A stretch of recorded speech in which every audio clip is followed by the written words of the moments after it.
The first 22 days of action here in Barcelona have been fast-paced. We've seen some big totals, some big chases as well. Now we start the morning with two teams that are in form, but one of them, they'll have their wings clipped today as we get ready for another day of action. I'm Mr. Maximo. Welcome to Peacock Friday as well. This is the FanCode European Cricket Series Spain, Barcelona, and it starts right now.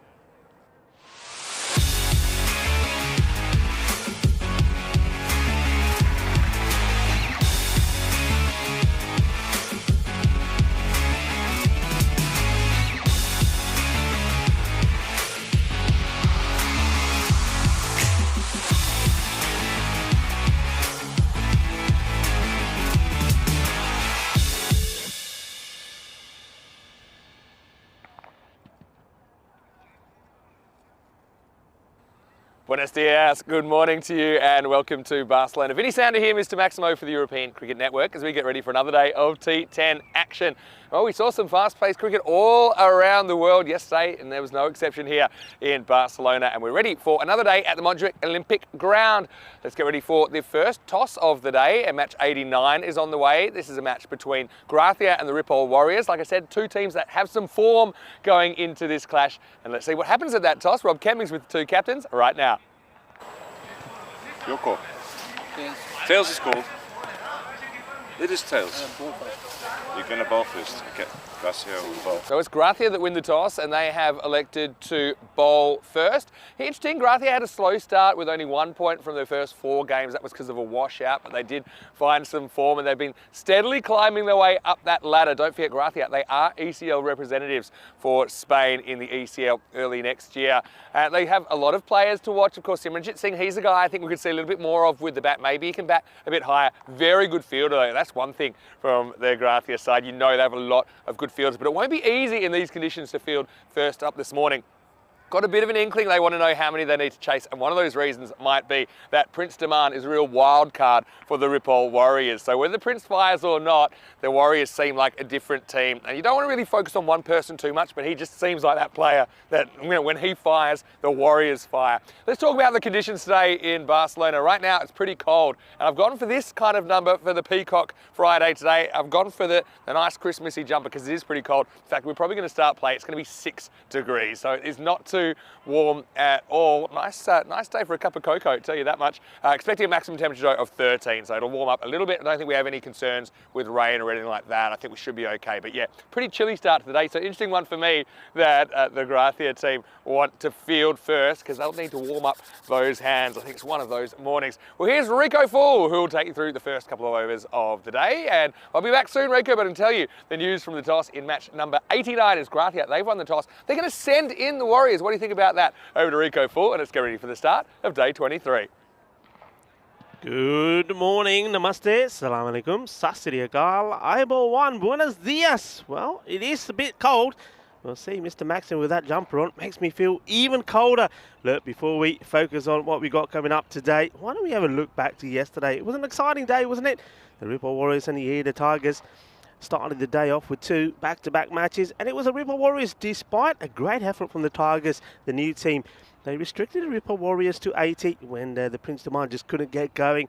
But, well, the Eda Tigers, though they made a cracking start, they just couldn't get to the target. And, well, they ended up being all out with 6 balls to go. Karamjit, the captain, 2 for 2, was the player of the match in that one. The second time round, well, we did see what the Prince is capable of. Though it wasn't the best innings or 50 that he's ever made. He was, well, he stuck around. He had a bit of luck, got 53, not out of 35 deliveries. Helped the Warriors get to a 100 score. And the Eda Tigers, though they did perform better with the bat, once again, they fell 30 runs short. It was Sagib Javid of the Warriors who was the pick of the players there. 3 for 5 from him. Then we welcome back the reigning champions, the Catalonia Tigers, taking on Fateh. Fateh needed to overcome a disappointing day when they were beaten twice by the Ripoll Warriors, but it wasn't to be a good one. Catalonia Tigers with the bat just too strong in the first match, putting 123 on the board thanks to the player of the match, Yasir Ali, 62 of 29. Fateh losing that one by 37 runs, despite the efforts of Zain Ishan and Gagandeep Singh, who played reasonably well for Fateh. Fateh were hoping to come back strong, bounce back strong in the second one, but once again with the Catalonia Tigers piling on the runs, this time 139 on the board, and it was a hard-hitting Wasim Abbas that started things off for them, 35 of 11, and he was well supported by Tahir Ilyas, who's been in good form. Fateh once again falling well short, being bowled out for 77, and Catalonia Tigers continuing their good form, and that's why they are sitting at top of the table. We'll have a quick look maybe at the standings here. Well, there we go, right on cue. So Catalonia Tigers, 8 from 8, 16 points on the board for them, and well, they're just looking to keep doing what they're doing well, and basically they've got a good, strong team. Everybody seems to be performing when they have to, and that's why they're sitting pretty comfortably there. But you can see that the two teams that I just mentioned that were on the losing side, Fateh and the Yearda Tigers, they're in a spot of bother here. Good opportunity today, though. Let's have a look at what we got up today for the Warriors or Gracia to continue progressing upwards. And Ripple Warriors, you can see there, if they can get a couple of wins over Gracia, that will take them second in the table. Gracia, though, I mean, they've started their campaign late, but well, they had a little bit of a change. Can't really call it a change in the wardrobe. I had to say change in personal looks when they went to Kuldeep's barber shop and came back with golden hair, and they started to perform, and let's see if they can keep that going in this match.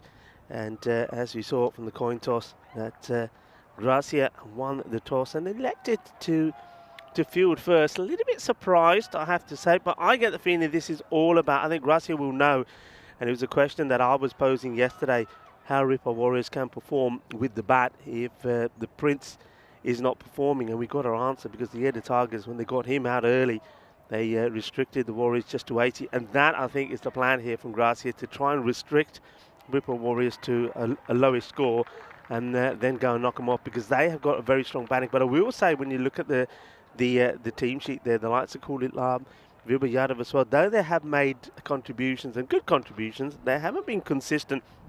One man that I'm really looking forward to getting back into some sort of form is Govinda Singh Bajwa.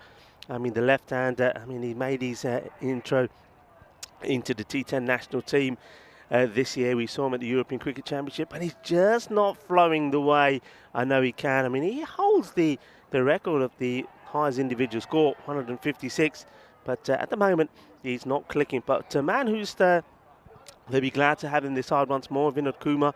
I think he's getting better and better. And then don't forget, of course, the accuracy and good bowling of Trilochan Singh. He's been in good form as well. And they've also got the Italian export with them as well, Simranjit Singh as well, who's just a class act. And we saw him getting into good form the other day when he started hitting the ball pretty well. And he's a good player, though. I think he needs a little bit of time when he's out there batting. So I wonder if Gracia will promote him higher up the order. There's the fantasy dashboard there. And some of those players, those key players I mentioned already. But the question has to be, I mean, look at Prince Diman, 956 fantasy dashboard runs to his name. And, well, I'm pretty sure that he's going to hit the 1,000 mark here today. But can somebody else, maybe it's going to be Karamjit Singh, or maybe it's going to be Asim Makbul, who's shown that he can bat.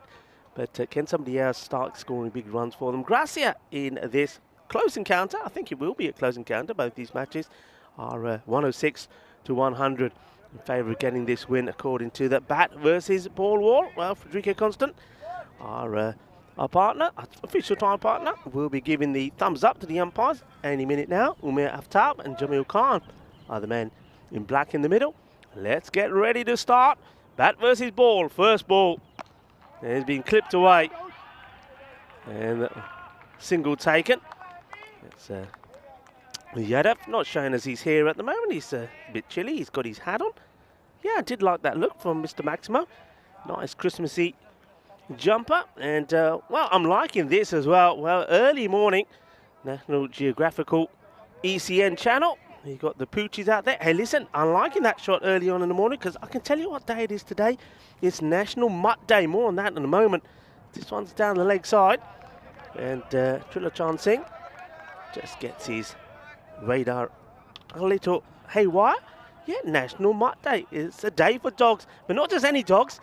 But today we toast the mixed breeds of the world. Well, nice to see some nice mutts there first thing in the morning. So yeah, if you got one of those mixed breed mutts, I hope you're gonna have a nice celebratory day. Back to the action. hit towards Simranjit. Well, look, there's a story, you know, about this here. So a lot of people are wondering, well, how come the likes of Simranjit and also Viva Yadav have got this nice golden look, and the captain, Hira Mahey, we might see Hira a little bit later, well, his hair looks a little bit rustic, bit of a rust colour. I'll tell you why in a moment. And it's all to do with a man who's not behind the stumps today, Kuldeep Lal. Well, slightly short, but it goes straight to the fielder, and a single is wanted there by Makbul. But stay there was the shot from Prince. Yeah, Kuldeep Lal not behind the stumps today, so they've gone with Chauhan. Chauhan comes in the side, so I suspect the Kuldeep probably will fancy having a bowl. This is up in the air chance, and they've got the main man. Prince Diman will go, and there he is. Kuldeep Lal not behind the stumps. He's at point. They know what a big wicket that is. That is huge. And there's Hira Mahey. Keep an eye on number 17. He's here compared to the colour of what we saw of Simranjit. And I'll tell you the story, and it will all make sense. But first of all, the big story here is that wicket of Prince Diman. He wasn't able to get going in the first game that they played yesterday, and it's the same story here. 3 balls he lasts, and just 1 run, and Kuldeep Lal just showing what a versatile player he is. Okay, look at the hairstyle. Simranjit is blonde. His captain to the left there is that browny rustic colour. The reason is when they went for the haircut, Kuldeep Lal didn't tell him what he was doing. Then he said, look guys, would you like a hint of golden highlights? They said, yeah, why not? So of course they trusted him. He put the foil on their heads, and well, you can see Vibhab's and also Simranjit's came out golden. The captain, while he was sat waiting, said, hey, it's getting a little hot in here. And then there was a smell of burnt hair. And it was his head was literally on fire. Kitna yaar, mera sir sar gaya, ki ho gaya. And when they took the foil of his head, of course it wasn't blonde, it was this burnt bronze look. So that's why Hira Mahey's hair is slightly different colour. He wasn't a happy chappy, let's put it that way, and nor was some of the others, because they thought, hey, I thought we were just having a few highlights. You've turned the whole lot blonde. Anyway, that's the story of the day as Trilachan comes back in, and that's such a good delivery. And he does well, Masood, to get ban on this. Otherwise, it would have been curtains. Trilachan, such a good tidy bowler. He always comes up with the goods, hasn't he, for Fateh.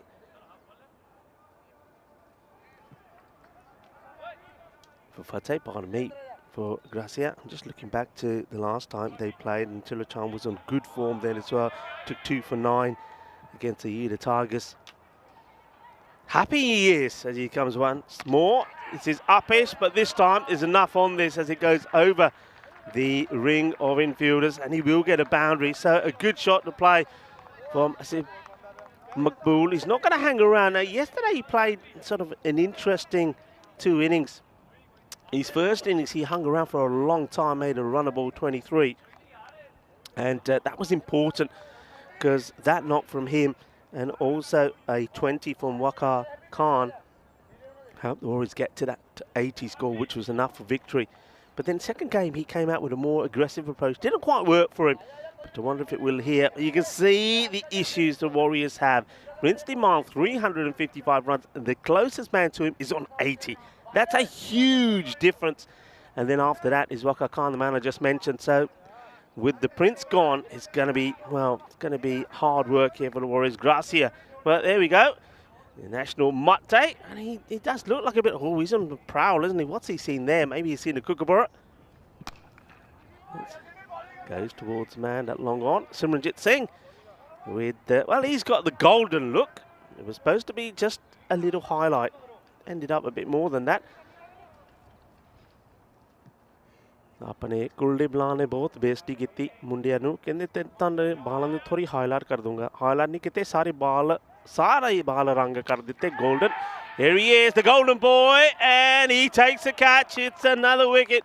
And Asim Makbul, well, there you go, hearts all around. Yeah, a lot of love in the air from the Gracia boys as they will come and huddle again. And Nassim Maqbool, well, this is the approach I said didn't work for him when he's trying to be just a little bit more aggressive. And once again, he doesn't get it right. And, well, nice shot there of the man with the golden head, giving us the hearts and warming us up. As Gracia come into huddle again. ये कितने मैंने highlight करने से कि मेरे सारे बाल साले ने गोल्ड कर देते हीरा में है कैप्टन ने बाल तो सार देते कितने मेरा रंग की हो गया मेरा रंग तो काला कर देता. Well, that's Kuldeep Lal. Never trust Kuldeep Lal, and I've known him long enough to know, and every time he invites me for a haircut I say no. He's quite tempted to work on my beard, and I said nah, it's okay, leave it be. Right now Gracia, well, they like to have fun off the field. Well, they're having a bit of fun here. Well, Vinod Kumar, he's a lucky one. Vinod Kumar तो बच गया कि मेरे बाल तो है ही नहीं मेरे नाल कोई बेइज्जती नहीं कर सकते. He said I've got no hair, so you can't do anything to me. Well, mind you, cool, if you got hold of your beard, you probably could have turned your beard gold. Anyway, Vinod Kumar to bowl the next. Wicket to wicket. What a great over that was from Trilochan Singh.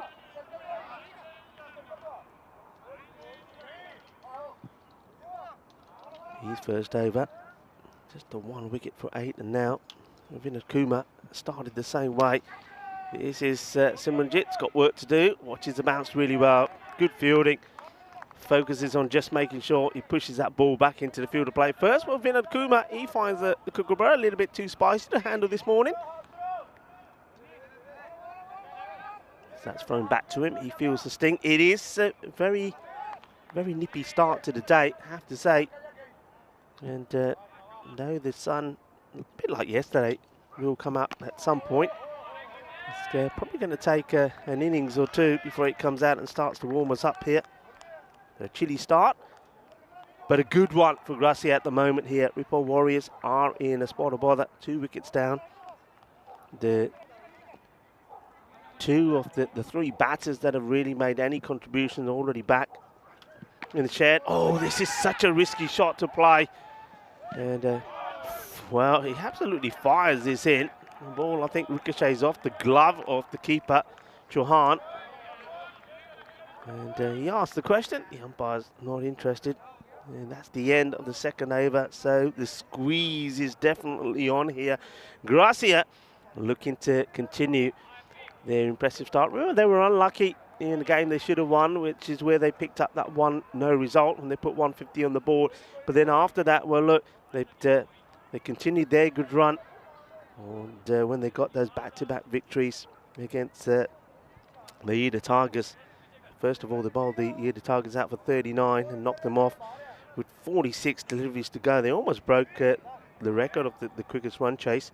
And then they piled on the runs when they batted first against the Ida Tigers, 152 for 4. And it was Viva Yadav, 66 of 20 balls, and Hiro Mahate, 44 of 24. So we know they're a strong team. They are the team that would be representing Spain, because they were the Spanish national champions in the European Cricket League, and they also won the EC10 weekend tournament. Ah, lovely shot. Come on, give us the ball back. Give us the ball back. Well, that's like trying to take the ball out of the hands of Trilochan Singh at the moment. He said, no, you're not taking away from me. I'm on fire. Well, here he is again. Happy Singh. This one, he's brave. This is such a brave shot. And, well, that's one that the mutts at the other side of the ground will have to go chasing. Good, confident hit. And, well, Masood is probably the only man now for Ripple Warriors that can try to get them to a decent score. Is the only man that we saw on that, the stats provided there by Shazad and by Ravi. So thank you guys, doing a fantastic job. Yeah, you saw in the stats that other than Prince Diman and Maqbool, he was the only other that's made any runs for the Warriors. So a lot depends on him. That was a good shot, brave one as well though. Trilochan once again gives a bit of whip up in the air. This is a cracking shot. Well, he says, I'm going to take you on. So 6 and 4. He's certainly hungry for more. Trilochan this time says, well, okay, I'm not going to bowl it at the stumps. I'm not going to let you drive. I'm going to give you a bit of width. And, well, he's up to the task. Is Mohammad Masood. Cracking shot, 4 runs. A very, very good morning to everybody on the chat. It's nice to have you here with us.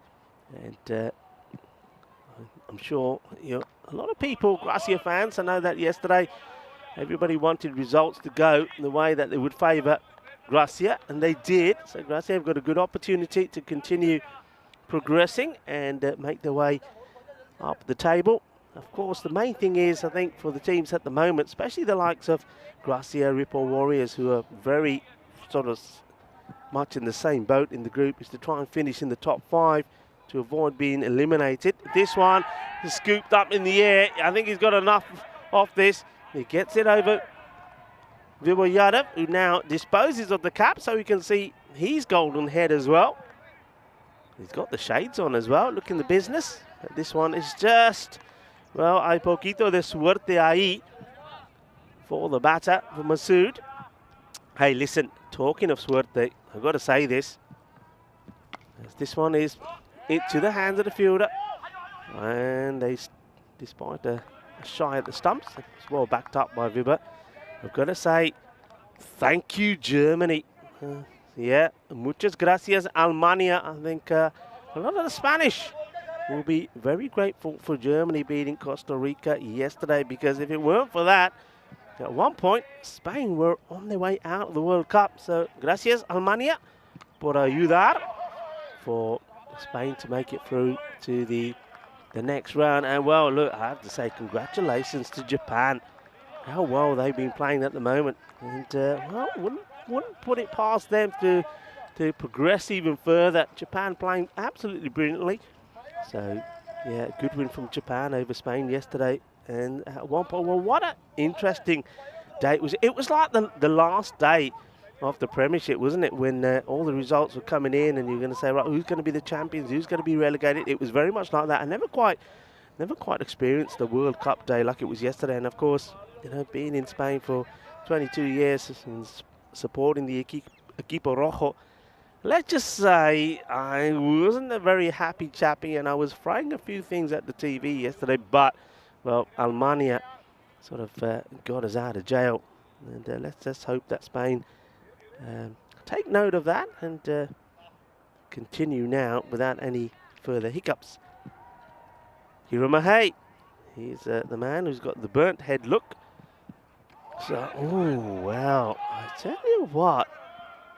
I mean, does this catch a little bit of bat? I mean, why are you not appealing for this? That's pretty straight. And, oh, okay, maybe Hiro's thinking, yeah, I've done too much there. That's missing the off sting. It probably is, but it's worth having a shout. 22 was the power play scores. This one gets worked away. Yeah, 22 for 2. All the 2s. Well, that's a lucky number if you're in Spain. When you see that number, all the 2s, 2-2-2, you quickly make a wish. When I was talking about the football, I reckon a lot of Spaniards have made a wish and hope that Spain go all the way and win the World Cup now. Well, that number's soon to change. So I hope you made your wish quickly, because now it's been dispatched. It's not a good ball from Hiro Mahei. The captain strays down the leg side, and that's a really nice shot from Kaiso Zulfiqar. He brings up his first boundary. Nicely hit. Zulfiqar hasn't been available for all the matches for the Ripple Warriors. I think at the moment they're pretty glad to have him and hope that he can go on and make a good contribution here. This is a very important partnership. It's in the same place again. This time he's not able to get contact. The wicketkeeper's not able to stop it, and it will go all the way. That's going to be 5. So 4 and 5. Thank you very much. This is exactly what's required. Very unlike Hiro to be bowling that line. I think he's relying on that ball to spin a lot more than what it is. In fact, that one and the one before that doesn't go anywhere. You can see that Sharul Chauhan behind the stumps is saying, hey, Skip, come on, calm it down. Just calm it down. Get it in the right areas. Goes for the short one. It's going to go all the way. Vale.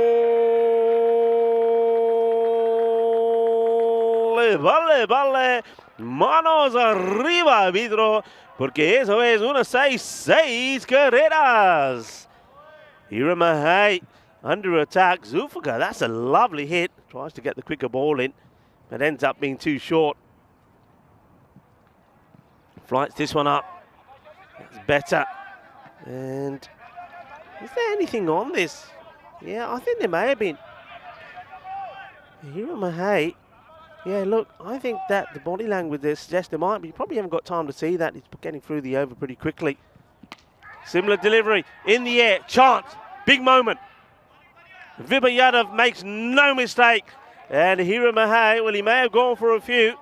16 came off the first 4 deliveries, but ball number 5 gets the wicket. A good catch held by Vibha Yadav. And there they are, the Golden Boys.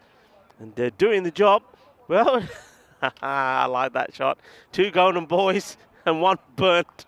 Hiro Mahei was the one who was burnt, and he was being burnt there because it was a batter that was causing all the trouble, and maybe Hiro Mahei was finding Zulfikar a little bit too hot to handle.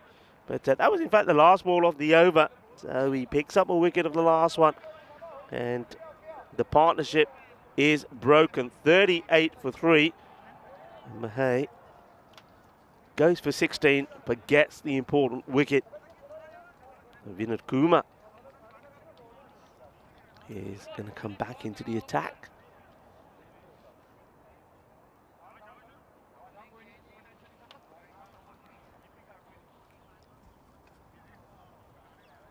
New batter, take this time to mark up his guard. So Masood is still there, and he's probably now feeling, okay, it's time for him to really try and get going. Another chance though. Oh, well, this is an incredible drop. Kuldeep Lal, yaar, he can't believe it. Yeah, look at that. This one has to be, I mean, Kuldeep is such a good player. I mean, mentioned him behind the stumps, but I've never seen, I don't think I've quite ever seen Kuldeep drop a catch. Can't believe it. And now, of course, this is rubbing salt into the wound, because Masood, well, he's the man you got to try and get, and he gives you a chance, and you put him down. Incredible.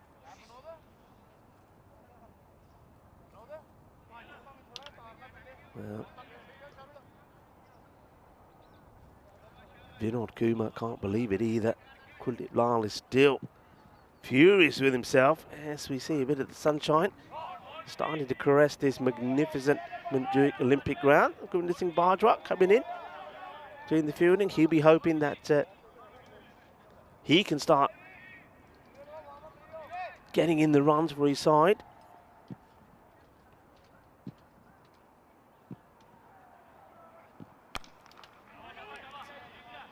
Big swing at this, the ball bobbles along to the man who puts the catch down.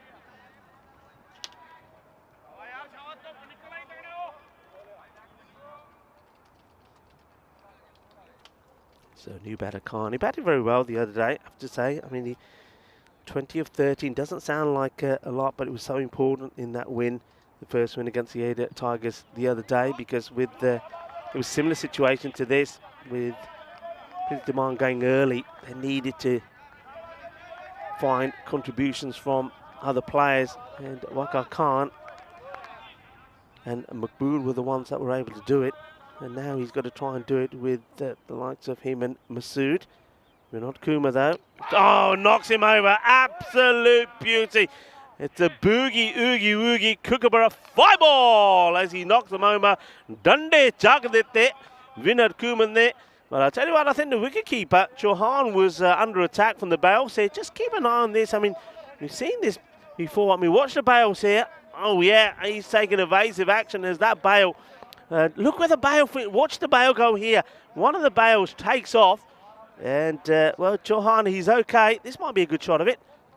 Oh, you can see he's saying, what was that? Is it was a missile or what? It was the bail. Took off. What a great delivery. And Vinod Kumar, he says, well, he's going to put an end to that partnership pretty quickly. And Waqar Khan, he's not going to be able to do what he did the other day. He'll go for a 2-ball. 2-ball duck. Oh, it's 43 for 4. Halfway stage.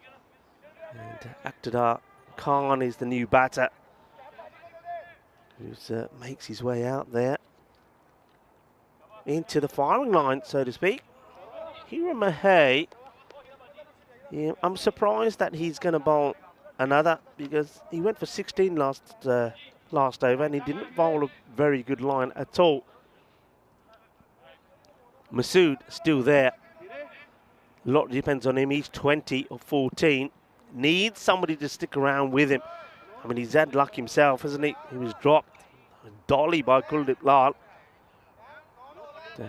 Trying to make it count when he's after being dropped. He's added 4 more to his score. And he's on strike for the first ball of the second over from the captain. And goes for the switch.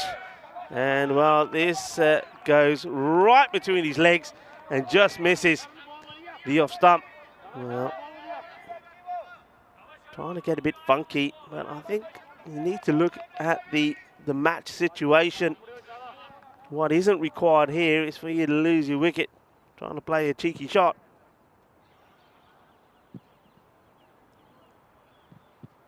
Oh, and this time he goes the more orthodox way, looking to hit it straight down the ground. I mean, long on and long off. So Simranjit Singh and Kuldeep Lal are very wide, so a good straight hit would be a safe option. And up in the air. Is this going to carry? I don't think it will. And then watch the bounce. Well, it's a wicked bit of spin on that. Man had to deal with that. That's pretty well. Comes in from a long way, and then, well, watch this spin away from him. And that's Karandeep Singh. Seems to be the specialist fielder on that side. So gets lucky. And Karanjeet's got work to do here now, and he's got to try and stop this. He does. He goes with the hand method. Well done. Would have been tempted to try and just stick a foot out, but that's nicely done. I like to see that. Karandeep, specialist fielder up there, and not easy because he's gone from running from the artificial onto the clay, back onto the artificial, but makes the stop. A flattered delivery, and he's going to be in action again. And he does the same again. He makes a stop. So, well, he's worth his weight in gold, isn't he, Karandeep? Maybe you need to paint his head gold as well. Good work from him. Good hustle. And not prepared to give it up. Here again, just a little bit too short. He's not bowled at his best here today. Let's see how he does now against the left-hander. I'd be happy to have a go at Akhtar. Face his first delivery. Looking to bring the 50 up here. Last ball of Hira. Wants to come around the wicket to the lefty. Floats it up and down the ground it goes. It will be one bounce as the throw comes in from Simranjit. So just as I was saying, those two men straight down the ground are pretty wide. So anything that's hit dead straight, even like that, is going to be pretty safe.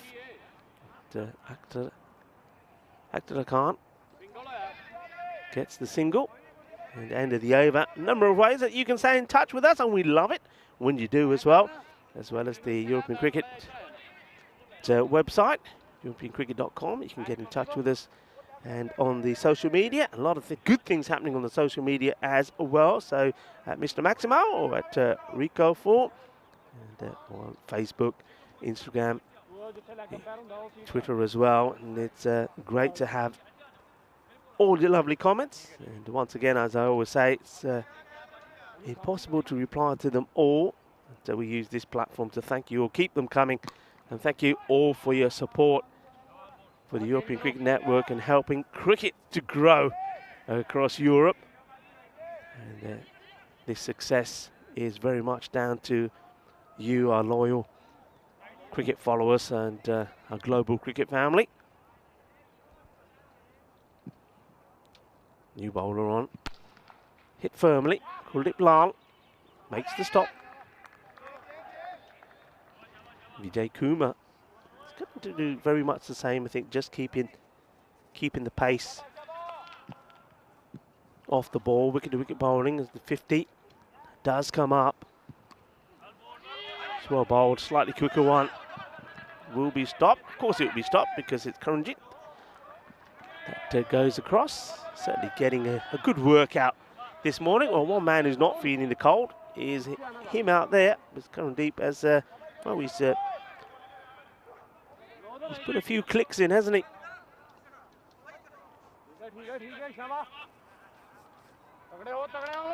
Kumar now to the lefty.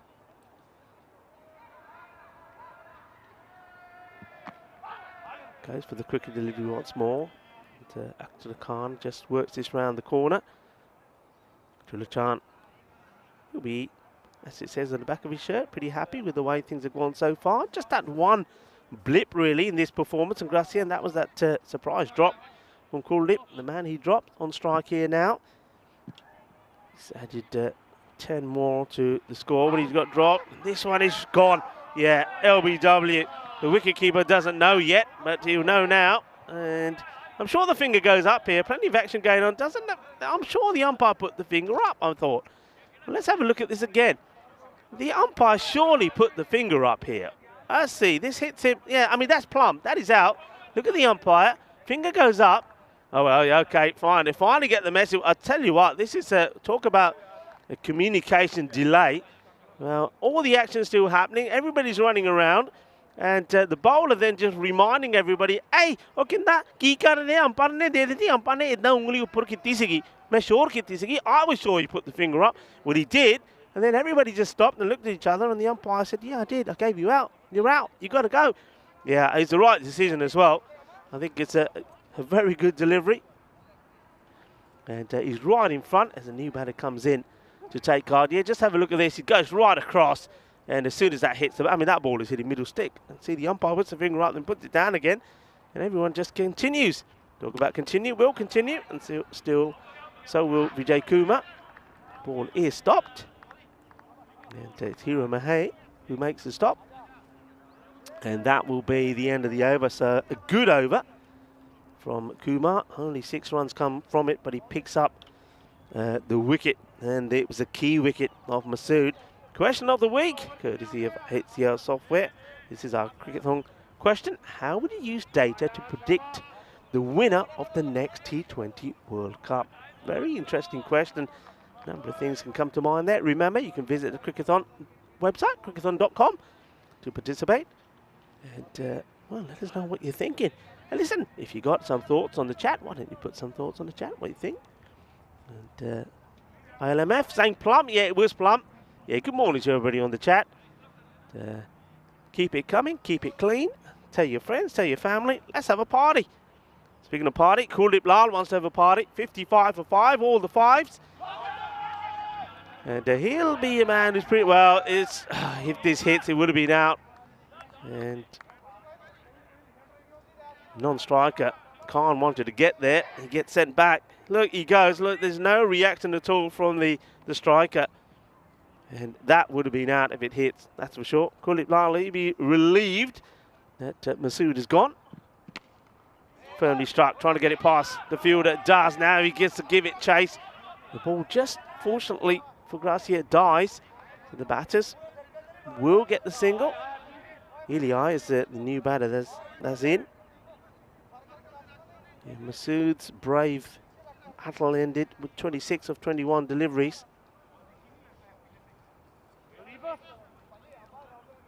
And it was a good bit of bowling from Vijay Kumar. I think that's what happened. When you bowl a good wicket line, then it's the batter that has to try and make something happen. He goes right across the line, looking to hit on the leg side, and ends up being right in front. So that's the wicket that Gracia really needed. And now, well, you just think, where can they get to? This is skied up in the air. It should be taken. Hiro Mahey gets underneath it and says, yeah, thank you very much. Although his head's on fire, he is as cool as a cucumber. And there he goes. He says, yeah, send out the smoke signals, because that's out. Yeah, good catch. And Khan, his head goes up in the air, doesn't it? He loses his shape, so the ball follows suit. Hiro Mahey makes no mistakes. It's the end of another batter. And you just think, where can they get to it? I mean, that's the 6th wicket that goes down. And I think they're going to struggle here even to get to the 80, you know. So, good, solid performance. Good solid start to the day from Gracia. Remember, these two teams will have two back-to-back matches. And like I've already said, it's the bowler that picks up the wicket. That's made the only real error out there. That was when Masood was dropped by him. Masood at the time, I think, was on 15. He did go on to score another 11 runs, so it hasn't been that costly. And tell you what is costly is this delivery from Kuldeep Lal. So Kuldeep makes it 2 out of 2. 13 is unlucky for some. Well, it's certainly unlucky for the new batter, because that's a first baller. It's another early morning frosty duck. Well, when you're moving away like that to a ball that's pitched up, there's only going to be one result, and that's that. The castle has been destroyed, and it's disappointment for Hussain. He's going to go first ball, and just like that, we're on hat-trick alert. 2 out of 2. We've had 2 hat-tricks in Barcelona already. So the new batter comes in.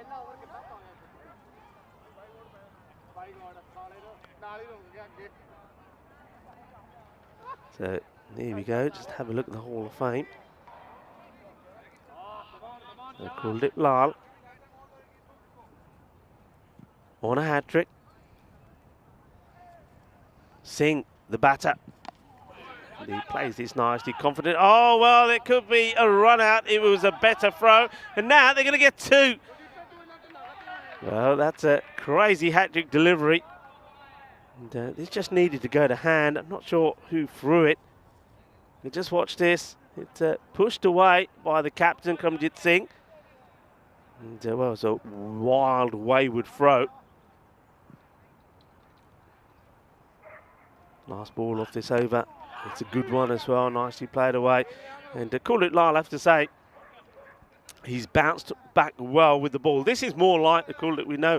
The last time we saw him bowl, he just didn't get the ball in the right areas. And he was hit all over the place. So it's a very good comeback from him, not behind the stump. And that's why you really, if you can, you'd have him out there, because that's the sort of work he does. 2 wickets in the over, just conceding 4 runs.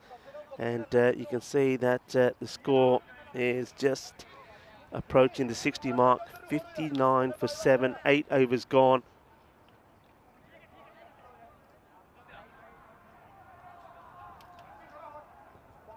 All going wrong here for the Warriors, but once again, what we've seen is what we suspect, is that if the... And, oh, he had time, didn't he, Lal? Had time, eyes up the target, and misses. Hits this, it would have been another wicket, and the batter knows it as well. Running to danger, Iliai, but he gets there, gets his captain back on strike, who dances down the track. He's trying to be brave, the skipper, to try and get whatever valuable runs he can on the board in this 9th over. Vijay Kumar is not the easiest to get away. He bowls a nice, tidy wicket-to-wicket line. Once again, it's right up there. He'll make the stop himself. No run.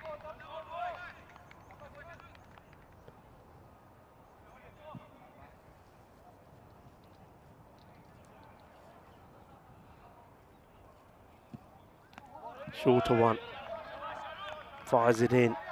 Gets it through. Good take by Chauhan. Yeah, the question that everybody was asking is how would the Warriors do without Prince Jamal scoring runs? And again, it's been this.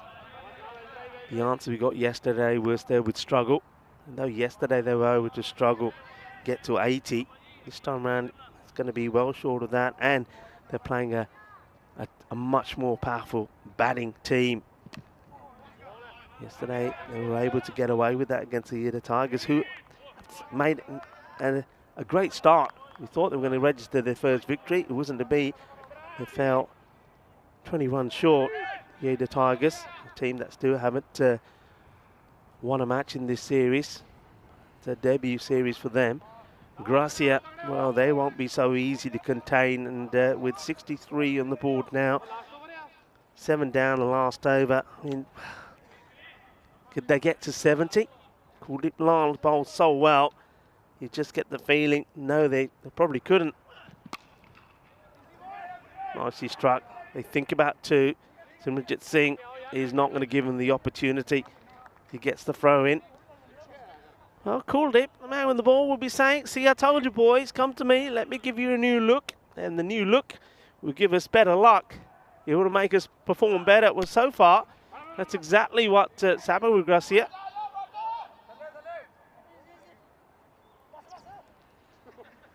This one gets rolled back. So just a single.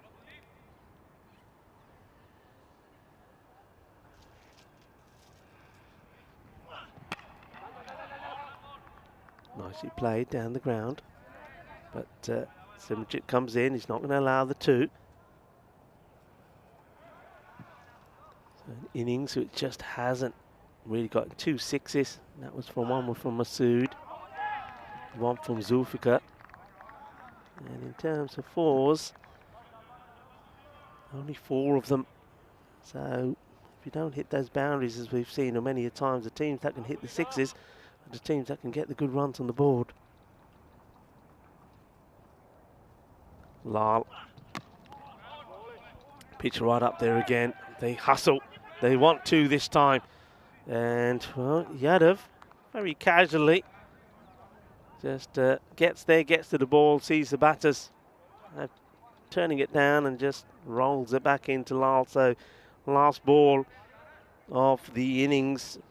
The Ripple Warriors have been, well, contained beautifully by Gracia. This one's down the ground. Again, it will just be a single, so they're not going to get to that 70 score. It will be 68. Well, very good, polished performance from Gracia. The Ripple Warriors, try as they did, there was plenty of intent. They just couldn't get anything going here.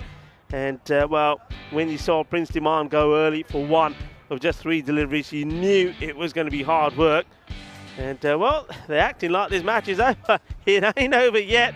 But, well, these boys, they know each other very well and have plenty of respect for each other. That's the way it should be. Well, this was the big moment, and you knew it was big. Well, Kuldeep Lal didn't have any troubles with that one. And they were all smiles. You can see the captain. Well, there's a little bit of, well, piece away airways from Kuldeep. And, well, this was a nice, good shot. I mean, that's what they needed to do, be confident. And Asim Makbul got that one away, but not this one. This one went straight to the hands of the man with the golden head. He's got golden hands as well, I can tell you that. He's a great catcher of the ball, Simranjit. And then it was Masood, who was the only one who was really getting any runs on the board. That was a Gandhi ball. That was 5 wides. And that certainly helped because that was a 4 and 5 together. But Vibor, he was catching well. Kuldeep Lal, though, he was able to take the key catch of Prince Demand, dropped that one from Masood. Masood, though, wasn't able to punish him that much. Was only went on to score a further 11 runs. This one was out. It was a great bit of bowling, and that was the key wicket. That was the one that they wanted. Nobody knew it was out. They was carrying on running around. Everything came to a standstill. The umpire said, yeah, I did give him out. And with Masood back, there was well, no chance really of going to a productive score. Vijay Kumar, after say, bowled really well, and then Kuldeep Lal coming in towards the end as well, getting his radar spot on, got himself the opportunity of getting a hat-trick. Stay calm, everybody, he says, stay calm. And they did stay calm. And, well, Ripple Warriors just had no answer to Gracia there. 68 they finished on. So Gracia will need 69 for victory. And you suspect they'll be looking to knock them off pretty quickly. And as I said earlier, only Masood able to get things going. 26 or 21. The only other batter to get into double figures was Kesa Zulfikar. Those two put a mini partnership together. But once that was broken, nobody else could make any contributions. And on the extra fronts, look, 6 wides, that's all it was. And remember, 5 of them came off 1 ball. So Gracia, yeah, it was polished. Only that one error. And that was that drop from Kuldeep Lal. Other than that, I think there were, you could say that was absolute perfect. I mean, with the bowling, Hero Mahey, he was a little bit off with his line. He bowled too short, too much down leg side, but he was fortunate enough to have all the other bowlers bowling well. But everybody taking wickets there. But 2 wickets for Vinod Kumar once more, and 2 also to Kuldeep Lal.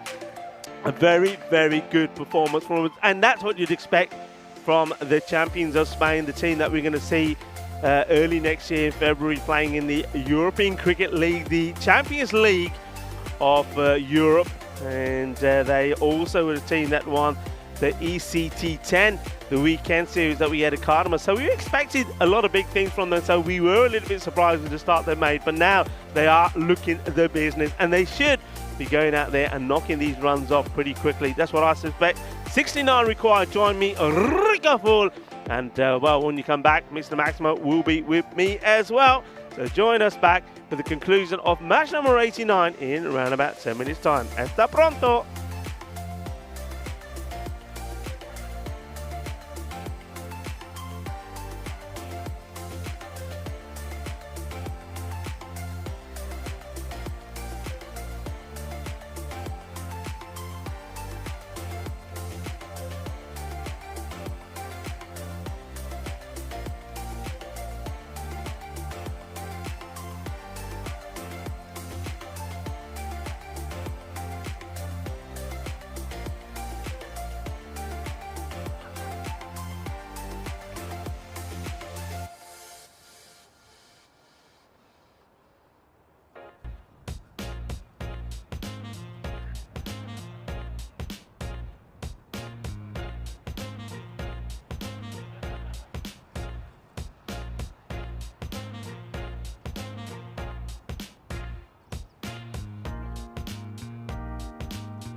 Hello, cricket lovers, and welcome back to a chilly start here in Barcelona. We're in the Catalonia part of Spain, and we're at the magnificent Montjuïc Olympic ground.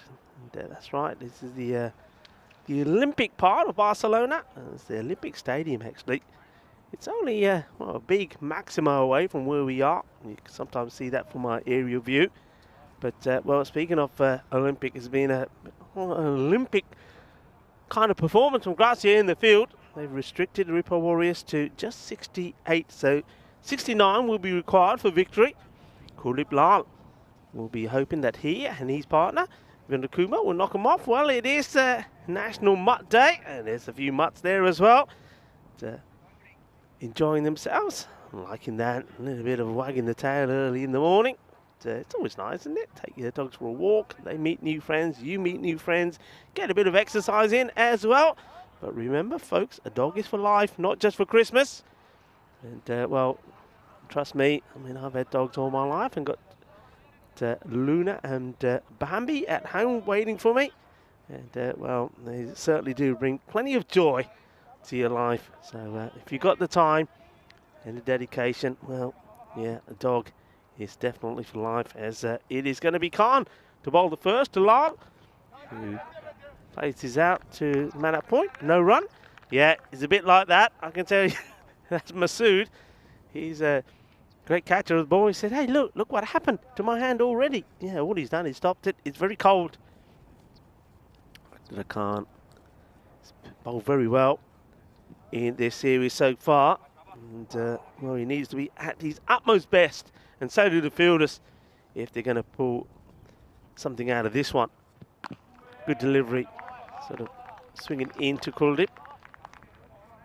Slip in place as well. I do like that. I think Ripper Warriors have to realise that the only way they'll win this match is to get wickets. And that's why I think they've got a man in pretty close, mid-wicket as well. Catching position, though he's keeping his hands in nice and warm in his pockets for most of the time. This one's not a good delivery, and it will be absolutely dispatched. That's a lovely shot. Manos arriba, arbitro, porque eso es 6 carreras. बहुत बढ़िया shot मारे. Ball थोड़ी short सी पीछे जाके gets right underneath it and smacks that over the top, clean out of the middle of the bat.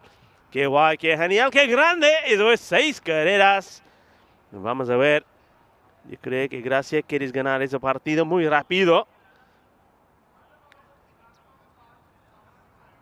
First boundary, first runs, 6 runs. Better, fuller. Good, it will know that one shot has already practically got them what they need per over. But they're not thinking of taking it that deep, I'm pretty sure.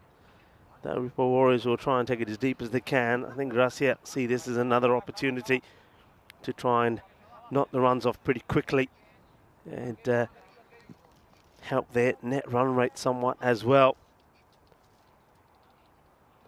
Just changing the angle now. Gives Kuldeep a bit of width. This is played into the deck, and once again, 2 times he's gone outside the off stump. He's found the fielders who have not let the bowler down.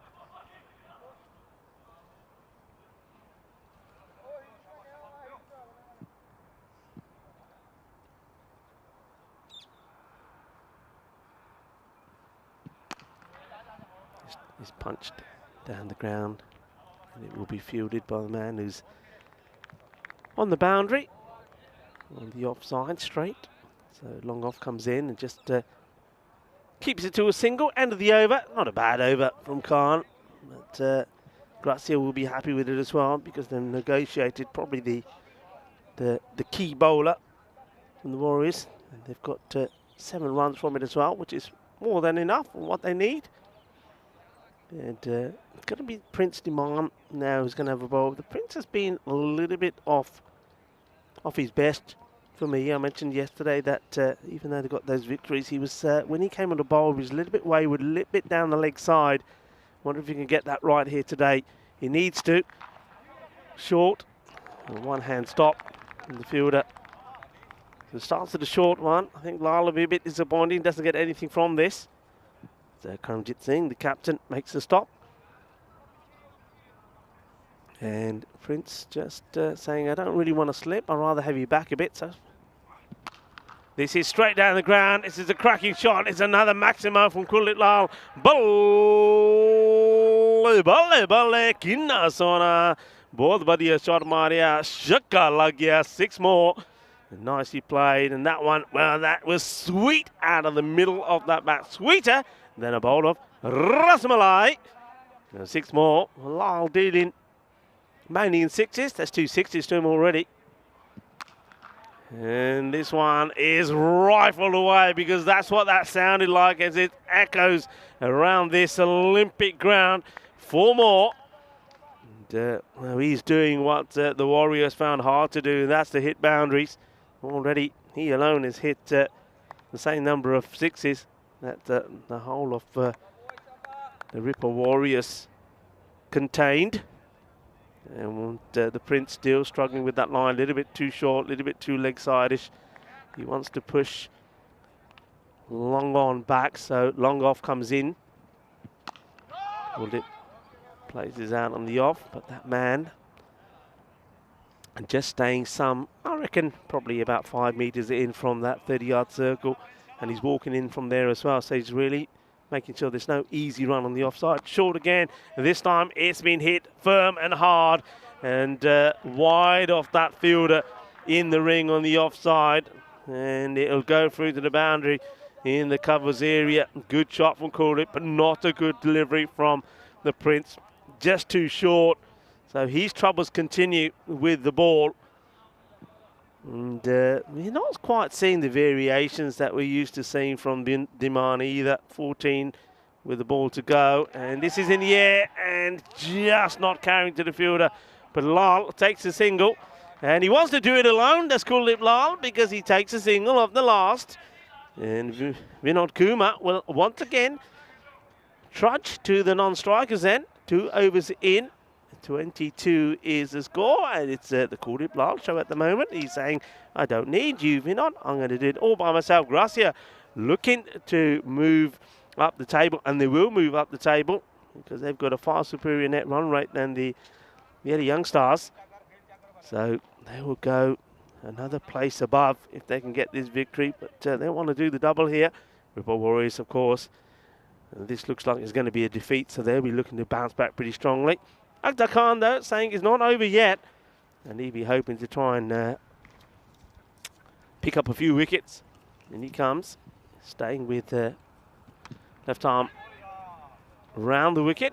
And swing and a miss. And a fine time to welcome back into our pretty frosty, chilly commentary cube is Mr. Maximo Vinisandu. Good morning, Rico. Buenos dias. Hello, everyone, for the first time today from the box. Yeah, busy morning. And I hope everyone's well. And nice to see so many familiar faces in the chat. A couple of new ones as usual. And I hope you guys are enjoying the action so far. Akhtar coming on here to finish out on the power play. This has been thumped. Balle, balle, balle, brrr. And Kuldeep Lal goes big once more. Boom. Shakka lag gaya. He's timing the ball sweetly, and basically he's just anything that's pitched up to him, he wants it. Yeah, it's this very attacking approach, and Grathia fearless. There's going to be no wobbles in this chase, the way things are looking. Hit firm, hard, down the ground. It's 4 more, and they're looking to finish this quickly. Kuldeep Lal does not want to hang around. I'm liking this approach. Look, a lot of teams, when it's a lower score like this, go out there a little bit cautious, apprehensive, think, we don't need to go big, and end up getting themselves in a bit of a pickle. But not to Gracia, or certainly not Kuldeep. He's doing it all by himself at the moment. Smashed, gone, big. It's 6 more, and Kuldeep Lal, पता नहीं अपना कुलदीप ने मेरे ख्याल आज तक थोड़े जे परोंठे तक खाते होने हैं. Gafi Jan, Jabardasti batting, 6 more. Well, I might be here for a short time in this game because this game might not last very long. But how's the strike rotation? Non-existent because Kuldeep's faced all 16 balls. At the moment, Vinod's just a spectator. And, well, I thought maybe he's going to get a single there. Not now. He said, for this ball, I get a single. I don't think I can remember seeing this, actually. He's going to face every single ball in the power play here. He's faced 17 out of 17. I don't think I've ever seen one batter, even in all the matches I've done, I don't think I've ever seen one batter face everything. I want him to get a single here. Pardon me, because there's still 2 to come here. Well, here we go. We're going to get a wish. No, that was the over. That is the over.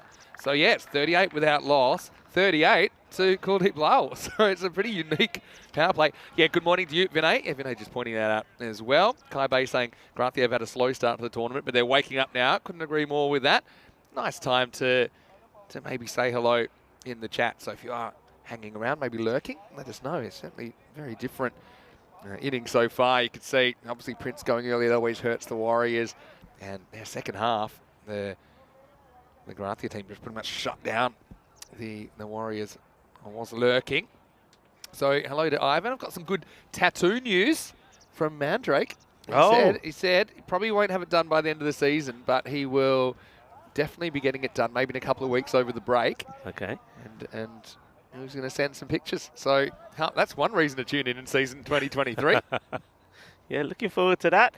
And as you see a change in the bowling front, is Waka Khan to come in, see if he can get some highlights from this match for his team. This time, well, I tell you what, Kuma says, all right, if you want the action, here you go, Kuldeep, have it back. Well, he just takes a single off his first ball, gets off the mark, and we go back to the Kuldeep Lal show. Yeah, so he gets one ball, but yeah, Kuldeep's hit the ball really crisply and pretty correctly so far in this innings. Well, strays a little bit down the leg, but Kuldeep just moves a little bit too early. You can see what he's trying to do. He's taking that little step across the off stump so he can get right in line with the ball and pump it down the ground. But this time it's a little bit fuller, so he takes himself away from the ball, gets a bit of pad on it. So Vinod Kuma goes back on strike. Slow delivery, negotiates this pretty well. Nicely bowled up from Khan. Yeah, clever bowling. Just a little bit of shape on that ball as well. Yeah, but I want to welcome everyone to another big day, and yeah, not too long to go in the season. So it's 9 days including today before the end of the season, then 7 weeks off. Good morning to Chris Schinkel, who's watching from the Netherlands. Hopefully you're well.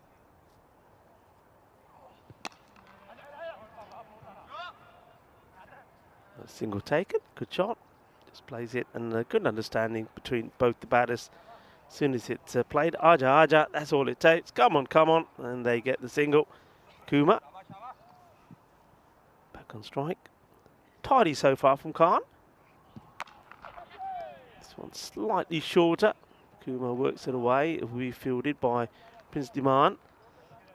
Well, look forward to him bouncing back. He doesn't get too many bad games in. I mean, if he doesn't perform in one, he normally comes back well in the second. So let's see if he's able to do so. Consistency is a tough thing in this format because by its very nature you're taking chances. So, I mean, we've seen that with someone like Kuldeep, for example. He had a bit of a lean run earlier in the tournament, comes back. I think you got to accept that over 14 games plus potentially more in finals, that there's going to be times you're up, times you're down, kind of as an individual but also as a team. That you just kind of don't get too high during the high moments, don't get too low during the low moments. Just kind of stay grounded, stay with the task at hand right now. The task at hand is pretty simple for Granthia because they just need another 25 runs to win this game. 25 off the last 6 overs, because 44 for no loss after 4. Yeah, they're going along beautifully. Good over by Waka Khan, though. Only concedes 5 after what was a pretty expensive power play. Yes, they keep Jarvid, who's going to bowl over number 5. He will be bowling Kuldeep Lal. Yeah, Jarvid was probably the game changer for the Warriors yesterday. Every time he came in, he made things happen. And this time, though, he's going to start with a full toss down leg side. And once again, we say this so often, how quickly things can change in this format. One day you're on song. And Jarvid, well, he was a wicket-taking machine yesterday. Took 4 for 15 in the first match against the Tigers. And, well, he wasn't done with that. He then took 3 for 5. So he was on song. And yet, first delivery here today gets worked away. So Kuldeep Lal is looking to bring up a pretty rapid 50. Just having a look at where the fielders are. Says, okay, I know where you all are now. So 44 not out of 22 deliveries. Will he finish it the way he started? Will he get there the way he started with a Maximo? He's going to try, and it's up in the air, and he will. Shaba, shaba, bolle, bolle, sare, bolo, shaba, shaba. All be upstanding for a sensational knock from Kunlip Lal. Brings up his 50 the way he starts the innings with a big Maximo 50 of 23 deliveries. Ball badanya, Kunlip Lal nu. Yeah, really well batted shots, leg side, offside, pretty much the whole gamut there. Oh, Gundy, no ball, and well, this is I hate this law. This should be just goes as no balls and well, whatever. It shouldn't be go as by. It should be just be 4 no balls or something. The wicketkeeper has no chance in stopping this. It's a Gundy ball from Javed. Well, he's probably thinking, well, if we can't get him out, let's try and knock him out. Well, he can't do that. And Kuldeep Lal. I mean, he moves a long way. Moves a long way to give himself space. And Javed, I think he goes for the Yorker and it comes out all wrong. Just have a look at this. Kuldeep goes a long way. And then this one, well, he's at his head. Yeah, and I agree. I don't know who changed this law. The law, the reason they changed the law, that because it used to be if you don't hit a no ball, they go down as no balls. But yeah, they said it was unfair for bowlers. What about keepers? Anyway, this will be a free hit, and this is going to disappear for 4 as well. So, Kuldeep cashes in the freebie, and Grathia having it all their own weight. This is going to be a really good net run rate booster for them as well. Yeah, they've. I mean, look, they're going to take nothing away from Kuldeep's innings. He's been good. He's been blasting the ball to all parts. Been brutal, really. But they haven't really bowled well to him. I think the last over from Waka Khan was the only over where a bowler was getting the ball pitched up. And those sort of shots were eliminated. But you bowl short to him, he's going to punish you. It's absolutely rocketing at the moment. This one's up in the air. It's a miscue. Bottom of the bat, fielder comes in, the Prince. And hit a Prince. Well, that sums it up. If Prince Demand is dropping a catch, well, then you know you are having a bad day. And, well, Kuldeep Lal gets alive. And Prince Demand, he gets there, but he's not able to hold on to it. The thing is, it's cold, right? It's 8 degrees, and he goes full stretch. Kuldeep dropped one himself, right? So if you've seen players dropping catches, they don't normally drop catches. I think that's just all to do with the conditions. Yeah, I think it's also, yeah, you're right. It's also to do with the mindset. I mean, if you're out there in the field, I mean, you know, the Prince has not been a good game for him. He hasn't batted well. His bowling hasn't been good. And you know, with the score, I mean, at that point, the score was what, on 64. Yeah. You know the game is done. One shot is done. He's got other things on his mind, so when that ball comes up in the air, he goes for it, but I think the mind is just not set. That's why it goes down. That's a tough wide call, but the bowler's blocking the umpire's view. So I think that's why the umpire doesn't give the bowler the benefit of the doubt. I think if he had a good look at it, it would probably snuck in. But yeah, it's just been one of those games. You're going to have some in a 14-game tournament, like I said, plus potentially finals. But yeah, right now, it's looking like this one might be a bit of an extended break before these two teams meet again. Again, CCN cricket could be a very different story. Who knows? This is a key blast ball. This is hit, and this should be out, and it is out. So consolation wicket as the captain, Karamjit Singh, will take the catch. Kuldeep Lal goes, but not before 55 runs steaming off his bat on a fairly frosty December morning in Barcelona. He leaves his team with just 3 required to win. There's 66 for 1 after 5. And what a good innings that was from Kuldeep. Really showed us what he could do. Yeah, it's a good innings. He's a class act. We know he is. And, well, he'd be a little bit disappointed because I think, you know, they were looking to give them a real thumping and win that by 10 wickets. It won't be by 10 wickets, but it will be over pretty soon. Hey, very good morning to you, and also happy Peacock Friday. Yeah, well, it looks like we've got a similar kind of theme today. I've gone peacock jumper now. I think this is what we should be doing, and I like what you've done there as well, liking the colours. Hey, don't forget, we will be back, and it'll be around about 45 minutes until we're back, it looks like, because we have more cricket coming up. And these two teams, they will go head-to-head once again in match number 90. So, yeah, I think the Ripple Warriors want to put on a bit of a better show. But I want to say a big hello to everyone in the chat. Keep chatting with us during the break as well. Keep an eye on that. And yeah, it should be a really interesting day because, yeah, Group B developing. And now we're pretty much into the second half of the group game. So we're really starting to see that table take shape. And we're seeing Grazia shooting from the bottom. Yeah, see Gracia on the way up. I mean, Gracia and Ripple Warriors, I mean, they're going to be two teams that are going to be pretty close to each other. They are on the table so far. I think we're going to see a far better performance from the Ripple Warriors. The next one, I think it'll be hopefully a bit closer, because this one is done and dusted. Well, that boundary will finish it. And they're going to do it, well, just in the first ball of the 6th over. So it's been an absolute thumping.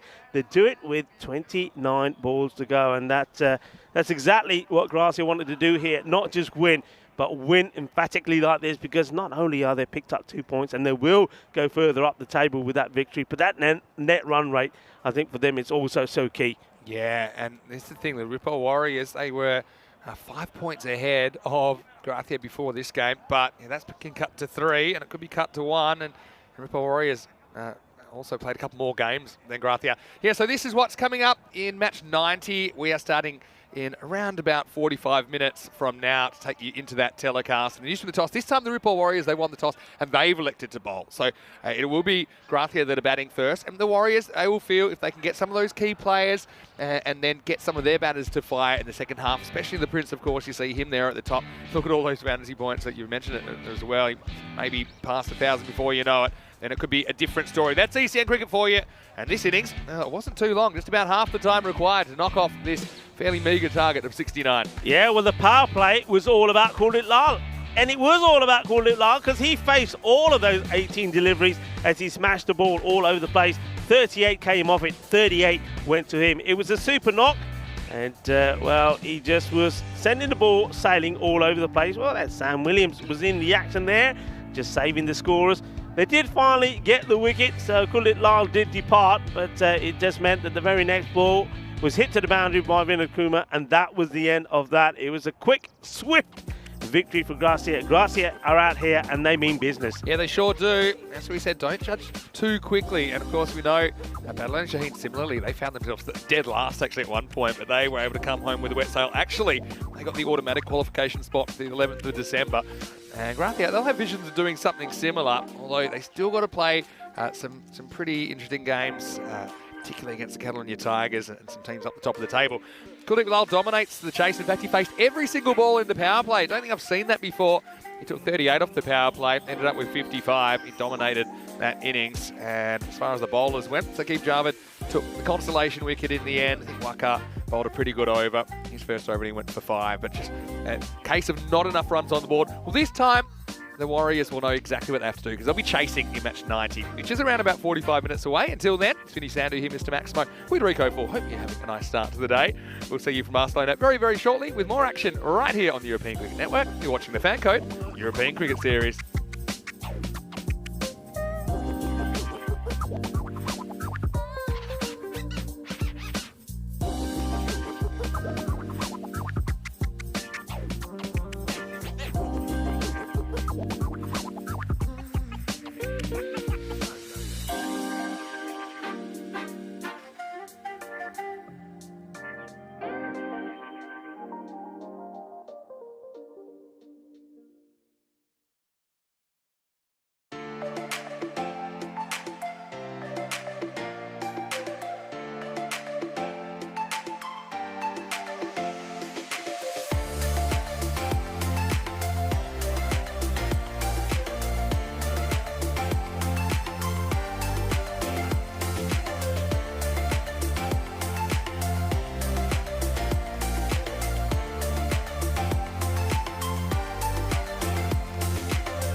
Hello and welcome back to Barcelona in Spain. Time for the second match of the day, the return clash between the Ripoll Warriors and Gracia. In fact, it's match number 90 of this tournament. Still plenty of action to go. Still 34 matches after this, and it is the end of the ECN season. But we will be back, don't forget, on the 30th of January to start season 2023 after a 7-week break. Let's go over to the toss now. So Rob Kemming is with two captains. Let's see who wins the toss in this match between Ripoll Warriors and Gracia.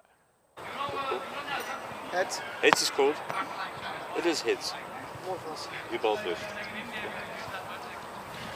So this time it's the Ripoll Warriors. They win the toss and they've elected to bowl. So obviously both teams winning one toss each this morning. Both have wanted to bowl. Certainly worked pretty well for Gracia in that first game, as Ripoll Warriors really weren't able to get too much going with the bat. So I think that the Warriors will be hoping they can do a similar kind of number on Gracia in this match. But it will be tough because I think just pound for pound, I think Gracia's batting order is just a little bit longer based on what we've seen so far in this tournament. But Prince Demand, he'll be upset that he missed out in the first game. He was an early victim, and so I suppose on the chase he'll know exactly what he has to do if he's going to overhaul this Gracia total. Let's go over to Rico Fool, who's enjoying his Peacock Friday as much as I am. And Rico, I can tell you the news from the toss. This time it's the Ripoll Warriors, the team in green. They have won the toss. They're going to field. It's over to you, Rico, and let's get the start of match 90 going.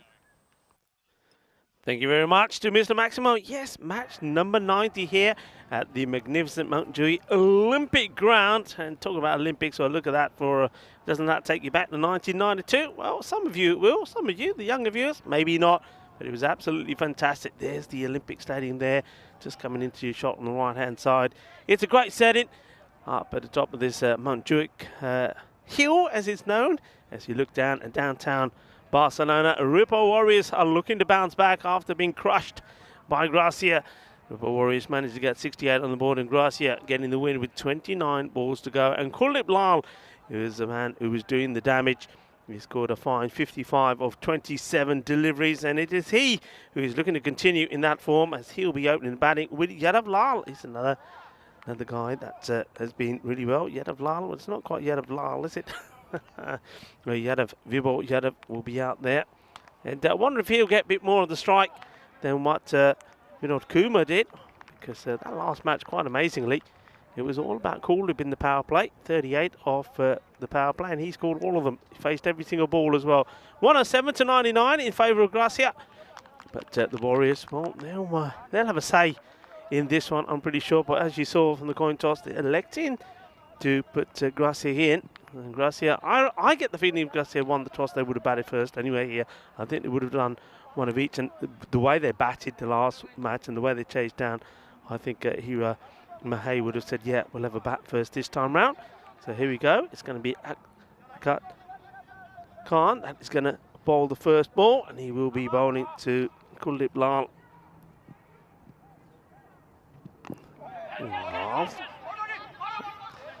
Not so confidently. Gets a bit of bat onto this, and well, he'll give the strike straight away back to the bat. And look, good bit of movement there. Gives the strike to Vibor Yadav. So Kuldeep is not going to hog all the strike this time round. I hope you all enjoyed your 45-minute break. I certainly did. Well, what did you do in yours? I could tell you what I did in mine.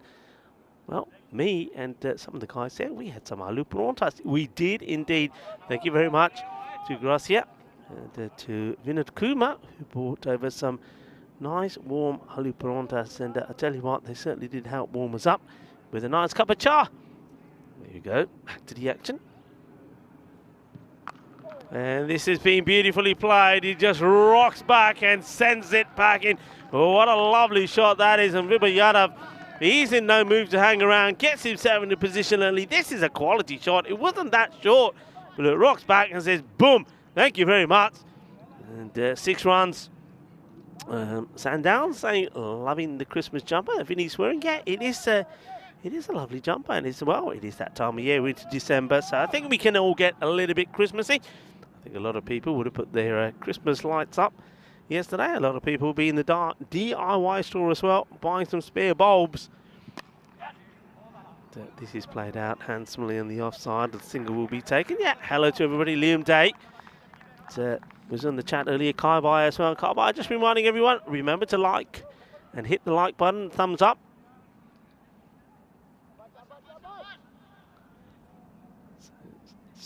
Starting to warm up slightly here. It was a very cold start.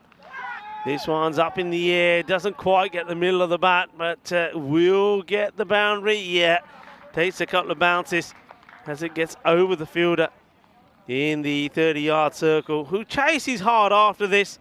But, well, chase he did, but catch it he couldn't. I called it Lal. opens his boundary account. So moves on to 5. Both these batters have shown a good form in this series. This is played out on the offside. Will take the single. Aja. Yeah, so once again, thank you very much to Vinod Kumar for providing us with lovely aloo paranthas. Both, thank you. Gracias मुंडे ने सामने गरम परोंठे खिलाए आज मजा आ गया. Clipped away, leg side, fielded there by Imran Hussain. So the Warriors, how can they bounce back from that thrashing that they had? Just have a look at some of these run rates by day. Overall at the moment in this European Cricket Series, 11.7, but you can see that Group A were leaps and bounds ahead of Group B. I mean, that's quite a big difference, 12.3 to 10.3. Yesterday, again, was a low-scoring one, just 9.2. And, well, I'll tell you what, the daily maximum count, well, Gracia have done their best to try and increase that. But once again, you see, day 21, we certainly had a bit of an increase in the group. But it went back down to 4.6. 6 is hit per 10 over. Overall, 7.9. But once again, you see that 8.9 to 5.8. So Group A was definitely all about the batting. We know that because all sorts of records were broken. Remember, Battle on Shaheen, the highest run chase, 162. And then, well, they went on and scored the highest team score, 229. And I said at the time, I wasn't here, but I was making some comments on the social media. I said at the time, I don't believe that record will last that long. I do have a feeling that we could see a team here in Barcelona go beyond that. Now, let's see if it happens. 14 of the first. And Waka Khan comes on the bowl.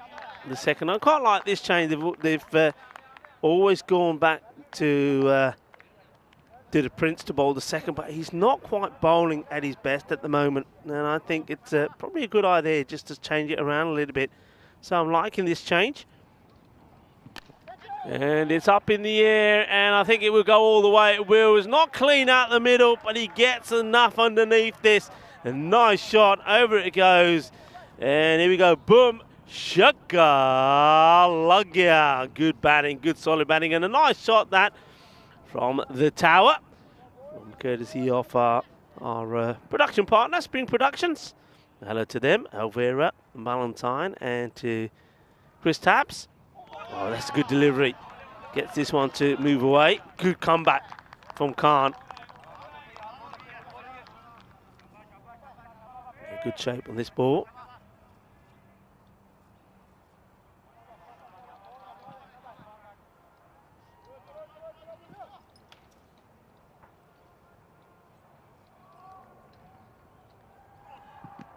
Oh, on the pads, this is going to be very close. And, well, it's not just close, it's out.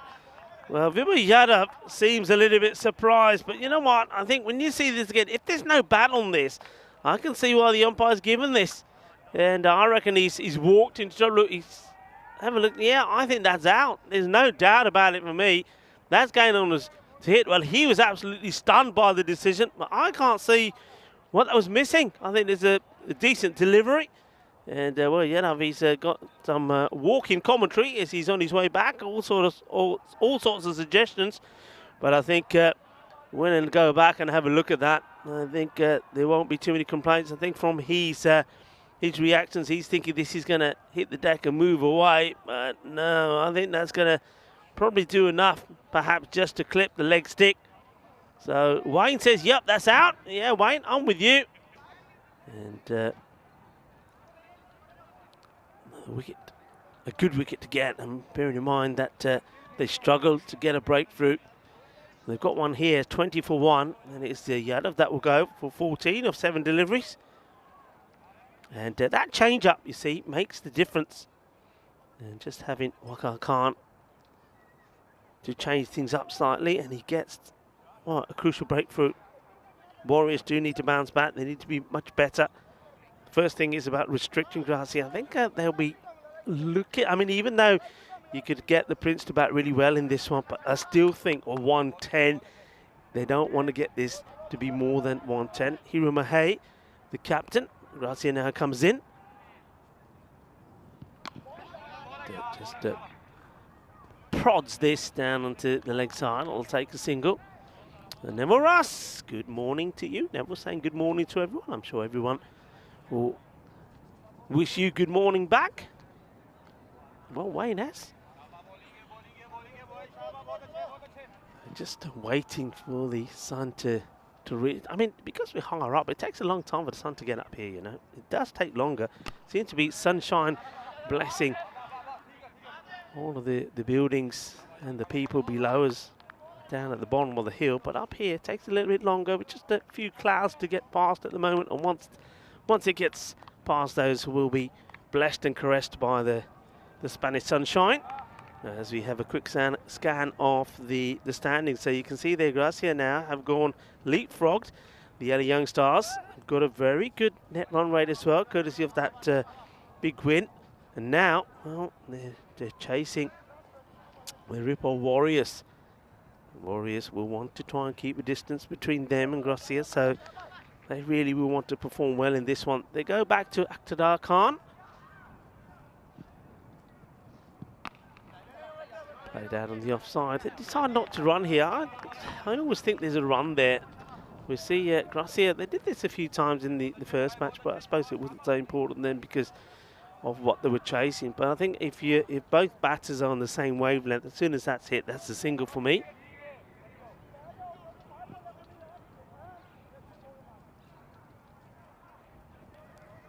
Lal hits this firmly. But the Prince will do the fielding. Oh, we saw something very rare in the last match as well. Well, we'll talk about the Prince first. Prince Demand dropping the catch. It wasn't an easy one, but he dropped it. Doesn't happen much. And we saw Kulip Lal drop one as well. There's a bit of luck here for Hiro Mahey. Captain of Gracia gets an inside edge on this. Good line. You see he's across the right-hander. That's what the left armer Khan has to be doing. And Hiro Mahey very lucky not to chop that onto his own stumps. It's nicely played out. Kuldeep Lal wants it. And you can see there that Kuldeep is gestures back to his captain and says, hey, come on, we've got to take a single there. I think he's absolutely right. Mahey, though, maybe he's not the quickest. Doesn't look interested in it at all. And that's why, because he says, you know what, I'm going to go all the way.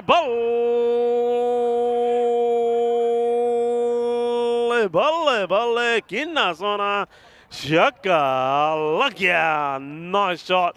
Manos arriba, Vitro Portugués, with 6 carreras. Well, he was saying to Kuldeep, you hold your horses. Don't get carried away with doing all the running. Because, well, I got the horsepower, and he thumps that for a biggie. Hira gets his first boundary.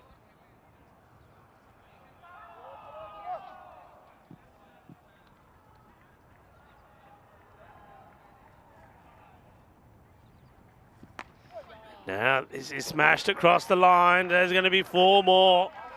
And Hiro Mahey going really nicely here. Thumping hit. This time it just, I think that was the slow ball attempted. But doesn't get the line right. It ends up a little bit too short. And Hiro, when he makes up, gives it a blast. And score moving along nicely now. So power play comes to an end. 34 for 1. Back where they want to be. Iqtidar will be a little bit disappointed with those last 2 deliveries.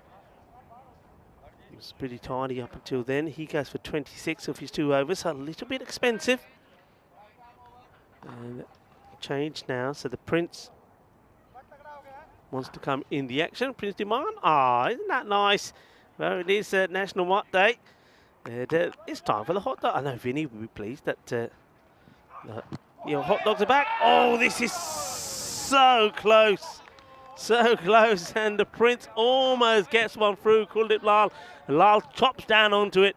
Does well. And watch this. It still almost goes through. And Kuldeep, oh, well, I tell you what. His heart was in his mouth there. Good start from the Prince, but this one gets played away. And leg side, fielder's got a long way to come in to get to that. They've got nobody inside the circle there on the leg side. You see, he's got the man on the 45, but in front of the bat, all the players on the boundary, square leg, mid-wicket, and long on. Oh, chance. This will go to the boundary. It'll be 4 runs. He's off the bat. He's not that far away from Asim Makbul. And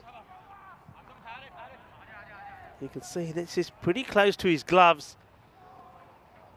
Let's have a look at this. Just little touch, just dips, you see. I think if it's one of those, I think if the keeper anticipates that and gets the dive in, and he's got a good chance to get that in his glove, but it will be 4.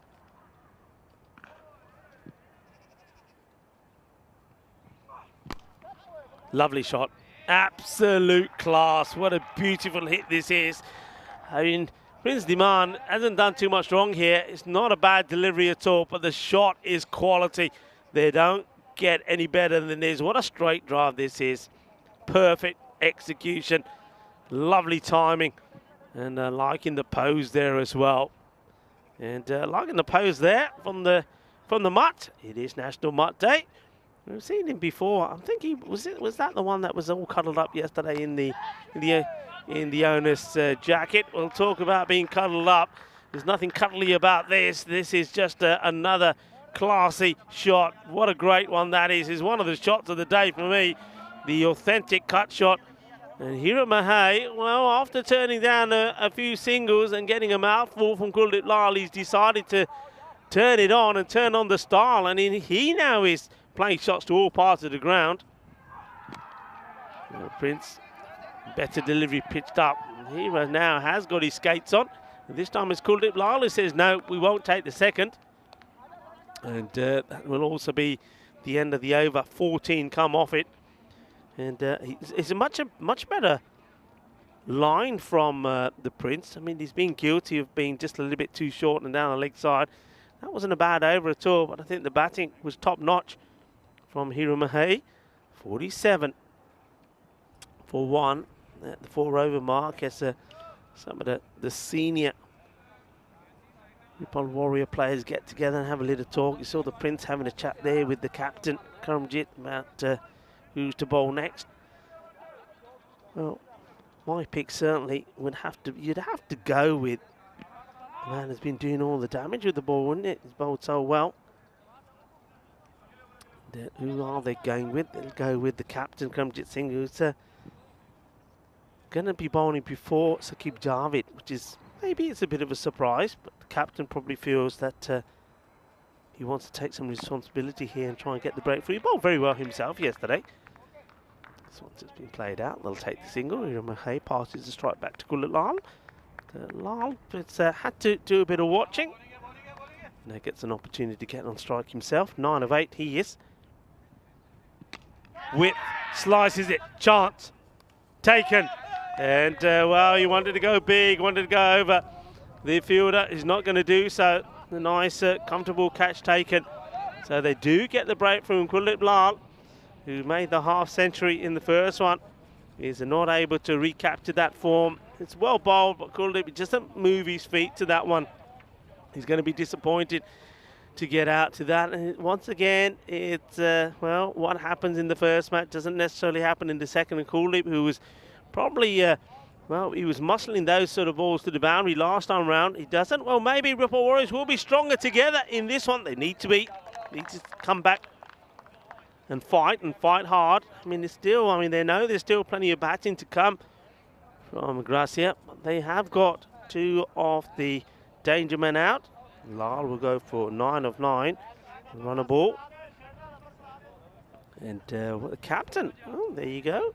Karamjit, he did decide that he would bowl this. And rather than going to Saqib Javid, who was a player who took 7 wickets yesterday.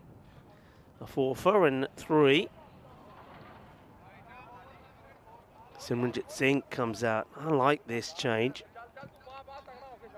Just having him come in a little bit earlier, getting him to come in before the out of form Govinder Singh Bajwa. So let's see what he can do. Captain of the Ripple Warriors takes the pace right off this one. Simjit's quite happy just to push it down for the single.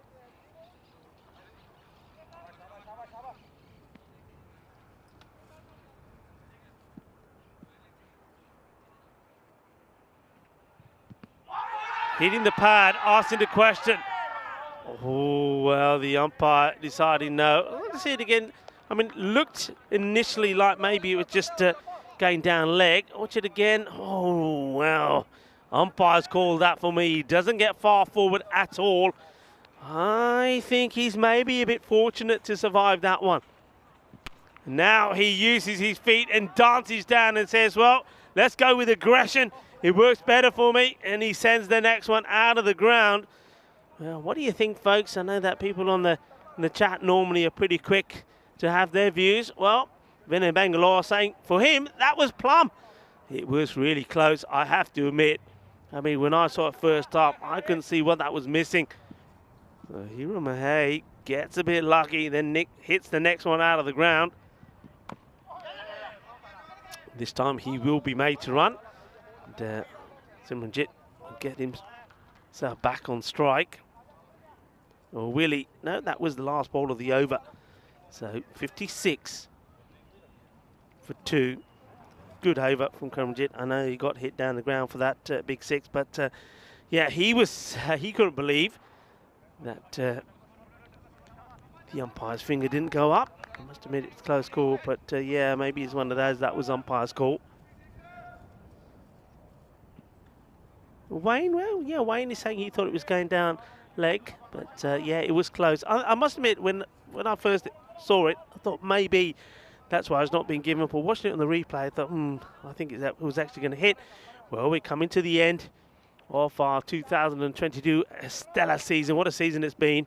Just, well, that will finish on the 11th of December, which will be finals day here. Then we have a 7-week break. And we do it all over again, and we start in Barcelona. So we'll be back here, and I know a lot of you will be excited about that as well, because it's all happened in Barcelona. We've had some historic days, record-breaking days, and well, I still believe there's more records to be broken. And when we come back at the start of next year, well, it could be the same. This one, I think, probably is going down leg. I think the angle of the bowler, Waqar Khan, he goes wide of his crease and darts that across. So I think that's got a fair bit still to go. And we may get a look at it inside on. It gives you an idea just how far down the pitch the batter was. And yeah, you see there, that's a good shot. Good work there from Elvira. Elvira, you're well. Elvira, at least you're in the cosy comforts of the office inside. It's pretty cold out here, Elvira. I think your boys in the tower are doing a great job. Hira, 33, keeping the innings going. Gracia. Khan, though, Waqar, that is, has bowled very well. This one's down the leg side, and you can see he loses his shape. And, well, hang on a minute. Nothing being called here. So it's the umpire. Umpire, I think, has decided he's caught something on the way. I must admit, I'm not convinced. Let's have a look. So here's the delivery. Oh, that doesn't touch it. That doesn't touch anything. Oh, the Yorker delivery. We saw Kulip Lal, who's no longer there, of course, get one of these. And he did well to chop down on it. And this one, well, it gets through. I think Hiro Mahey, once again, is probably a bit fortunate. He doesn't get anything on it. Could have played that back in his stance. But Waqar Khan, it's a great spell of bowling from him at the moment. Smashed, gone, adios, pelota. Eso pelota no va. Qué grande eso es. Eso es más dulce de tarta de Navidad. Adios. Well, this ball is out of here. Jabardasti batting. What a big hit. And come on, Sam, go get that kookaburra. We know we need him. And big hit. Well, Sam Williams is off after that. We'll see him a little bit. I reckon he might have a sneaky tapas on the way back. And, why don't you, Sam? Well deserved as well. As we have a look at the scores on the board, 64. So going quite nicely, but I just think they will feel that they may be around 10 to 15 runs behind where they'd ideally like to be. So you can see why Hiromahe is trying to really up the tempo here with the score. The Warriors, as I said, I think they'll be keen to keep this to a score which is around about 110, not too many more than that, because they know that even with Prince Demand being on form, that to still take a bit of getting. And big swing, gets a bit of pad, got to chase after this. Will it go to the boundary? It will stop just short. So this will be, I think, leg byes. I don't think there's any bad on this yet. 2 leg byes. They're going down the leg side, hence no appeal. So Saqib Javid coming on to bowl. He was wicket-taking machine yesterday. Trying to keep the pressure on. Hit hard, shouts to catch it, and the Prince can't do nothing about this. And Simranjit Singh decides it's time for him to unleash as well. And he gets enough off this. And good positioning, good balance. Watch the swing through, right through the ball. Gets that bat to come right up and over behind his shoulder. And that's what, that elevation is what gets that one to go all the way.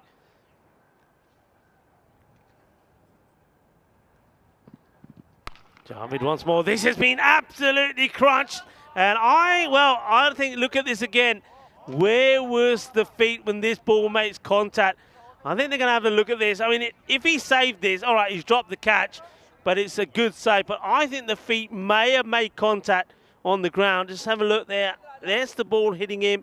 Is he still in touch? No. Well, it ends up being, all right, he doesn't take the catch. This was absolutely motored. And I think this has winded him. I think this has hit him in the gut. This has gone so quickly. Bang, yeah. That is right in the belly. And it ends up being a good sort. Great work there from Spring Productions. Yeah, look, he's getting a bit of a massage there. But there you go. Blubber, blubber, blubber. Give it a good rub. Harder, harder, harder. Well, that was absolutely thumped. Well, look, I mean, I don't think you could hit a cricket ball harder. You couldn't hit it harder. Sam Williams just checking that he's okay.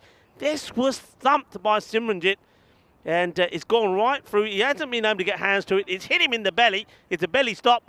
And fortunately, well, I reckon you put that down as run save. And there you go. There's a little, it's massage time. Kena mere malish kar board lagiya. Well, yaar pani na pi. Jada ka pila. And I tell you what, that was motoring. Waka Khan makes a stop. He saved runs. He saved 5 runs there for me. Hira takes a single. Simranjit had to be quick, and he is quick. He's a tall man. He's, well, that's like a giraffe running from one side to the pitch to the other. He gets there. And, well, nicely, Waka is okay. Well, it's done well. Get a bit of a massage there as well. I think I could do with one of those. It might warm me up a bit. The sun is coming out, though. Smashed. Work to be done. Akhtar does very well. Good stop. Good clean pickup. Isn't he a good player? Akhtar Khan has to be quick, has to be sharp, and he has to take this cleanly, and he does. So Simi moving away, gets himself to double figures now, 10. So you can see they're trying to get that extra acceleration in. At the moment, just not getting everything their own way. Gracia takes that little shuffle across, and this has gone. Balle,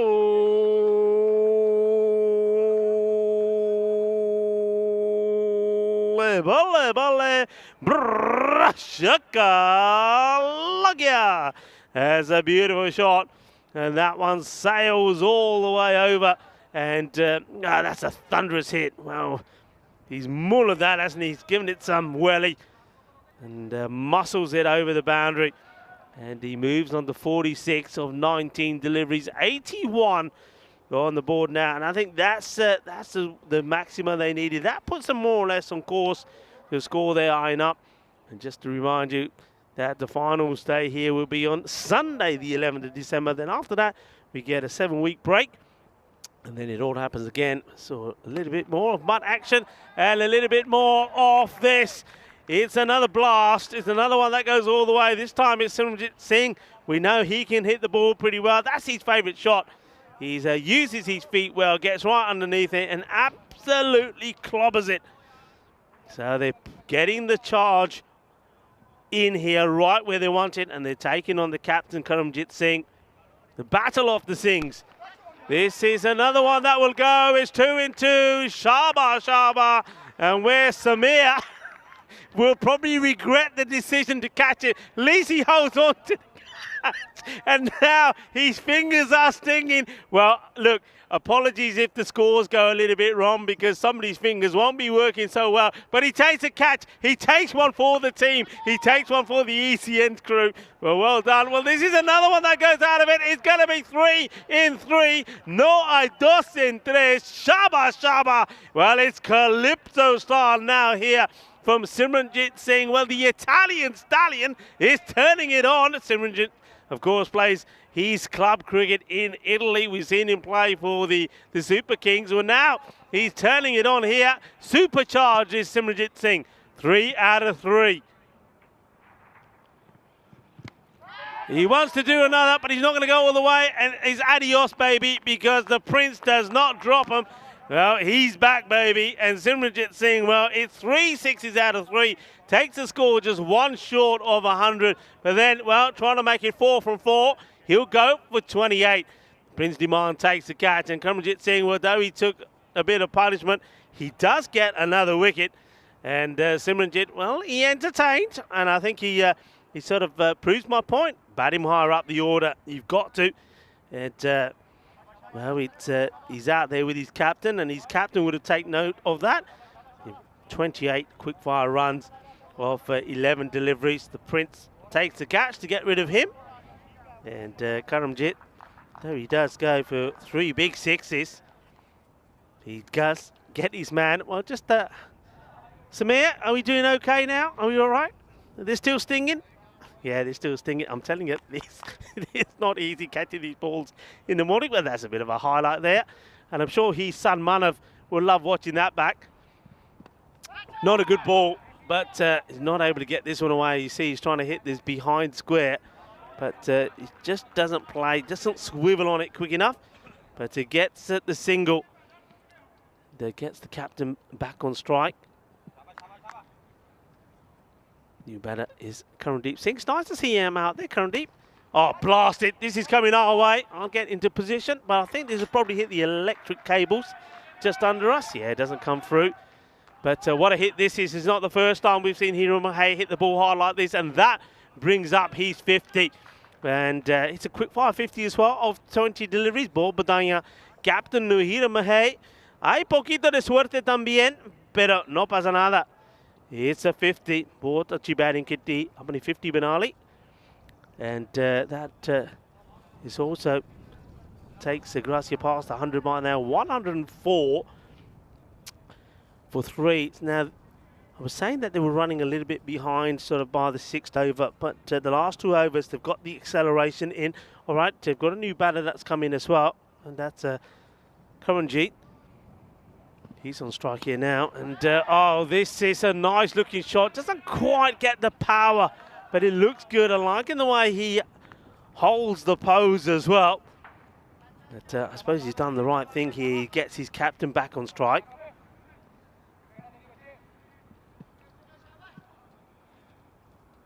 So can he keep going? That's what he needs to do for his team here to get that 120-130 mark. Slight miscue. He'll take the single. Saqib Javed is bowling this the 9th. We often say it all happens in the 9th because it quite often does. It can be magical either for the batting or the bowling side. So far, not bad. First 2 deliveries have just been singles. Karandeep makes good contact. Fielder's got work to do. Watch the bounce. Oh, he's been done. He's been done by the bounce. You got to feel for him. And that's a Jugraj Singh. He probably hasn't played too much on this, and he doesn't know about the bounce on it. He attacks it. He wants to get there early, but he doesn't account for this. Well, it's not the first time we're going to see it. So Karanjit Singh will get a boundary to his name, and this is all assist. The outfield assist. These are little, there you can see there on the ground, all the blackness, little rubber pellets which are underneath this artificial outfield. And when that ball bounces, oh, it bounces, and that's going all over, all around Jugraj Singh. And this is a similar shot to before, and the Prince, he's back. Yeah, baby, he's back. And he takes another 2 catches for Prince Demand. Well, we said that we saw something very rare this early this morning, and that was the Prince putting the catch down. And though it wasn't easy, still you'd expect him to take anything that comes his way, and that's why he's an outstanding cricketer. And takes another very good catch as he takes the wicket of Karanjit. Well, he doesn't hang around, he does the right thing. Comes in, plays a few good shots, but he's not able to get one past the Prince. So he'll go for 6 of the 4 deliveries that he faces. And Javed gets another wicket to add to his tally. It's not a bad man to be coming in at this stage. It's Vinod Kumar.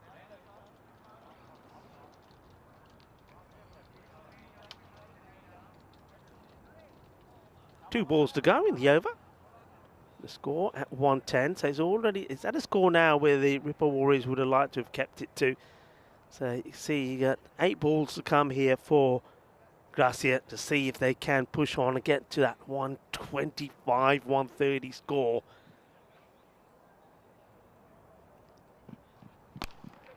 Well, this is hit hard, and no problems this time for the man who took one earlier in the gut. And well dealt with by Waqar Khan. I think every time that ball's coming his way, he's going to be a little bit shaky, but he does well. Just look, I mean, go back. That stop that he made, all right, people would say it was a catch, but look, I reckon for me, he saves 5 runs. That could be really important in this one. Oh, this is a big hit. It goes all the way. That's mighty. Absolutely mighty. That is brutal. Jabardasti batting from Hero Mahai as he sends another one out of here. This is all about the footwork. Quick feet, gets into position and absolutely laces it. Top shot. And 117. So, well, it was not a bad over. He does get the wicket, but at the same time, goes for a few as well. Finishes with 1 for 28. 117 for 4. 6 deliveries left in the innings. I think Vinod, it's single or boundary. Captain's a man with the hot hands at the moment. That'll do. I'll take the single. So I think it's time for the fireworks because it's all or nothing now. That's for sure. The Prince is the bowler.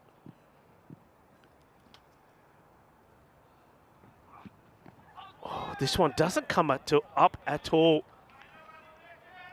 Doesn't come up at all. I think it was the right shot to play, and I think the Prince Demand gets lucky here. I think this one, I mean, I'm not sure. I mean, there's no reason for that ball to behave in the manner that it did. Dot ball. There ain't been too many of them. Well, this one will not be a dot. It's been smashed. That is an amazing hit. That is a flat 6 over covers. Well, that just highlights the strength of the man. This is a cracking shot.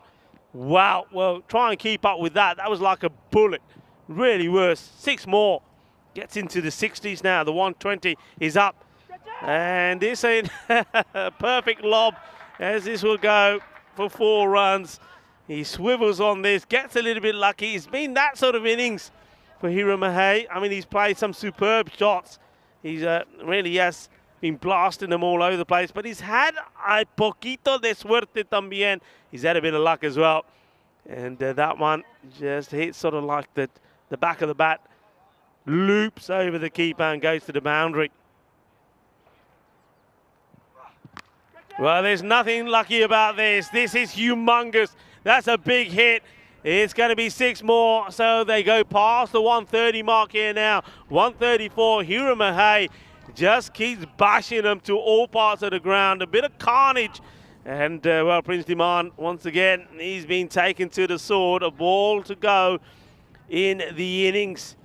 134 for 4. Gracia right where they want to be. And it's a Yorker length delivery chance, but it's gone under the fielder Khan. What is a disappointing finish. Hira Mahey has more luck to his name. Akhtar Khan diving forward. Not an easy catch. You just get the feeling, though, at this stage of the game, trying to stop the boundary is probably the more important thing to do, but he goes with his instincts, dives forward, not easy to take. It's catch goes down, but worse for Khan. It also slithers under him and goes to the boundary, and they are going to finish with 138 for 4. Well, Gracia are a team, when they bat first, they score big runs, and I just think from my calculation that each time that we've seen them bat first, they've scored 150, 152, and now 138. So they are awesome, and I think the acceleration was key here. This is the LBW, the one that Viva Yadav wasn't very keen on, and I think that was the correct call. He went for 14, but then Hira Mahey came out and he played some sensational shots. He really did. I said before, I think he got the rub of the green a few times. He wouldn't have been too happy when he saw the departure of Kuldeep Lal, but that brought Simranjit in, and I was looking forward to seeing Simranjit going out there. I just feel that he is a batter that probably should be batting slightly higher up the order for me. With that one, well, I tell you what, the batter gave it some welly, and that belly got some rubby, and somebody's hands were sticking. Oh, I like that. He said that was a bad error. I should never have gone. But look, it's a great catch. It's nice to see Samir Naik, member of the ECN crew, doing some scoring there, take a catch as well. But, well, his fingers were stinging after that. That one was the bounce you have to account for. But one thing that the batters have to account for is if you hit it in the air near Prince, he's likely to take it. But, well, some of them, though, went in the air. It just kept going. And that was how the innings finished. As we saw, that was Akhtar Khan diving forward, trying to stop that one from going to the boundary. Well, he was trying to take the catch, wasn't able to take the catch, and wasn't able to prevent the boundary either. And so we saw a solid finish from Gracia there. I can give you the splits there, and it was right what they needed. There were 56 at the halfway point. 82, though, came in the last 5 overs, and that was thanks to some good hitting, some good clubbing from Simranjit, and the captain, Hira Mahey, was outstanding. They were the pick of the batters, really. 77 of 27 from Hira Mahey and 28 of 11 from Simranjit. And we just saw there the bowling figures, and well, there were some expensive ones, weren't there? I think Prince Demand, once again, expensive, and Karamjit Singh, they both went in the 30s. Saqib Javed, though he did pick up 1 wicket, 28 from him. You got to say, pick of the bowlers probably was Karamjit. Don't forget, of those 32, 18 came off them in just 3 deliveries from Simranjit, and he did get his wicket there in the end. So Gracia, they're a team on fire. They're a team that are showing us exactly why they're a team that I certainly thought were going to be the ones to beat in this group. It didn't start well for them, but now they are, well, they're starting to perform, and they put a big score on the board here, 138 for 4. Look, it's one of those that we know, Ripper Warriors, that they also can score big runs, but they do rely so much on Prince Demand. And the Prince, though he's looked a little bit flat here today, he's got to come back strong, and let's see if he can. As we have a look at that, the wagon wheel of Hira Mahey, didn't he bat well? 77 not out, and look, you can see there, he plays shots all around the ground. That is why he is such a dangerous player when he gets going. Definitely play the captain's innings there to get his team to that high score. So this one is very, very evenly poised as we have a look at the mid-inning summary. Gracia have got the runs on the board, 138, 139 required by the Ripper Warriors, and we all know it, we're all going to say it together. If they are going to do this, Prince Demand has to be on fire. Prince Demand has to do something special. He is a player who is capable of doing it. So this one, for me, can go either way. If the Prince fires, it's going to be a very close contest. If he doesn't fire, I think Gracia are going to get another comfortable win. Join me, Rico Full and Mr. Maximo, when we return in under 15 minutes time for the conclusion of this match. It's going to be a humdinger of a finish in the battle between the Warriors and Gracia. Join us soon.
Hello, cricket lovers, and welcome back. Yeah, a lot of people in the chat, like Vinay Van Gloor, saying people who think the match is over, well, watch out for the Prince Demand show. Yeah, very much so. I mean, what it takes, I mean, Prince Demand or any batter, maybe even somebody like Masood, they get in here and score quick runs. Anything can happen.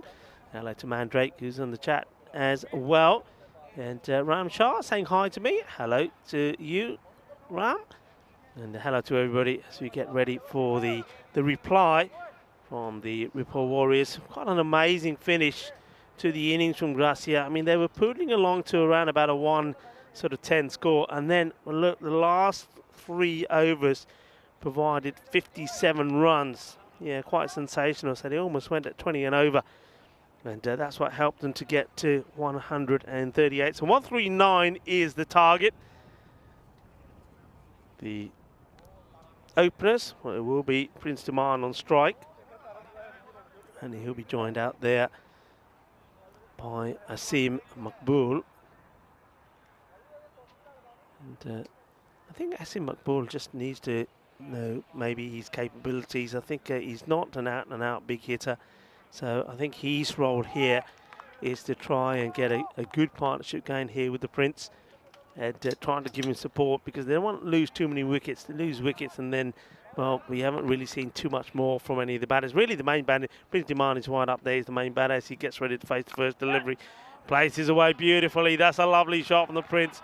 This is where he's at his best when he's timing this outside the off. Quite a few teams have failed to acknowledge that and haven't set the right field to him. I mean, you need a man to him there. Point, backward point. He plays such lovely shots to that part of the ground. So a perfect start. 4 runs straight away. He just caresses this away. But yeah, going back to that, the Prince, Masood, and Oli, and I think Waka Khan have been the 3 batters that have done anything for the side.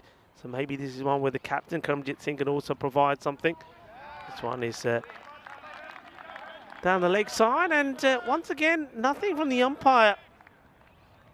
I mean, this one, we saw this in the Gracia innings, and I don't think this touches anything on the way through. That for me is a wide. Doesn't touch anything, and I don't think it's going over the stumps. The Prince can't believe it. I must admit, I can't believe it. I think the bowler gets a bit lucky. So you go back to the live action here.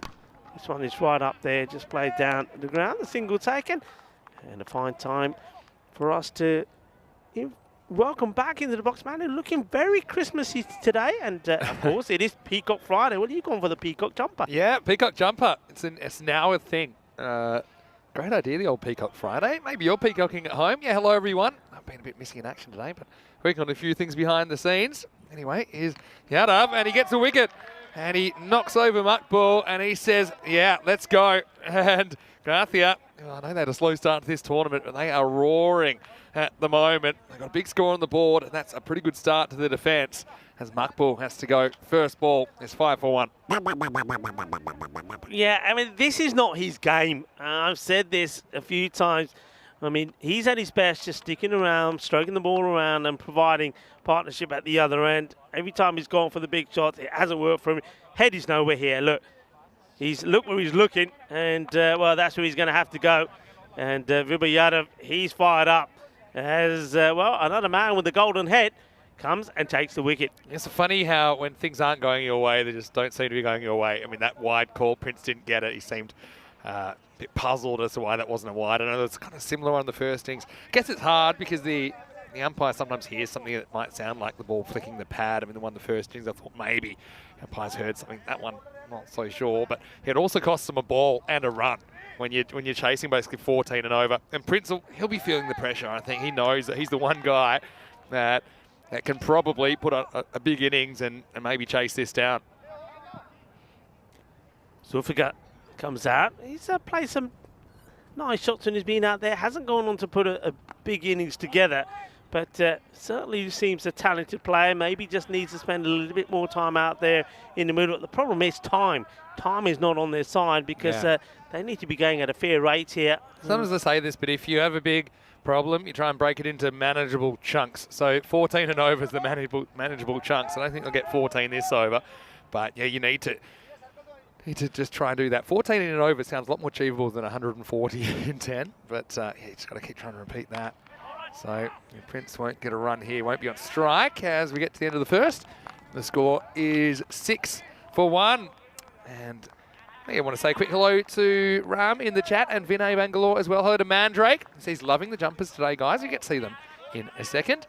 And a reminder, we're now over a week since the last Golden Ball. It did actually involve the Warriors and also involves the Hawks that we'll see this afternoon. So 26 matches without a Golden Ball now.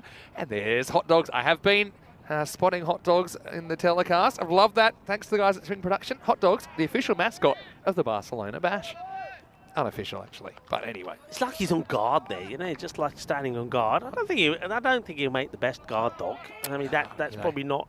He would charm the burglars into not wanting to rob you, I think. Anyway, here we go with Trilichan Singh in over number 2. Slow full toss, worked away. Yeah, they need boundaries. They need them quickly. So you're looking for a power play in the 40s here. It's hard to say how you get that when you only get 6 off the first, but it's possible. And we know that Prince Damar is a quality striker. We've seen him playing for Spain this year in the, well, not just the ECC International T10, but also in some T20 international cricket. So let's see if the Prince can put something together in this power play.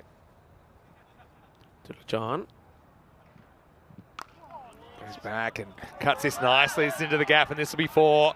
And sometimes just takes one shot to be back on, and that was just an excellent bit of timing. It wasn't the worst ball, was it, from Trilichan Singh? But Princey leans on that and smacks into the fence for 4. Well, that's a shot that the Prince Damar, I think he can play this with his eye shot. He's such a good player of that, the cut shot. And then also, well, when he goes down on one knee and hits the big 6 over extra cover, that's his trademark shots. But at least he started timing the ball well and looking the part. This time he comes down the ground, hits this really hard, but straight to the fielder. Yeah, he's thinking there that because the last one he was able to go back, he's anticipating maybe the bowler will pitch up a bit, so he's trying to make the most of it and come down. He was looking to drive over the top, didn't quite get it. But I like this. I like the strategy from Prince Damar. He already has a century in this series. Yeah, but he really has to boss this power play.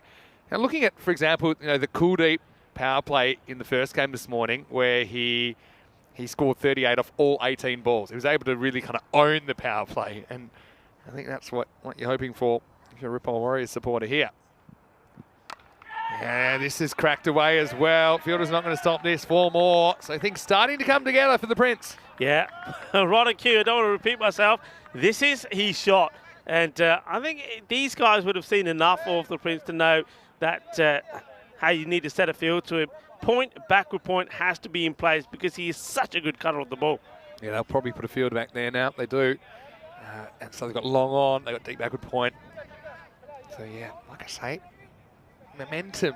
Something that's a bit of an intangible, but you can sense it. You just feel there's a bit of momentum building up for the Warriors. Pitches up this time, and he'll go over the top again. And this one is over and out. Maximo, that's what I'm talking about. The Prince is warming up. He does get the pitched up ball. He nails it over point for 6. Well, that's exactly what I'm talking about. That's what I told you. A great cutter. He'll cut. And then that one when he goes down on one knee and hits over the top of extra cover. That is a great shot. And when he's playing that, he's on fire. He's on form. Yeah, he's on fire. Now, I reckon he'll go a bit straighter here. And Pinch will look to clip him over the leg side. Let's see what happens.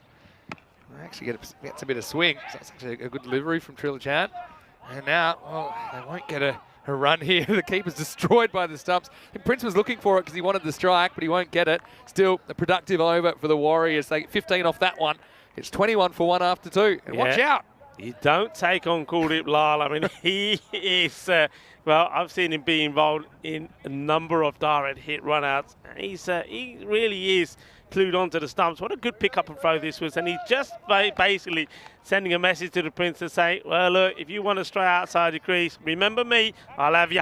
So the Tigers, Catalunya Tigers that is, they are on this afternoon. So they'll get the chance to make it perfect 10 in a row. They're taking on the Hawks. Right now you can see Grathia climbing that ladder. Hey, Mandrake says that he's got some other big news. Of course, he's the one getting the ECN tattoo, which I think is marvellous. He signed you up as well. That's the big news. Tell us what the other big news is. Don't keep us in suspense, Mandrake. Just said in the chat he's got some other big news. Here's Vibo Yadav. This is the thick edge of the runaway for 4. So Zulfigar takes his chances. It was a bit of a filthy hack at that one, but he does get some bat on it and gets 4 runs. Fortune favors the brave. Hay suerte, pero no pasa nada. También hay 4 carreras. And that's what they need. Need to be brave. And, well, maybe sometimes when you're brave, you get the luck of the green. Well, that'll help. 4 runs. That'll do. I mean, just doesn't want to eat up dot balls here. Zulfikar. 1's fine. Boundaries even better. Only 5 more balls left in this power play. Can they edge toward that 40 mark that I was referring to? Pretty well bowled, but have to hustle through for 1. Zulfikar. I feel like this would have been out if he hit. Yeah, they didn't go at the same time, did they? There was a slight hesitation. Then you saw the Prince say, right, okay, I'll go. And Zulfikar says, well, I suppose I better get going as well. And, he knows he's out. But also, he might have spotted that the ball wasn't going to hit the stumps, but it's hard to get a judgment on that while you are running.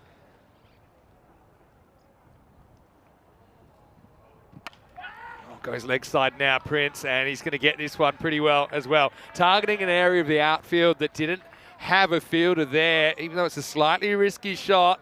So he takes it from 2 stumps outside off, but he gets another boundary.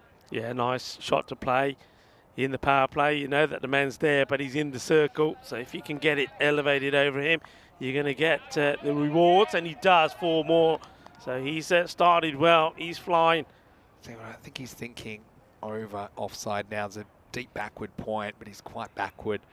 Could go straight over long off as well. I think that's in his mind if the ball's out there. It's not though. It's back towards him, so he can't get this one away. Still, you just can't count out a player like Prince Tuan, even with the size of this target, because he's such a class player. So Mandrake has told us that the big news is he's had the username Mandrake for the last 22 years, but it's getting retired over the break. And he'll be returning as just Dave. Well, there you go, Mandrake. Big news. This reminds me of when Prince, the artist, changed his name to a symbol. Anyway, Tuan's leaned on. They turn the fielder here, but he can't reach it. Well, that shows you how early time that one. Prince Tuan on fire. He has 27 runs out of the 34. Again, not the worst ball from Yadav, but just pure timing from the Prince. Pure timing, pure class. That is top draw. What a delightful shot that was. And even though they do have a man on the boundary this time round, and that's Vinod Kumar, he couldn't get anywhere near it. And just making a change here. Vinod, remember, he's a player. He's got a slight. He's coming back from an injury. So he's not the most nimble on his feet. So he decides, hey, I'm probably not the best man to have there. So they make a change. Shot. Takes off the stumps. Again, can't retain the strike. Can't get a single off the last ball. But still, yeah, you get something out of that power play. They're only around about maybe 8 behind where they want to be, but considering the first over was only 6, I think it's a pretty good recovery. And at the end of 3 overs, it's 34 for 1. Hey, you know what? Talk to me. 34 for 1 is exactly what Krusty will run. Wow, there you go. And so you saw what they could do from there. In a way, it shows you how well they batted. You look at that finish, those last 4 overs, they're really able to push. Things kind of fell apart for the Warriors, to be honest, in the final stages of that innings. So if you do have any big news, throw it in the chat. We already got Dave's big news. We've got Vinay wanting to know what our Peacock Friday outfits are like. Well, you'll probably see him in a few minutes, I imagine. And right now, here's the copper top. Here am I, who's going to bowl over number 4. Hey, I loved what you were saying about how the hair got dyed, that it was a little bit of a bait and switch routine from Kuldeep Lal. Well, no ball call. This has to be for field because it was so confident.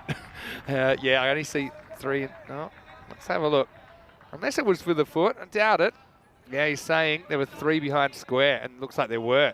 So yeah, 3 fielders behind the line of square leg. Yes, correct. Cool. And whenever you see an umpire go that quick, he wasn't even looking at the foot. He just couldn't wait for the ball to be bowled so he could call the no ball. He just wanted it. Yeah. You sometimes get pleasure out of that. So in the, if you don't know what I'm talking about, in basically the top right-hand quarter of the field, you were only allowed a maximum of 2 fielders in the kind of 12 to 3 o'clock range. Top right-hand side of the screen. Well, it's not only just his head that got cooked. He got cooked there. There's a free hit there. Free hit. He hits it pretty well, and he nails it. Maximo! Zulfia gets in on the act. He had the immunity cloak, and yet Warriors catch a break, and they cash it in. Yeah, well, this is good, and I'll tell you one man who's also smiling, not because of the form he's in at the moment, Prince Demand, but he's smiling because he's got a batter out there with him that is also helping him out with getting the runs and getting the boundaries. Good hit there from Zulfikar.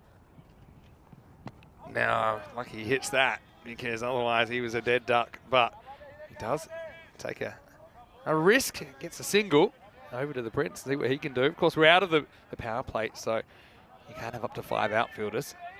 But yeah, that rule that you can only have 2 fielders behind square leg, that's a constant. Good battle this. This one just turns back a little bit. Prince was thinking about leaving this for a wide, but he thinks it might come back, and did, I suppose. So just a single. Yeah, he has been, I mean, he's got the length right, but he's not getting the direction right in the first match. I think he was the most expensive bowler. He's a little bit too much down leg side. This is slog swept. It's high. Is it travelling? It's travelling for a catch. Well, it's almost a team catch, but Yadav steals it back. He drops it the first time. It goes about 99% of the way to the boundary, but it will be gone. So Zulfikar, he hits that pretty well, but not well enough. 47 for 2. This is quite an incredible catch because he's taken it facing the... Watch this.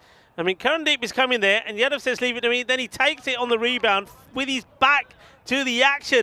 It's not often that you see that. And then he says a little something to, I think it's the fielder there, to Karandeep Singh. Karandeep Singh was ready to snatch it on the rebound. He's probably saying, don't you trust me? And my answer would be, well, no. You just dropped it the first time. So, yeah, so in the end, it all works out. I like it. I love it. And guys, look, I mean, he went for the big shot. Zulfikar didn't quite get it. But yeah, along in this, he said, Mera ran there. He said, Ala. He said, tu shot it, Mera, Mera. And he does take it. But Viva Yadav, well, takes a good catch. I don't think I've ever seen a catch taken like this with your back. To be fair, he only starts to snatch it once he drops it the first time. He was just minding his own business. He's saying, okay, you got this even though I'm here. And he's, okay. I mean, that could have gone really wrong. They could have knocked that. They could have easily. They could have both snatched at it. Ends up being a remarkable catch, actually. So, Hira gets the breakthrough. The new batter now comes in. It's Masood. So, really now, you've got the last of the real batters that have made any sort of contribution in this series out there to join the Prince. Again, need a very big partnership here. Last ball for Mahe. It's pretty well bowled. I think he might have somehow got this into his helmet. Yeah, there was a deflection. Definitely helmet sound here. I don't know if this was ball or bat, but something hit the helmet. I think, yeah, it's a good question. It might have been bat hit the helmet. I thought maybe just balloons up. There you go, off to the side of the helmet. It's a distinct sound. But anyway, lucky he had that on, because that could sting as well, even though it's not coming at a frightening pace. At the end of 4 overs, it's 47 for 2. Pretty disciplined bowling. Just that one no ball, which wasn't actually a bowling no ball. It was for a field indiscretion. Apart from that, no extras in the innings. So Dave in the chat, or Mandrake, I can still call him Mandrake for now, I suppose, said that the 20th of December is D-Day for the tattoo. So it's not that long to go. What's that?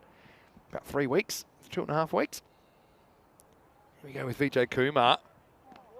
Gets the first ball past Prince Tamanda, misses out on that cut shot. Not as much pace to work with, I think, this time.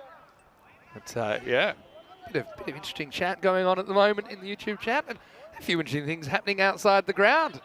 The dog show here. That's nice. It is National Mutt Day. I mentioned that earlier today. Really? It is. It's National Mutt Day, so they're all getting it. They're getting the well-deserved camera time. All the mutts out there. Yeah, and it's a day that really belongs to the mixed breed mutts. As this one is one that's going to join the mutts. The other side of the ground is another one that's almost out of here. Big hit.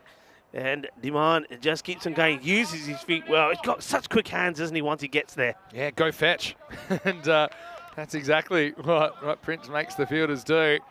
Important. Brings up the 50 as well for the Warriors.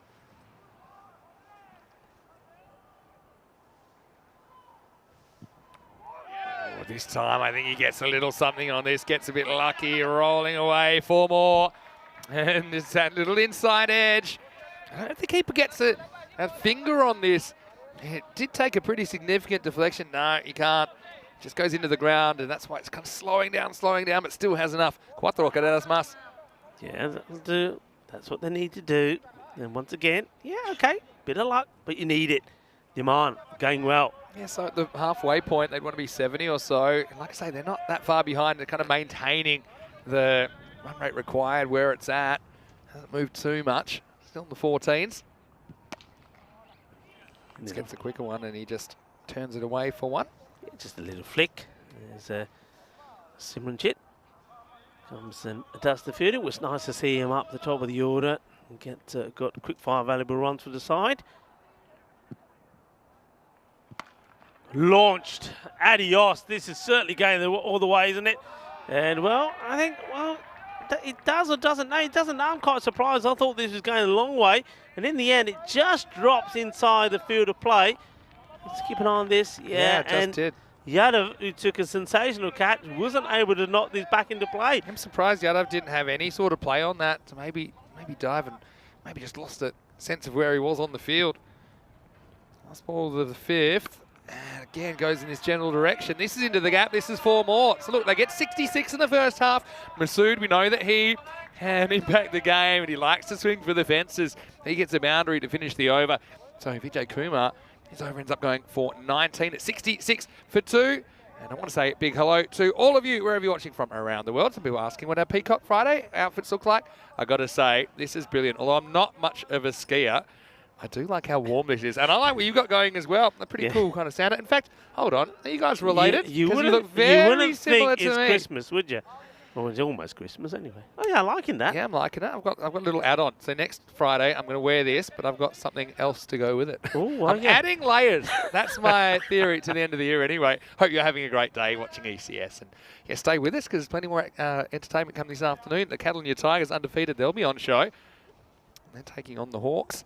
Right now, though, bit of a game on. Here comes back. Oh, I wonder if this is half a chance. Yeah, it is. It was hit pretty hard, and I think he just gets a fingernail on it. Yeah, Mahey, I think there's an opportunity here. Only just, I think it may be, in fairness to him, probably just dropped before he's able to get there. This is a big swing. Well, Masood, he's only got one thing on mind, and that is to hit big. He just swings hard, misses out on it. It's got 2 boundaries already to his name. I actually think Hiram Mahay's bowled really well here. He's got the length right. He's spinning the ball. Even if he's been hit, it's normally been a good ball that's been hit. And it's kind of a challenge for the batter. Nothing too gundy, but let's see what Masood's approach is. I'm going to say attacking. Yeah, a little bit shorter. We can't time this one up either. So just a couple of balls slipping by for the Ripoll Warriors. Well, Vinay thinks that you should be asking me, have I been a good boy this year? Well, if you're going to make me sit on your lap, because you do have the shopping mall Santa about you. You've got that look, Rico. I think you do a good job with that, actually. Good swing. This has taken an age to get to the keeper. Who said, well, sort of snatched at it and then tried to push it back onto the stumps, but I think the batter gets in comfortably. Masood, well, he's swinging from the hips. Yeah, that was a proper bit of bat speed there.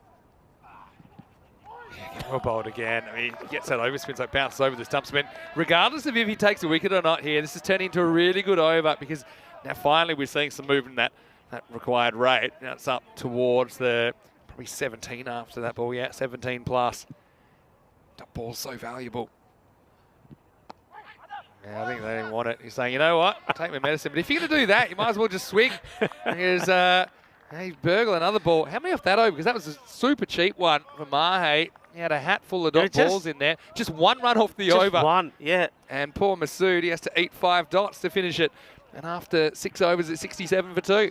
Yeah, look, all the good work that was done in the previous couple of overs undone there. That was quite funny. He's swinging, missing, swinging, missing, swinging, and he says, I'm tired of swinging. I'm just going to block it. That's fatigue setting in. Hey, so Julian says that his better half pronounced that Rico's beard definitely suits him. So that's decided. The beard stays. Kai's saying shave the beard, but only after Christmas. And I think it's everyone is pro beard. I mean, we had 80-20. Rico fangirls in the chat saying, Rico, great to see you kept the beard. Goes well with the Christmassy look. Now, I think if you want to earn a bit of money when you go home, shopping mall Santa. You've got a good couple of weeks from the end of the season until Christmas. Okay, I'm going to eat a few pies before I go. I'm talking about pies. Well, this one is high and gone. What a big hit this is. And Prince Demand, he's saying, well, look, okay, if you're going to block him, I suppose I better hit him. This is another one that's going downtown Barcelona. He needs to face most of these deliveries, I think, if they're going to get close. And he moves to 46, and that is his classic shot. He likes to throw the hands at it. Guaranteed the bowler. Now he's going to go straight, he's going to go long, he's going to go strong, he goes Maximo. What a shot from the Prince as he brings up his 50. Prince Demand 52 off 21 balls. That might be my favourite of the lot. It's his fourth big six boundaries in there, and that one was comprehensive. Yeah, fantastic. Well, Prince Demand, I mean, he made 50 yesterday, 53 off 35 deliveries when he was a little bit scratchy, but he's not scratchy in this one. That's a thunderous hit. 2 sixes from the first 2 balls from Karandeep. Well, Karandeep is normally just being the specialist fielder. He hasn't been asked to do too much. Well, he's had a bit of a bat, and now he's having a ball, and this is going to be 3 out of 3. Shaba, shaba, bolle, bolle, bolle. No hay dos sin tres. Well, un, dos, tres, Calypso style. Yeah, it's a great shot. It's a really good shot. Now you're seeing something a bit more international standard here from Prince. And these kind of balls, these length balls we see in the ECC, they disappear more often than not. Guys have got the technique, they've got the power to do it. And yeah, you can see it was a really good shot, sprung off the bat. There he is again. Now it's a better ball. We'll take 1. I think that's a good result for Grathia. Yeah, I think Masood's got his role to play as well now as well. So this over's gone for 19. Yeah, and I think for him, he just has 2 free swings of these last 2 balls. He does swing and gets this away. He will get a boundary. So that's good work from Masood, who's getting with the program. He had to eat those 5 dot balls, but now he's able to angle this one away. 4 runs, and yeah, suddenly, game on here. Game on. Well, the last over only went for 1. This one has gone magical. And 23 from it, and it ain't done yet. There's a ball to go. So I don't think he's taking a single. He didn't last over, and that worked out pretty well. So I don't think he's taking a single here. No. He's swinging. I don't think he's blocking it either this time. Here we go. He takes a single. I'm not so sure. I just think when Prince has been bossing it, and he's hit 3 sixes off the first 3 balls of an over. I know you want to trust your partner, but you also got to look at the game situation. That extra run doesn't take him that much closer. It's the end of 7. The score 71 for 2. Let's have a look at what's coming up this afternoon. The Hawks, well, they have their work cut out for them. They're 1-5, taking on the undefeated Catalunya Tigers.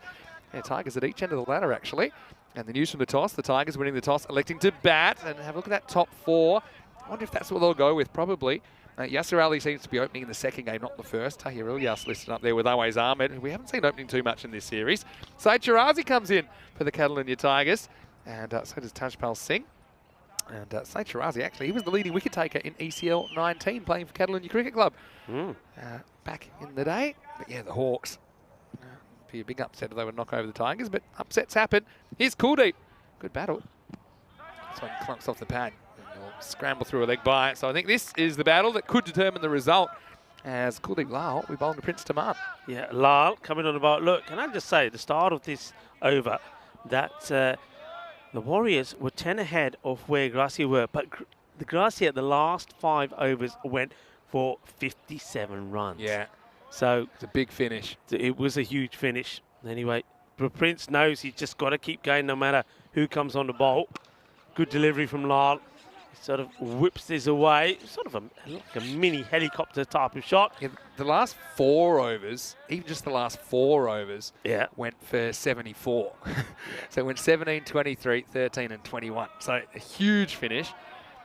But yeah, the comparative scores aren't that relevant. What matters is what their target is and where they're at. Big charge. Dragged out to the leg side. This partnership worth 47 now. Kuldeep, he's a clever bowler. He's got a good change of pace. He's able to swing the ball as well. He swings the ball in more than anything. Yeah, but I think still fairly batter-friendly conditions. Let's see if Prince Demand can keep his team in the game. He's done well to get him this far. Now 3 a ball required. Can't get any bat on this. It's just angling down the leg side. This one might have missed the pad as well. Ouch. Have a look at it on the replay.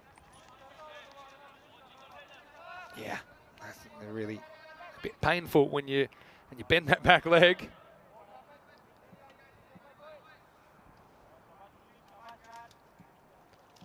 Kuldeep tidying things up again after that last over. Well, look at this. This is just it's a bit of a nothing shot. Well, I tell you what, the Prince, he gets ready to play this shot, and then in the end, he just like freezes. Yeah. He doesn't. I know it's cold. He doesn't. He doesn't get the dink in. He's having a bit of a laugh about it. It's a premeditated shot, so he's kind of stuck, and then he's like, it's almost a block, saying, okay, I'm not going to get what I want here, but I don't want to get out either. So I am going to protect my stumps. Gets one. All right, another free hit for Masood, basically, and he does hit it. And where two fielders going to guard this, they won't go for two. Leaving it very, very late. I think that might just take us over the point of no return, Rico. As we get to the end of 8 overs, it's 96 for 2, so 43 will be required off the last 2 overs of this match. Yeah, I mean, so this ninth, well, we say it all happens in the ninth. It does have to all happen in this one for the Ripple Warriors. And good over there from Kulilab. I think that was sort of almost a plan. I think Karandeep Singh, he's somebody that's he's done outstanding work for Grassy in the field. But he got a bit of a bat here today. We went out there and he got 6 runs, hit 1 boundary. And then I think the captain, Hiram Ray, was quite keen for him to have a bowl as well. But he knew he was taking a risk. But he always had something like Kuldeep to fall back on. And that's exactly what he's done. Kuldeep, a nice tidy over, just 4 from it. And that puts Garcia in the driving seat. But is not over yet. A magical over here keeps it interesting. Vijay Kumar's coming back, and he went for 19 in his first over. Yeah, just looking at the last 3 overs, it's quite a strange one. I'll come back to that in a second. Here we go, it all happens in the 9th. And this first one's in the slot, and it disappears. Abracadabra out of the ground. Maximo. Well, the only way back into this game is boundaries, particularly sixes. And that was a clean strike to start the over. Yeah, bring it on, because if it's in the swing zone, it's going. It's disappearing. So got to try and get this one, I think, outside the off. Well, they're still searching for that one. Or maybe one of the mutts the other side of the ground has run off with it. It comes back, but probably with teeth marks. So what I was going to say is there was that over of 24, which was magical 2 overs ago, but the overs around it have been 1 and 5. So yeah, the issue with that is it kind of averages out as below average, even though you had a magical. This will just be 1, and so all right, over to the Prince. It'd be quite dramatic. I wonder if they were able to pull this off. Prince is going to take a couple of steps down the pitch and crank it. He really is. He knows what he's got to do. I mean, there's no point to just hanging around. Every ball has to be a boundary ball, more or less. Goes straight, doesn't quite get it. Could be trouble, and it is. Simranjit Singh is very, very solid. Well, Prince would know that because that is his position normally. But some high-quality fielders in this game, and that's one of them. And yeah, still catches better than he wears the blonde locks, I think, Simranjit Singh. But still, big moment in the game, and really, with Prince, you think walk off any hopes for the Warriors. He goes for a well-made 61. But leaves his team 103 for 3. Yeah, I mean, Simranjit Singh, he's just class, isn't he? We know that. Had a question in the chat from Raja Shafkat. What's the highest successful run chase? Well, here are the highest successful run chases we've ever seen on ECN. And Badalona Shaheen, actually, they chased 162 earlier in this series. The next best, 159, which was both earlier in this series, but also we had a 159 last year by Cluj in Romania. And then you can see 3 others in the 150s. So, we have seen, 139 chases, 140s chases, probably not often, but periodically. Yeah, but hopefully that answers your question. Raja, thank you for the question. Meanwhile, Vijay Kumar's pretty happy that he has a big wicket of Prince Taman. Here's Waka Khan. He needs to do some whacking. He tries, not quite off the middle, hanging in the air. Good catch, excellent catch. Well, he ran a long way. Well, he had to wait for his moment, didn't he, Karandeep Singh? But this time, he judges that perfectly. And suddenly, Vijay Kumar's on a hat-trick. Yeah, absolutely superb, Karandeep Singh. I got a lot of time for this guy because, most of the matches that Gracia have played, his role has just been to field. He's their top quality. He's their gun fielder. He does some great work out there. He gets a bit of an opportunity today with the bat and ball, so I'm pleased he does. It doesn't go to playing with the ball. He gets tonked all over the place, but then he comes back and takes an amazing catch, and that catch means that just like that, Vijay Kumar is on a hat-trick. Yeah, well, we haven't seen a hat-trick since the 14th of November, so a little bit of a drought. Got to say, this is a pretty good chance because, how many do they need?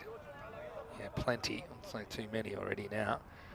But, yeah, could see the batter going for this. They need 36 off 8. Vijay Kumar, could he be the 40th hat-trick taker of the season? Akhtar Khan will be the batter that comes in, will it? No, it's not. Like Akhtar, because making it's right-handed. This is Ihsan Elahi, who's come out to bat. He's facing a hat-trick ball. Oh, I'd be yelling for that one. Look, it's ooh. Watch out. Well, you'd be yelling if that hits you as well. Tell you what, I mean, like, it's worth a shout. It's probably missing just leg stump. But look, appeal. Yeah. You're on a hat trick.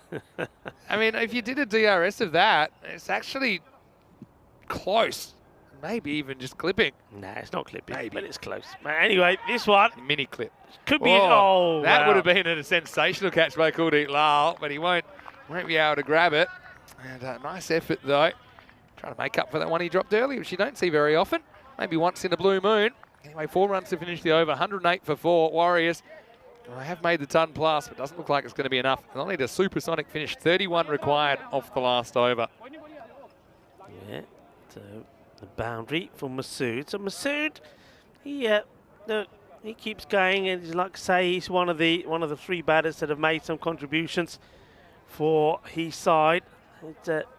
He swung and missed at a few as well, but he's got some runs on the board, and at least he's got the Warriors to pass the 100 mark. How close can they get? Well, that will help. That will give them one more with another ball to come. Eli is on strike. Kuldeep Lal bowled a very, very good 8th over that basically put the game to bed, I think. Yeah, he did. Some good work earlier, though. You think about Hiramahe, 5 consecutive drop balls. I think that's probably pinpoint the start of the troubles. Anyway, 10th over time. Before he gets driven down the ground. This should just be a single down to Simran. Yeah. Remember when I was saying about this match and Ripo Warriors, I said they need to contain Gracia to a score around about 110, because even with the likes of Prince Demand scoring well, it's they're going to struggle to get any more with that. And well, this basically proves what I was talking about. 110 is what Ripo Warriors have to try and contain teams to, and that's even with someone like the Prince batting as well as he did. Yeah, that's for sure. Jay Wild's in the chat. Hello, Prez. Saying, love that Papa Rico guy. I've got to say, Rico, I thought you were already popular, but now I'm seeing a whole new level of popularity that I didn't even think was possible. And all you had to do was unleash the beard. There you go. I still think, let's get the open-chested, hairy chest. We'll take it to another new level. Anyway, this is smack straight, and it's going. Simran is going to hand it off. You got to love it. You got to love it. Unselfish as well from Simran, where he is blowing kisses. Gurvinder will be the man that takes the tap, but Simran makes that catch. Bit of tag team play from Grathia. They're having some fun now. 111 for 5. Oh, yeah. This is what you're talking about. This is sun, sea, sand, and sexy cricket. This is what we like to see when we are at the Mount Duke Olympic ground, and this is some Olympic team fielding. Simranjit Singh does all the hard work. That guy is absolutely spectacular, but the catch will go to Gurvinder Singh Bajwa. He'll claim the catch, and the man who's giving us the kisses, his name won't even go anywhere near that. What an outstanding bit of work that is from Simranjit Singh. We need to see that again. Yeah. I mean, this is class. This is where I think you need to have catch assists as a stat. Should be like a run out. Because really, Simran, he won't get anything for this. Absolute class. He does the hard work. It's almost like Gurvinder wins the catch lottery. He just gets a gift. But anyway, it was great awareness to know where the boundary was and to hand it off just in time. All right, 3 to come. Hussain gets a hit. He does hit it. Could be another catch. Oh, he's taken that. Yeah, I think he has. Well done. Vijay Kumar, 2 great catches in 2 balls. Well, another hat-trick opportunity. Kuldeep's on a hat-trick now, and it's 111 for 6. Well, Kuldeep goes racing over to him. I tell you something. There is something in the air here, and I'm going to call this early. I think we've got a hat-trick coming, and if this is a hat-trick, it will be one of the best hat-tricks that you'll ever see, because we've seen 2 outstanding catches. I don't think we've ever seen a hat-trick that has involved a team relay catch like that between Simranjit and Gurvinder Singh Bajwa. Now a great catch there from Vijay Kumar. Hat-trick is on here. I'm feeling it. I'm going to pick a random one out. How about Mark Simpson-Parker for Austria in the ECC? That was a good one. So, yeah, some good names on there. Kuldeep saying, where do you think I should bowl this? I'll be probably bowling something on the stumps. The Nelson as well. This is where, if I'm batting, I'm blocking this. You better believe it. You need 28 in 2 balls. I'm playing the role of party pooper. When you're losing, you got to be able to take cheap victories. And I ain't playing any shots at this one. Here's Kuldeep. Is this hat-trick number 40 of the season? Oh. There you go. Smart batting. If you enjoy your test cricket, that's a nice bit of work from the captain, Karanjit Singh. Anyway, Warriors so close yet so far. They're not going to take any points out of the morning's play. Grathi out there. Good streak continues. Yeah, we couldn't have bowled a better ball for a hat-trick. Full, but blocked out.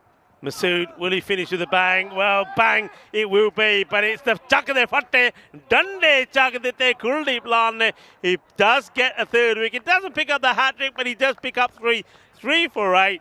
Well, Kuldeep, the last time we saw him with the ball, he was pumped all over the place. So they gave him the gloves back and said, stay behind the stumps. But today, they've unleashed him again. But he was being good. 2 for 9 in the first, and then 3 for 8 in this one. Well bowled. And you got to say, a solid performance from Gracia. Gracia, they're back, and they're back with a bang as the castle gets knocked over. And Gracia do the double over the Warriors and continue their climb up the table. Yeah, I said it before and I'll say it again. If you want some cheapies, get the 10th over. And, take nothing away from Kuldeep, but he does take 3 in that over. Look, Gracia, they're happy. Commiseration to the Ripple Warriors. They fought hard this morning. Again, their batting fortunes did seem heavily reliant on the efforts of Prince Demand.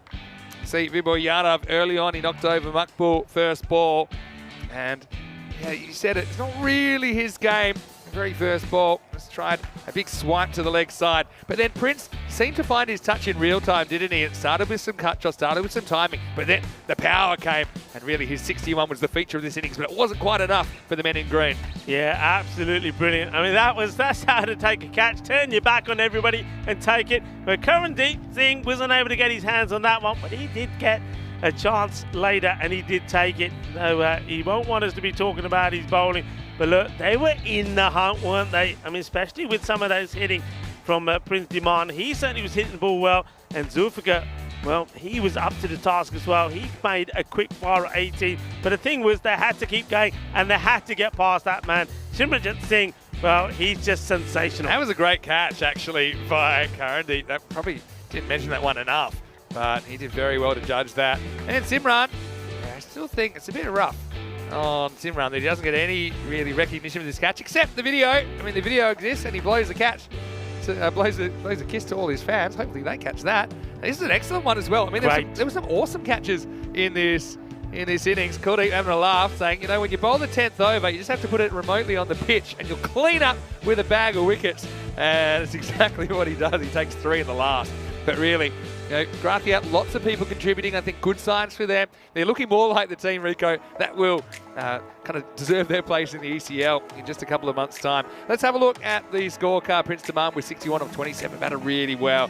Masood with 27, played a role.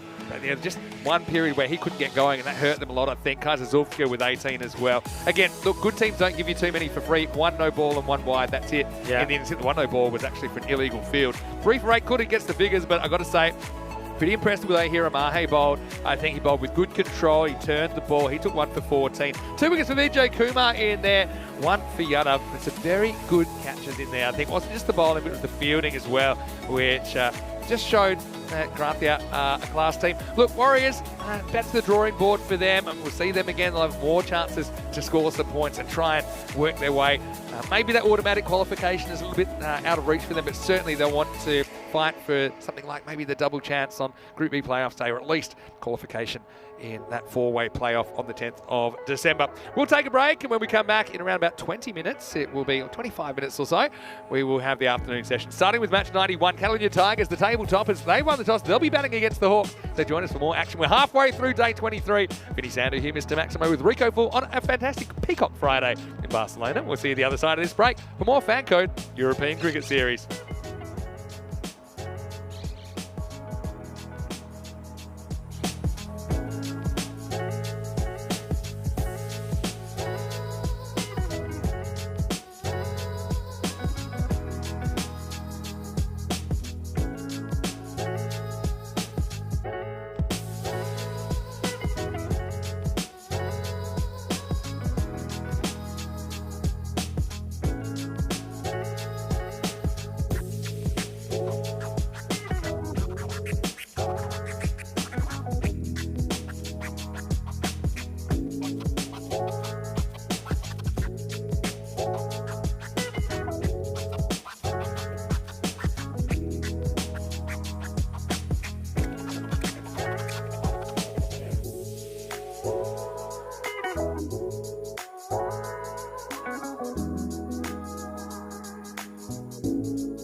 Hello and welcome to Barcelona. It's a very nice Peacock Friday. It's a bit of a chilly one, but it has been a pretty entertaining day so far. And now we are going to see one undefeated team in the afternoon, Catalonia Tigers. They are here for matches 91 and 92.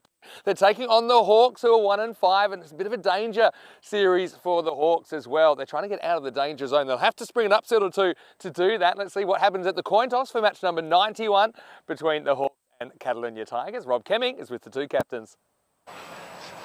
You ready? Yeah. Tails. Tails is scored.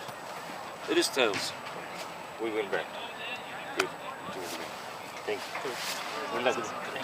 So Gulam Sawa wins the toss and elects to bat. So a good confident move from him. He knows that he's got very strong top order and even middle order, to be honest. And we have seen them kind of shuffling their openers. I think Tahir Ilyas has been very good with the bat and also behind the stumps for the Catalonia Tigers. It's been a breakout series for him, but we know that they've got services of some very, very handy bats, some Spanish national team bats as well. But I mean, just want to focus on their bowling as well. And I think they've been pretty reliable. He's got a slippery Yorker.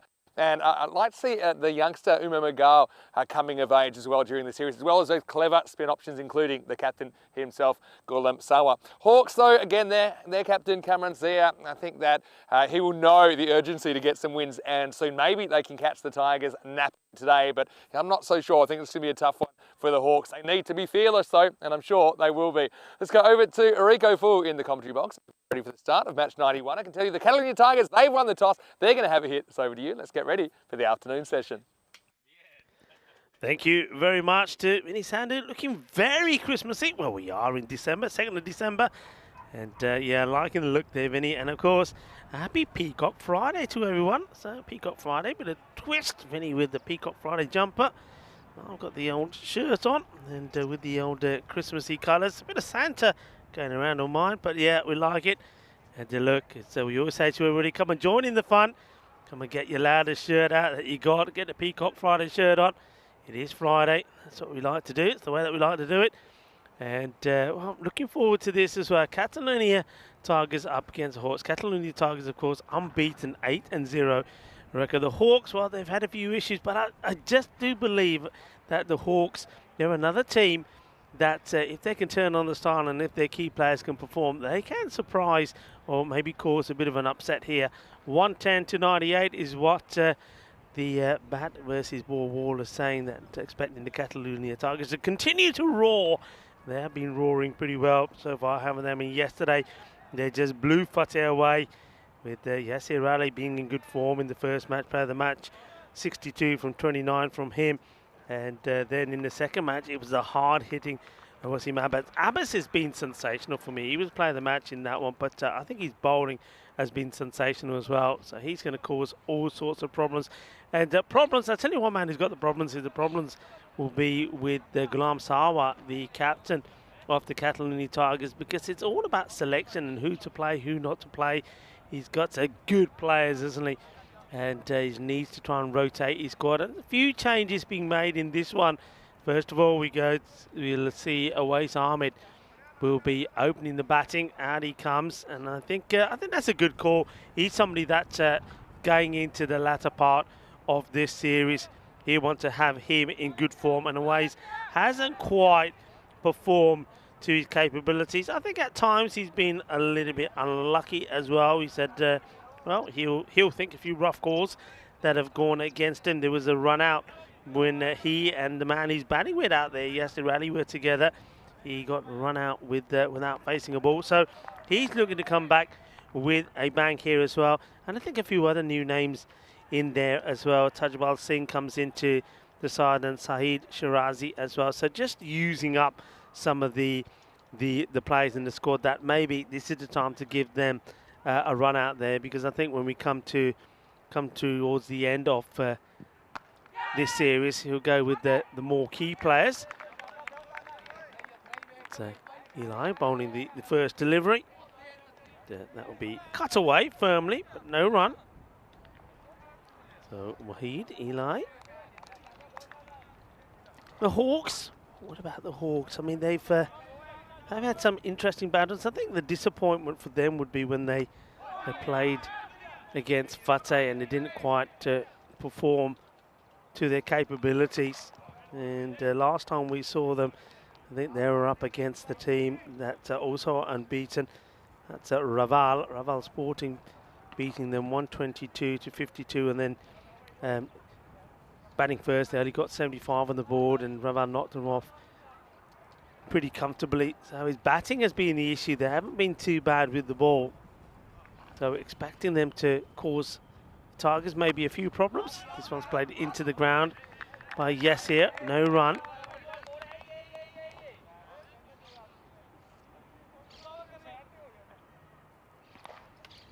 The sun starting to shine now, coming through, and everybody around the ground starting to come out of the shades and into the sun as they start to just defrost a little. Far more comfortable to be out when the sun is out, and let's hope it stays out.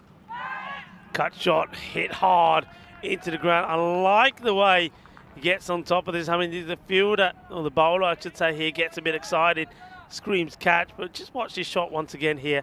Look, waits for it, and he's hitting it firmly downwards as well. So the fielder who's at point, I mean, he's gone past him pretty quickly anyway, but I think it's also bouncing sort of around about, a metre away from him, but toe length. So hits the deck and goes through, skids through for a boundary. This one is a bit straighter and just gets worked away on the leg side by Yasir. Yasir was in fine form yesterday. Batted very well. 62 for 29 in the first match. And he just was a man on a mission, just came out there and rocketed the ball to all parts of the boundary. And we know that he's dangerous with the ball as well.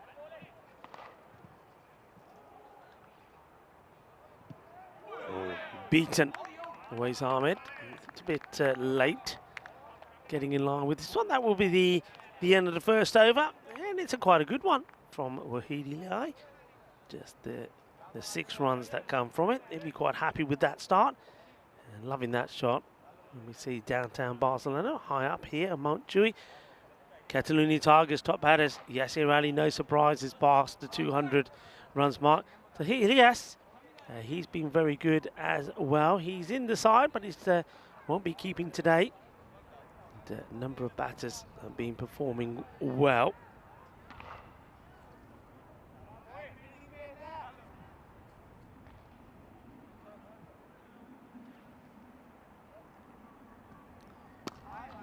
This one's being clipped away straight to the fielder. Be a run. Yeah, just have a look at some of the key performers there on the Hawk side. I mean, Bilal is the top batter, 92. Sohail's been there as well, and the captain, and bowler Saniullah, and Hamza, Amir Hamza. He's been absolutely key, and I don't think we've seen the best of him yet. This one gets pushed away for a single. So keep an eye on him. And I was talking to him the other day, and I was saying, you guys have been fielding well, but it's just not happening with the bat. And he was saying to me, he said, we've got a lot of players that are away and not playing. So he said, even the likes of myself, I mean, he's been batting sort of in the top 4. He said, I really wouldn't normally get a look in with the bat. And he's a reasonable batter. We've seen him bat well. So whether they'll get some of those key players coming back in time, we'll wait and see. Someone like Umir Latif is there with them today. And Zafir Farnham, somebody who probably could come up higher up the order as well. Let's see how they go today. This one's not the best of deliveries down the leg side. Wide is called. Always Ahmed has a swing and a miss at it. And let's see if Always can get his series started here as well with a good score.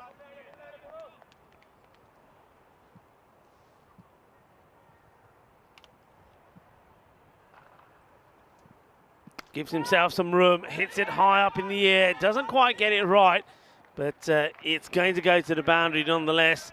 So he can get away with this, I suppose, in the power play. Gives himself a lot of room. Look where he gets to play this shot, and backs himself to get it over the infield, which he does, and one bounce as it goes to the boundary. So 4 runs to Wais Ahmed, gets his first boundary. This time he goes the other way, and it's a good delivery, takes all the pace off this. A slower one, just floats it up there. Usually start sort of takes a leg stick guard, but stands so that allows the bowler to see all the stumps in that shuffle across, and that sometimes has been he's undoing. I think the bowler that's got a bit more zip about him can get that ball right up there, trouble him for a bit of pace, and when he's going across, you strap the pads, you're gone. Speaking of gone, that's the end of the second over.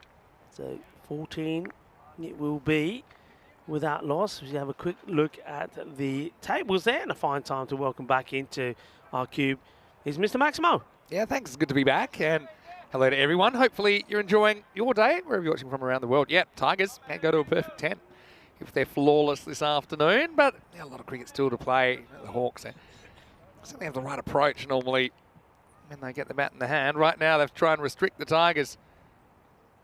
Here's Wahid Alahi to bowl. Down the leg side, not a good delivery. A wide called. Umpires for this match, Jamil Khan. And he's at bowler's end now, Asif Zia Mughal. And the man that's doing the third umpire duties, Umair Aftab. All the umpires and match officials being well led by the tournament referee, Rob Kemin. I mentioned the umpires, I mentioned the scorers as well. Look, Cameron Zia is taking this keeping wide to new scary height. Certainly is. I mean, every game he goes a step wider. I mean, look how wide he starts here. I mean, where is he? How does he get to the leg side ones, Vinny? The thing is, he can actually get there as long as he's quite far back to start. And the other thing is, he's already moving that direction, so he's already got like a bit of a head start. This is hit over the offside, and I think that is going to be out of here. It is Maximo. What a shot! Well, these two, I know they're both Spanish national team players, and right now with shots like that, you can see how. That's an incredible shot. It's 6 over covers. And this is all about foot movement. Absolutely crunches it. That's another kookaburra that Sam Williams has to go after. Come on, Sammy, go get that ball. I mean, what is this? Their 7th match, the Hawks? I mean, by the if they have a 17th match, he might be pushing off the wall on the left. Yeah, look, it's crazy. I would say let's give our scorers a shout. Samir Nayak, who we saw take a catch, he's still recovering from it. And Max Bai as well. And Sam Williams is in there supporting them as well. And a great team that we got here as well. Quinton Norris, of course, is doing his bit. And around next to Rob Kemin, the tournament referee. And Dana Ores as well, taking those magnificent photos and keeping you all entertained on social media. Well, new balls, please. Yep, get it out there. Key partnership, isn't it? There's probably a few key partnerships, to be honest, in this side, but here comes Alahi, the right to reply. It's not a good delivery. He gets lucky, he gets blasted straight at the fielder. Not keen to run here. I mean, that's a single for me. Yeah, maybe. I mean, he hit it hard and reached him quickly, so they're worried about a potential run out. We know that these two had a little bit of an issue with the run out the last time we saw the Tigers. This one is up in the air, half a chance maybe, but you need to be pretty quick and pretty nimble to get there. And this one just dipping, I think, before the fielder could get anywhere near it. It's pretty straight, isn't he? Pretty close, but not able to get there. And that's a Mohamed Sohail. Yeah, it's a tough one. I think maybe you can see the 4 anyway. Maybe you dive and hope that it sticks. The value of the wicket is so high. Ooh, bit of bat, I think. Well, I don't think he hits it. It does seem back a long way. Is it missing leg stump or not? That's the only question. No way. This is a straight delivery. I think it's... Now look at the way it comes back off the pitch. Look. See? So it hits him in line with leg. But because of that movement, I think it's umpire's call. It looks, the way it pitches, like, okay, it's definitely hitting, but it definitely does deviate off the pitch. Yeah, close call. Very umpire's close. Call. I think you're right. I don't think there was any bat on it. Then he will take the single. Hey, listen, hot news off the press. All right, I'm waiting. In that last match, we passed 1,000 wickets. 1,000 wickets? We've had, is that right? My calculation, that's 1,000 wickets have been taken in this series so far. That's quite amazing. That is absolutely crazy. That's quite amazing. So, I mean, most of those, I think a lot of those have fallen in Group B. I think Group B has been very much dominated by the fielding side and the bowlers. Well, But yeah, I've 1,000. got what do you some got? exciting things for you then, because then. I had at the start of the day that there's been 19,435 runs. Yeah, I'm keeping the track of this. Okay, so to spoil your thunder there. I'm keeping the track. I've All got right. before the start of this match, Mm-hmm. 177 runs would take it to 20,000. Okay. I mean, if you ask somebody, Thought I was the stats you man. are- You're all over it now. if you ask somebody how many runs you think would be scored in this series, there's no way they would have come up with that figure. No way. I'm telling you now. 20,000. So we're gonna hit 20,000 runs today. I'm pretty sure of it. That's quite incredible. Yeah, well, I'm just looking up something. So, to give you an idea, Sachin Tendulkar scored 18,426 runs in ODI cricket. And we've had more than that in a few weeks. This is hit hard. Sam Williams, come on. Clean hands. Yeah, safe. Safe as houses. Just the other side of the cube. You can't see him there. It's not that hard, is it, using the hands to field a ball on an artificial surface? Sam Williams gives you a good lesson on how to do it here. All you do is you get down. I'm pity the cube's in the way, but it was perfect technique. Well, I tell you what, it is better to field it now when the sun's out rather than when Samir Naik did it and his hands were stinging. I tell you what, it's nice to see that Amagan Khan is here as well. Yeah, Amagan, the big Mac. And listen, congratulations to him as well. He's had that new addition in the family, a baby boy. And Bebe. I'm pretty sure we're going to have some laddus later from Amagan, some barfi and laddus. This is, well, a bit of foot fielding, and it works out for him. Yeah, take it back. Foot fielding's the best. Look at the way he does. He sticks out the foot, he kicks it, doesn't even break stride and picks it up. I suppose one of the interesting things about cricket is people have different approaches. He decides he wants to go with the boot. Luckily, he doesn't break his ankle, and he horns it back in, no problem. Arms up. This is being picked up beautifully, and that's the timing that we're used to seeing. Now, here's the thing. Hamza bowling to Awais Ahmed, right? Yeah. I think, aren't they, they're related. Are they brothers? I think that's what I heard. Yeah, they are. They are brothers. So it's brother to brother at the moment. Oh, so this is an ultimate grudge match.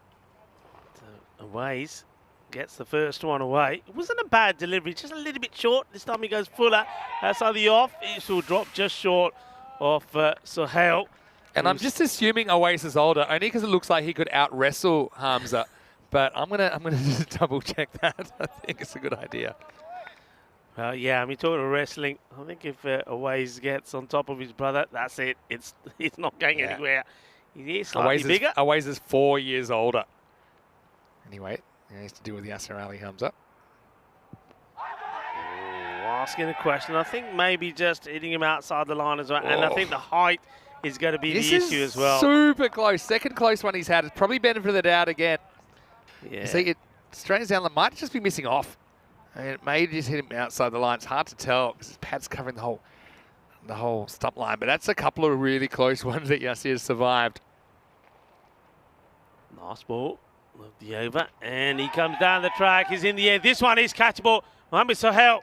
And he takes the catch. And they get the prize wicket of Yasser. Yasser maybe just getting a bit frustrated, but getting bogged down. So Amir Hamza getting the wicket. That's well done. And Yasser Ali, he gets into the 20s, but it will be no more than that. 23 of 15.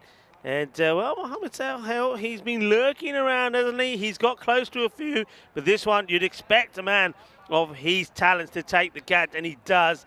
And they get the first wicket, 38 for 1 at the end of the fourth over. Third time unlucky for Yasser. He had 2 close LB shouts that time. I was a bit worried that there'd be some miscommunication, but it was in the air long enough that they sorted themselves out. Mohamed Sohail takes an important catch. And a big hitter goes. It's 38 for 1 after 4. Yeah, good bowling from Amir Hamza. I still believe that I think I said this a few times, could be the key component for Hawks. If he gets clicking with bat and with ball, I think things can start to happen for them. But that's a good wicket to get because you know that Yasser Ali can certainly hurt you. Awais Ahmed is still there. And he's going to be joined by Ilyas, who also has batted really well. Oh, this is so close. Inside edge. Ahmed gets lucky. Always thinking of 2 here, but it's not quite there. And the thing about Always, he likes to shuffle across and go over mid-wicket, but it's a risky strategy if you're not hitting the ball very well. A few things can happen. He opens up the LBW because you're hitting across the line. You can get inside edges that can end up on the stumps. I think probably just looking at him, he can hit through the line of the ball. I'd love to see maybe kind of just standing a bit stiller. And if the ball's outside the off stump, just hit it over the offside. It's a safer shot. Anyway, he's got his own technique and typically goes with what works for him. Ilias has been good this series, I think. Mentioned him. And we haven't seen him opening here. He's batting 3. And you may see him opening the second half of the afternoon in their second game. Because, yeah, he's one guy I think can play a number of roles. And they do seem to like to change the openers, Tigers. This is going to hit. And it's going to go over the boundary. I think this has gone for 6. I think this goes all the way. It's quite an incredible shot. Look where this ball is. And he's playing, I mean, he should be hitting this out on the offside, but you try telling him that. He's still able to get enough of this, and it goes for 6. That's a crazy shot. This is what I mean. He has it in his mind. I guess suppose that's a full toss. You can pretty much hit it anywhere. But it certainly wasn't the easiest shot to play. Yeah, crazy shot to be playing that where you plays it. He goes in between mid-wicket and long on over the boundary, 6 runs. Saniula goes for the short one. Well, this is going to get the treatment. You can't bowl there. That's a Gandhi ball. And that is out of here. Que grande eso es. Eso más dulce de tarta de Navidad. That is sweet out of the middle. And that is gone. Yeah, it's the problem with CEOs. Overcompensation. And instead of going full toss, he goes very short. That's an easy put away for Always. Oh, he's due a bit of luck in this series, Always Ahmed. He's had a very good start here. He's 26 off just the first 12 balls he's faced. Yeah, I mean, it's not a good delivery yet. He's somebody that's not been in form. And when you're not in form, well, you want them to feed you. And they fed him pretty well so far. And he'll now outside the off. He launches into this. He's in the air. Fielder chases, but in vain. I think this may drop. No, it goes all the way over once again. I thought maybe he was going to drop just inside the rope. It's not to be. It's manos arriba otra vez por el vidro, porque eso es 6 más. If you're going to bowl it in that zone, if he gets hold of it, he's going to stay hit, and he does stay hit. 6 more to him. And, well, he's doing it in boundaries at the moment. It goes into the 30s, 32 now of 13 deliveries. That one also gets them well into the 50s now in this over. 58 for 1 with the ball to go in this, the 5th. Yeah, it's really quite leg side dominant at the moment. If I looked at his leg side versus offside stats, he's on 32 runs. And the very big majority of those runs have come on the onside. Yeah, a bit of discussion here. I wonder if they're checking whether it was 6 or not. I'm sure it was. Well, we saw it was 6. Yeah. Well, and a bit of debate. And maybe that, well, they're calling this a 4 now. That's weird. I mean, it was right in front of the officials, so, I mean, they had no excuse to miss it, so. I'm pretty sure that went for 6. I mean. Yeah, that's a weird one, to be honest. Because I thought it was a clear 6. Well, okay. Well, you saw the umpire who's, well, hang on a minute. Could be like a 16. It could be 6-4 and 6 in 1 ball. Again, maybe we'll have a look at that. I mean, I suppose because it is 4 to a 6, they could change it if it was wrong.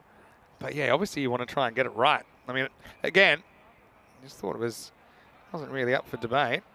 Yeah, I think we saw it a couple of times. I saw it go clean. I mean, the fielder who's chasing after it is the man who knows. Now, whether he's the one, well, here we go.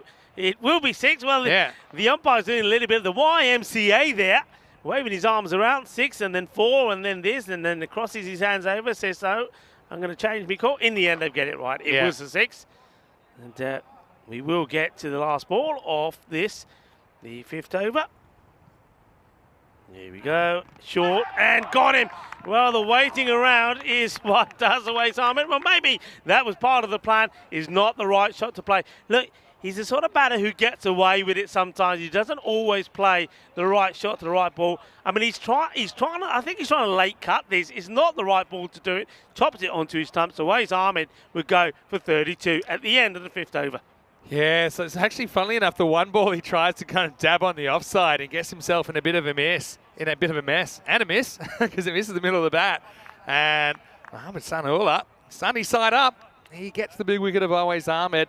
End of the first half of this innings, 58 for 2. Big moment. It's a big moment, yeah. I mean, you got Yasser Ali back, and Always Ahmed goes again. But look, you say a big moment, but one thing we do know is that the Catalonia Tigers, well, they've just got all-star cars. So look, it could be Christmas. Looks like Christmas. Yeah, starting December. to look a lot like Christmas. It certainly is. And Enrico, he puts himself on his shirts now. That's how much he loves the beard. Anyway, welcome to you, whether you're watching on FanCode in India, whether you're watching on our YouTube channel. Great to have your company. And yeah, stay with us because this is an interesting clash. Tigers trying to stay undefeated, but a couple of key players back in the shed. Let's see who steps up for them in the second half of this game, or whether the Hawks can fight back.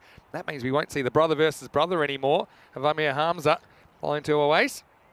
But here he is to bowl the next over. Well bowled. That one's a really rip.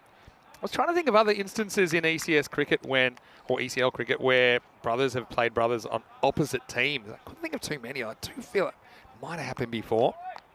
But yeah, it's not so often. I mean, you get brothers in the same team, but not often against each other or bowling at each other. Full toss. This is just a fairly simple stop for Mohamed Bilal. Just a single. Yeah, so there you go. It's okay on the high front. I think it was dipping. The umpires do check with each other, and they say, no, we're okay with that. So here Hamza to continue now to Elias. I wonder if he can get going again. He's been in good form, hasn't he? Mr. Elias, he decides to go back. I don't know if this is it's a bit of a dangerous approach, because one thing we do know on that surface, on that pitch, the ball does spin a lot. It does turn. I suppose if you go back, you have more time to see how much it turns. If you go forward and you don't quite get to the pitch, you could be in a bit of trouble. Hamza, he's controlling the ball pretty well here. Down the leg side, so it won't be out. In fact, it's probably a missed opportunity for Ilyas. He would have expected that to be the put away. In fact, that's Gul. That's out there. So Gul is the new batter, looking to get off the mark. Haider Gul. Oh, gets an edge on this, and the fielder, without knowing too much about it, gets to stop. They think about the single, but Ilyas doesn't move, not good backing up. Wasn't going anywhere. I think it's because he's already got his eyes on the next over. He wants to face, which probably means he doesn't want to move this time anyway. Cool, stuck on the goose egg at the moment. This time he will make Ilyas move as he punches this into the ground. It'll take a single, a very good over and a very good spell from Amir Hamza. Just 14 come off his 2 overs, and he picks up the good wicket of Yasser Ali as well. So the score moves on to 60 for 2. Pretty disciplined first half with the ball, just the 2 wides. But you can see the openers are gone. No Wasim Abbas in the lineup for the Tigers today. So it's a handy one for the Hawks. We don't know if he'll be in the second match between these two teams, but yeah, I suppose you get rid of Ilyas here and you into players that haven't had too much time at the crease. Here we go with the next over. Remember, Mohamed's going to get a wicket first ball. And so it is Haider Gul that has to go. Another chop on. And a perfect start to the over for Umar Mohamed, 60 for 3. Yeah, I mean, look at the positioning of the batter here, and that's why he gets himself into all sorts of trouble. He moves right across, then he's in no position really to play any shot. Look, he's in no position. He's really he gets himself stranded, and, well, the stumps get knocked over. So well bowled, and another one bites the dust.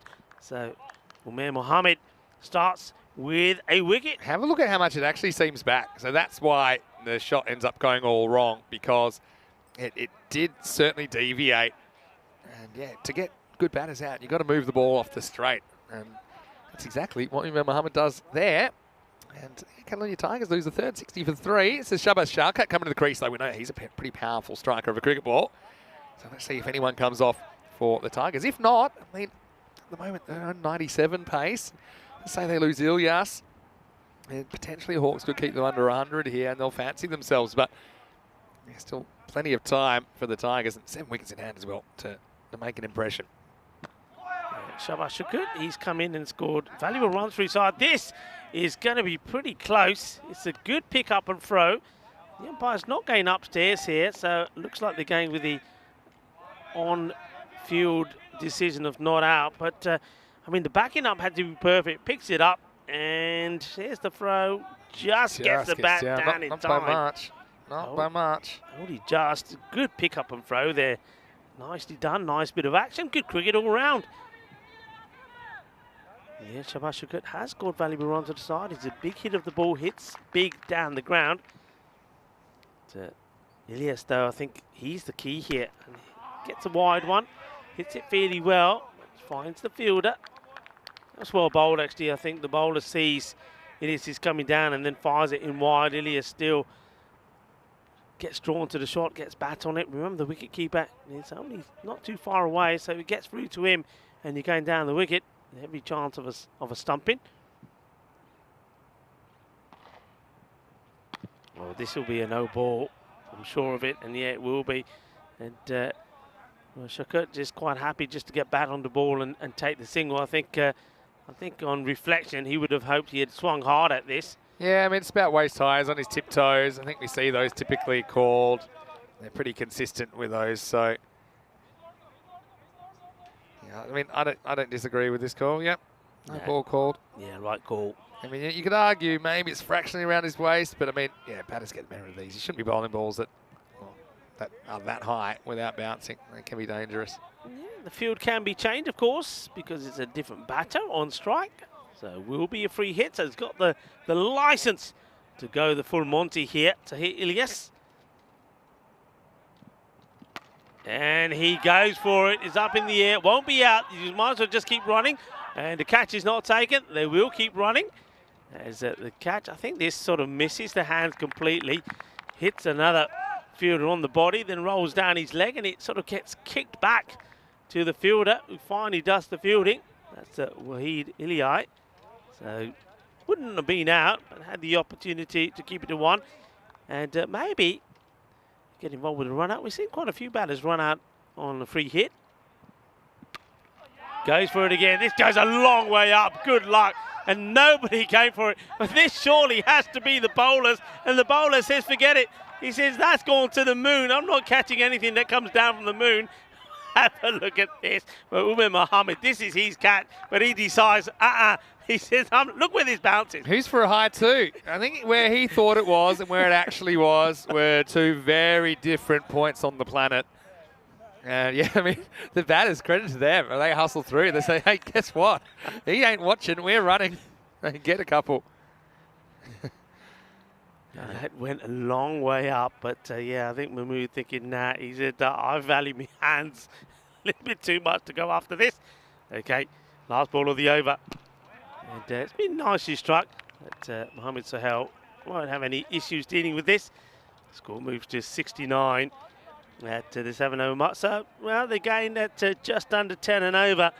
They need to get some acceleration in here because, once again, I think 115 to 120 is what they'd ideally like.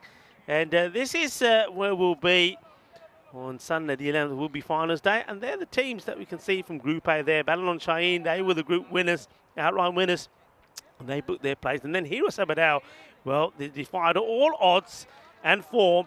And went on winning 3 matches in the day on the sort of Group A finals day, including an incredible victory over Pakar Barcelona. Yeah, it's going to be a big finish to the season. Yeah, here's Sabadell. What a story they were. Anyway, here we go with over number 8. Mohamed Sohail's going to bowl. And this one is one. I think this creeps up pretty quick. Oh, well. What has happened here? All right, I can understand it going over the infielder, but the 2 men on the boundary between them sort of sorted this out. And he literally, well, I'm not sure if he's turning his back on the ball or the partner, but either way, the ball goes through him for 4 runs. Yeah, you don't want to be leaking them, especially when you're in a decent position. Ilyas hasn't had a whole bunch of the strikes since he was there. Both these guys can hit the ball pretty well. Yeah, don't want any self-inflicted issues. Mohamed Sohail. He comes again to Ilyas, who be grateful for the boundary. Oh, this is a lovely shot. Oh, this is a cracking shot, you know. Look at the wrist work and hand speed on this. This is timing and placement.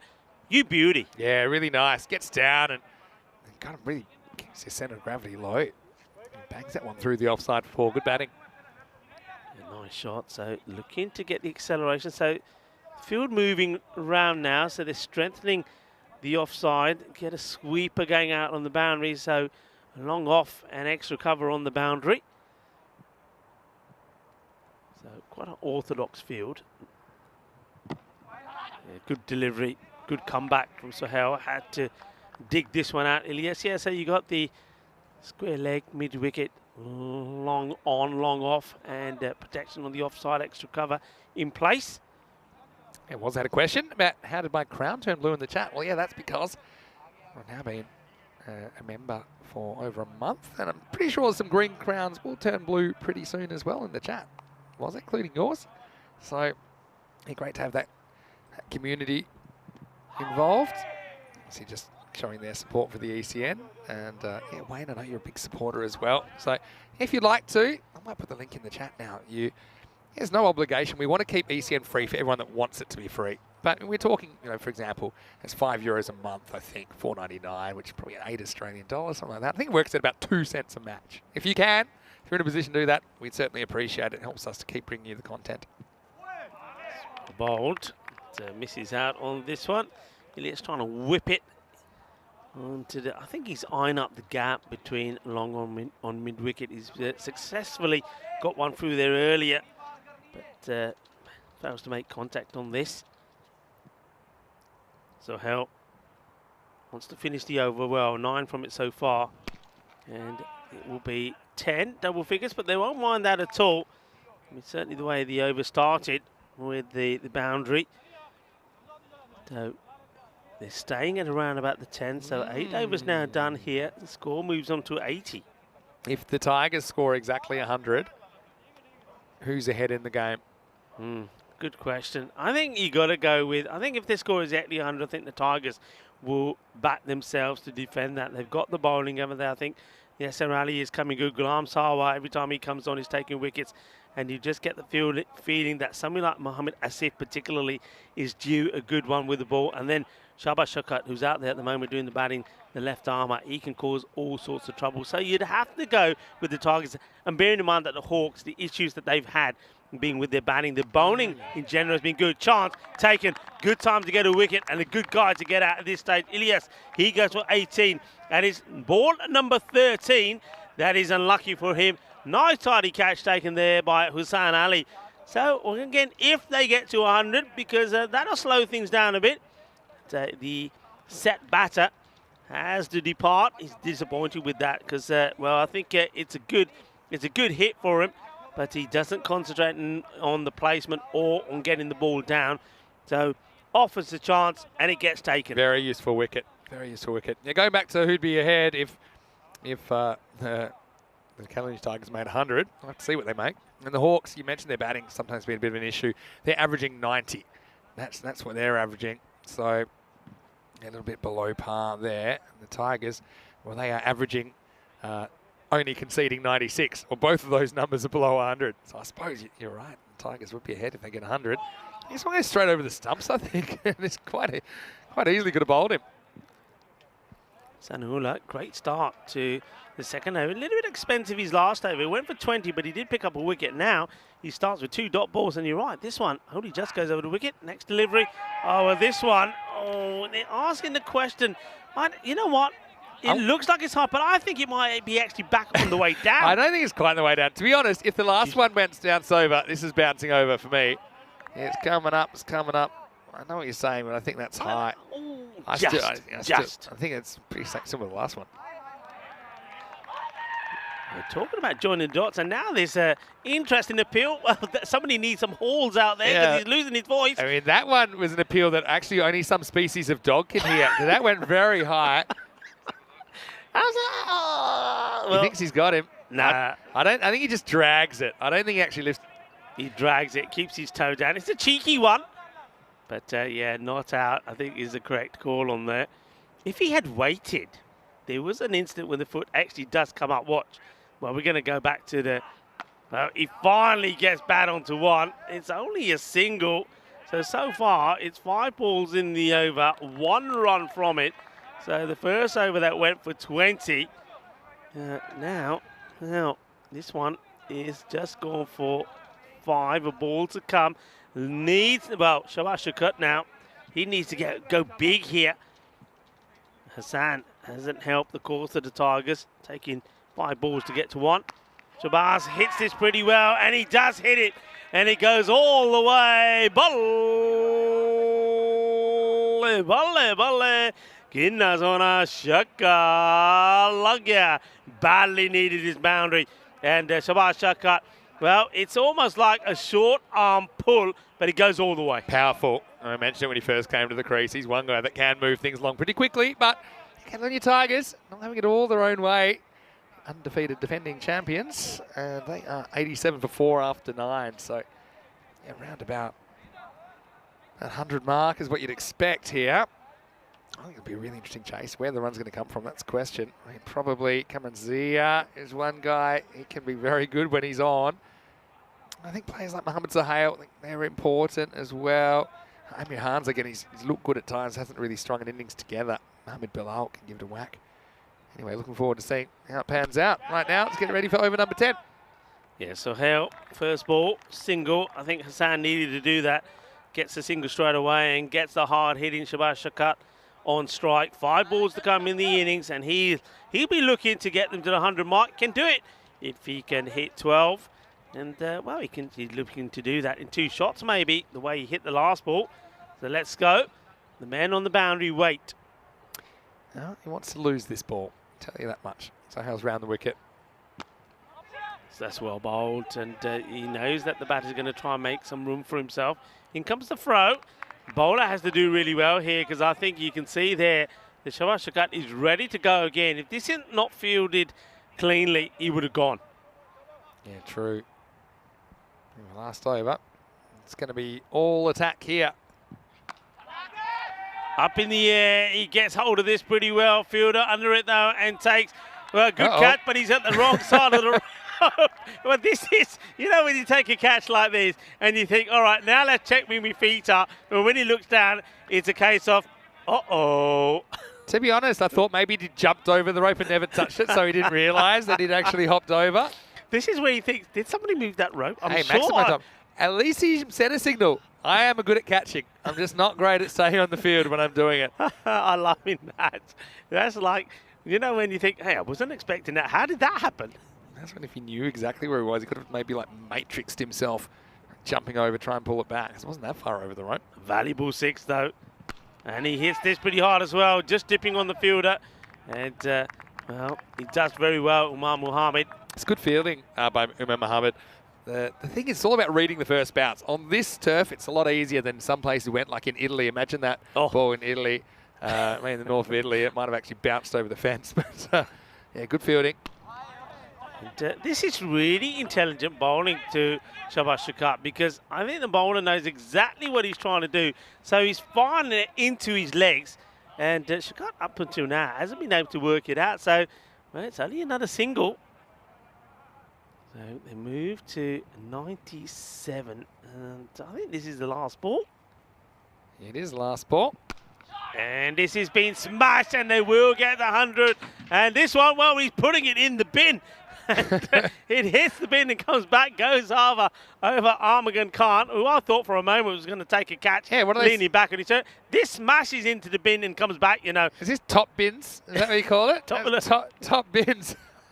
They get the 100, big hit. 103 it will be, so 104 will be required for victory. So the Catalonia Tigers, they get the 100 that they wanted. Yeah, they'll fancy themselves to defend it, but look, all it will take is one of the Hawks batters, I think, to get to a 40 score, and the Hawks could end the unbeaten run of the Catalonia Tigers. It started well with Yasir and Uwais Ahmed, both of the openers, getting valuable boundaries, but they were to go pretty quickly. First, Yasir, and going down the ground. Got lucky with that one, didn't he? But it was a good catch from Sohail, the player who got beaten that time round to get him. Uwais Ahmed looked on song, didn't he? He's a man who's been struggling. Most of his innings, he's been going at a run of ball, but this time round, he found the middle of his bat pretty well. But this was the one, the catch, the chance. Yasir doesn't get it right, and no mistakes at all from Suhail, who takes a very tidy catch. And when you get Yasir out early, you know you're able to contain. Then away's Ahmed. He'll be filthy with himself after getting to 32. He goes and does that, and well, it wasn't a good shot to play. To put his team in a spot of bother, or another person who wasn't able to deal with that sort of delivery was Haider Gul. He went for 1 of 5 as his stump got knocked over. Then they needed a bit of a partnership, and you saw that Shabazz Shakat, the left-hander, came in, and he was able to put a bit of a partnership together with Ilyas. Ilyas, though, is a top performer. Got a bit lucky with that one. And also with this one, with the two fielders, made a bit of a mess of it. And then, well, he got a ball that he would have expected to put to the boundary. Tried to hit it over the top of the man at point, and ends up putting it straight into his hands. And then they needed the Catalonia Tigers some good hits from Shabazz, and that one was an interesting one from Hassan. Finds the boundary. The fielder thinks he's taking the catch. He does take the catch, but unfortunately, he steps over the rope and then, well, put it in the bin. That's what Hassan did with the last ball, smashing it, and smashes the bin and bounces back. And good rear guard action there from Shabazz Shakat and also Fahad Hassan to help Catalonia Tigers get to the 100 mark. So you can see they're all batters bar one getting into double figures, but nobody able to go on to score big runs. And once again, one thing the Hawks have done all the way through this series, when they're out there in the field, they've bowled really well, they've caught really well. So in the fielding department has worked really well. Is the batting department that's had the issues. Can they get it right in this one? The bowling figures there, I think all the bowlers contributed pretty well. 2 wickets from Sanaullah. He was expensive in his first, but didn't he come back well in the second? Amir Hamza, I think he bowled beautifully, as well as Umair Mohammed. So 103 on the board, 104 required for victory for the Hawks. Will they do it? Will they end the unbeaten run of the Catalonia Tigers? I'm sure the Tigers, though, they'll have other ideas, and Ghulam Sawa, their captain, well, he knows how to fire up his troops and get them going and get the feeling. The Tigers will come out roaring, but will the Hawks be able to snatch victory here? It's going to be an exciting one. Join me, Rico Ford and Mr. Maxwell, when we return for the conclusion of match number 91. Volvemos in 10 minutos.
Hola, muy buenas tardes, mi familia.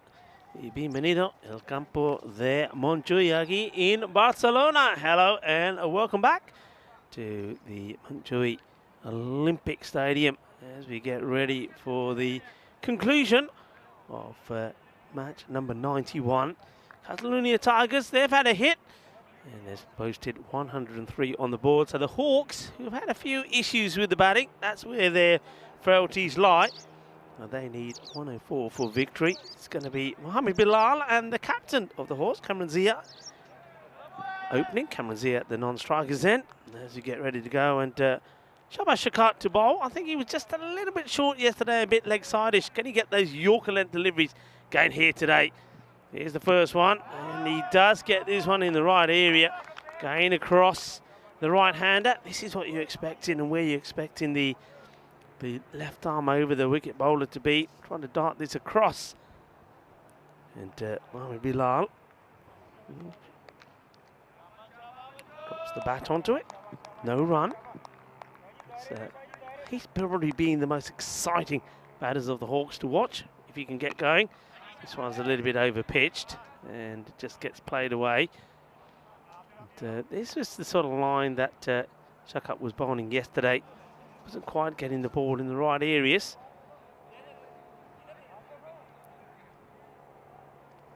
Nice shot there. That's square off Tajpal Singh. The two batters just having a little chat here about something a bit early on. I'm not quite sure what Bilal had to say to his captain. The umpire's probably just having a little word as well, saying, hey guys, it's a time game. So, Zia, El Capitan, on strike. Well bowled again, so that's the areas. That's where he needs to consistently be, I think, and that's what causes a lot of issues for the right-handers. Just not used to that kind of delivery.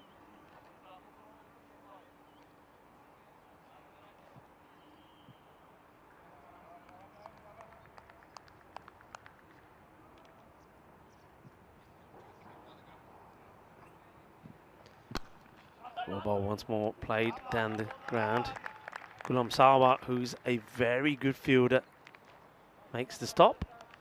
No run.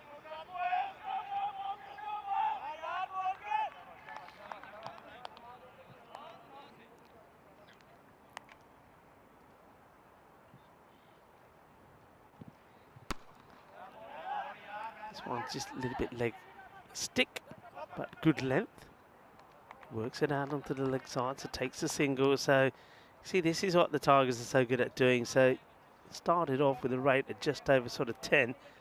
And every time they get a good over in like this, it, well, that 100 seems more like 110. And if Shakat can finish this over well, that's exactly what he would have achieved for his side. And he will finish it well. It's going to be a dot as Ghulam Sawa, the captain, attacks this and gives the applause to Shakat and bowls very well, just 2 from it. And like I said, all of a sudden, that target for around 103 seems like 110. 27 matches now without a golden ball. Certainly in that sort of score, I always say, especially here in this Montjuïc ground, that a score between 100 and 110 is golden ball zone. So let's just see, keep an eye on this. This man, Mohamed Asif, is due some luck. Great fielder, but with the ball, everything seems to go against him. And he's been unlucky with the bat as well. Wasn't called upon today. Let's see if he can change his fortunes. This has been launched in the air. Is it going to drop inside? No, just out of reach of the fielder, Ilyas, who's leaning back, but can only see it sail over him. This is a good hit. He's hitting it off the back foot, so certainly needs to rely on plenty of brute strength to get it over, and he does. So Asif finds his first, going to the boundary. It's a nice shot there of the captain, Kalam Sawa, having a chat with him and giving him some encouragement. And it seems to work because the next one, he gets it in better areas, fuller delivery. It's almost the Yorker length, which is a lot harder to get away. Yeah, that's well bowled. Just a little bit of an in-swing there as well, as the batter looking to get another boundary in. It's not able to. This one's too short. And he's disappointed. Bilali would have looked to have put that one away. It was there for the taking. But maybe stays lower than he expects.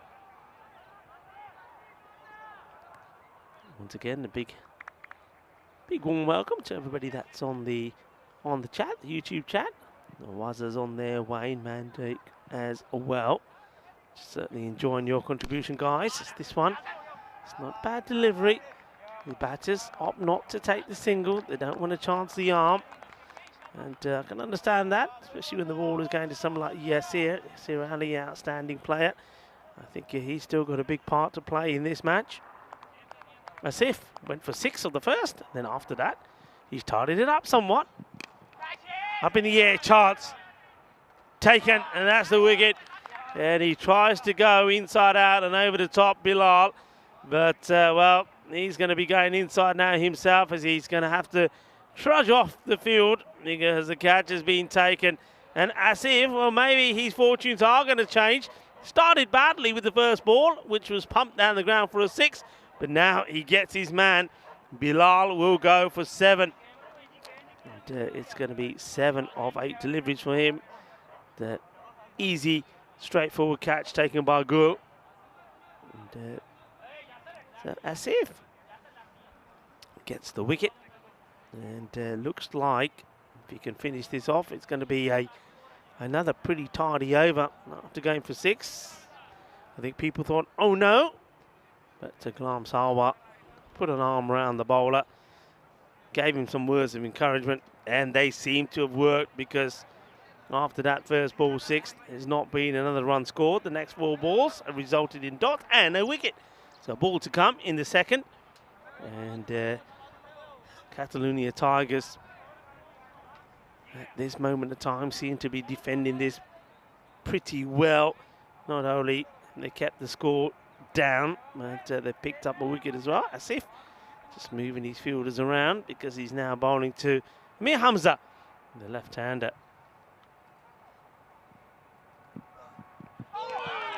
I tell you what, this goes right through the batter and the stumps, and it doesn't miss leg stump by that much. So good over from Asif. 8 for 1. To the Hawks struggling once more, as we have a quick scan of that table. Catalonia Tigers looking to keep the unbeaten run going. They wanted to get up to 20 points if they can win both the matches here. Hawks, you can see there in the trouble zone. Bottom 3 will play no further part in the group when it comes to the end of the group matches. So they really need to start picking up a few points, the Hawks, if they're to avoid being eliminated. Shabaz Shakat is about to come into bowl, and talking about coming in, Mr. Maximo comes into the cube. Welcome back. Nice to be back. That's a pretty good shot, isn't it? Start the over. This will be 4. It's been a little bit quiet at the old mill so far, but that's a really nice shot. Was slightly leg side, wasn't it? But he has very quick hands. He whips his wrist through that one. 4 runs to start the over. Yeah, Shabaz has been an issue for him, which we saw yesterday. Just getting it wrong, not able to get it across the right-hander and into the pads. And I have to say, the captain of Hawks, Zia, deals with that really nicely. Good shot, 4 runs. Better areas. See, a different ball game. When the left-armer gets the ball at that angle going across the right-hander, very few batters are able to deal with it or get big shots on it. That's a good comeback. That's where he needs to be. Yeah, he's a good player, I think. Getting that natural advantage of the left-hander going across the right-hand batter. And again, I was looking at the table and kind of having a look at where the Hawks are at, for example. They're 1 and 5. It's a big difference if they're 2 and 5 versus 1 and 6. But I was just looking at how many wins it took to qualify for the next round in Group A, and Men in Blue needed 6 wins out of 14. So that kind of gives you an idea of how many wins you need to get along the way to qualify. It might be, I feel it could be even slightly more than that in this group. This is well hit. One bound. Oh, the fielder almost spills it to the boundary, but recovers pretty quickly. Almost an egg on the face moment. Yeah, it looks like Ahmed's got the gloves today instead of Tahir Ilyas. Yeah, so yeah, looking at that, I mean, Tigers, Yada Tigers, I mean, you can almost draw a line through them already. They're 0-8, but I mean, they've still got plenty of good experience to come, I'm sure. Hawks, I mean, they've only got 1 win. Fateh 2 wins. Yeah, Grathia, obviously, they've been on the move, so they're kind of in good shape now. It's a handsome looking shot, and it will go. Yeah, that'll do. Beautifully played. What I will say is, yeah, so it's something like the Young Stars, they got 3.5 wins out of 6. I mean, they still need probably another 3 wins out of their remaining games to qualify. But the other thing is, if you finish top, okay, obviously you go straight through to final day, but there's also finishing second and third is a fairly decent advantage as well. Swing and a miss this time. And so we get to the end of the power play. It is 13, I should say, 4-1. Yeah, so if you finish second or third, you get the double chance on Group B Finals Day on the 10th of December. So again, makes it a bit easier for you. If you finish 4th or 5th, you've got to do it the hard way. Win 3 games on the Saturday to get through to the Sunday in the first place. And that's actually what Hero Sabadell did. It was quite incredible. They finished 4th, but they beat 2 higher ranked opponents. Actually won 3 games in total. They beat Men in Blue, then Pac Moncada, then Pac Care to qualify. But obviously you want to make it as easy as you can for yourself. So yeah, right now, Hawks, pretty much half the runs they would have wanted in this power play. They've got to get something moving, and looks like they're going to have to deal with a little bit of spin here as Saeed Shirazi is going to come to the attack. Now look, Saeed Shirazi, I say spin, he bowls a lot of cutters and swings the odd one back. So he's what I'd call like a hybrid. He was the leading wicket taker at ECL 19. So you'll see he'll have a slight mixture of what he delivers, but you'll see the keeper up to the stumps most of the time when he's bowling. Yeah, so you can see the bowler just along with the wicketkeeper getting the field right. So Ways Ahmed making sure those lines are correct. It's a big role to play for the keeper. A lot of people forget the wicketkeeper, as well as all the good work they have to do in stopping the balls and catching the balls. But helping the captain and bowler getting the field right is very important as well. He's the one man who, from the batter's sort of position, if you like, can see the angles, and he's got to make sure that the field is in the right place. And Ways Ahmed, it's good to see him behind the stumps as well, as a national team player is their keeper. So here we go. And this one is up in the air, could be a wicket straight away, probably should be as well. And it is, because one thing that Mohammad Asif doesn't do is drop too many catches, comes in, and easy as you like, Shirazi from his first delivery picks up a wicket. Yeah, it's a perfect start for Saeed Shirazi on his return to ECN cricket. The man who was the leading wicket taker for Catalunya CC in the ECL back in 2019. Just rocks in, gets it right on target. I mean, it was there to hit, but he couldn't get the middle of the bat on it. Pretty nice catch by Mohammad Asif as he came in, made no mistake. So yeah, Hawks at the moment, they are grounded. The score is 13 for 2. Yeah, 13 for 2, I think, Azir.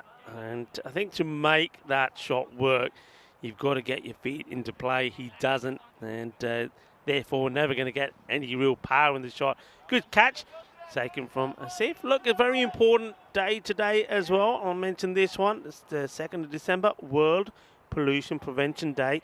A day to recognise the consequences of climate change and the fight against pollution. So do your bit, dispose of your garbage correctly and recycle, such as recycle plastic. And maybe also go out there and why don't you plant something, plant a sapling, as they say.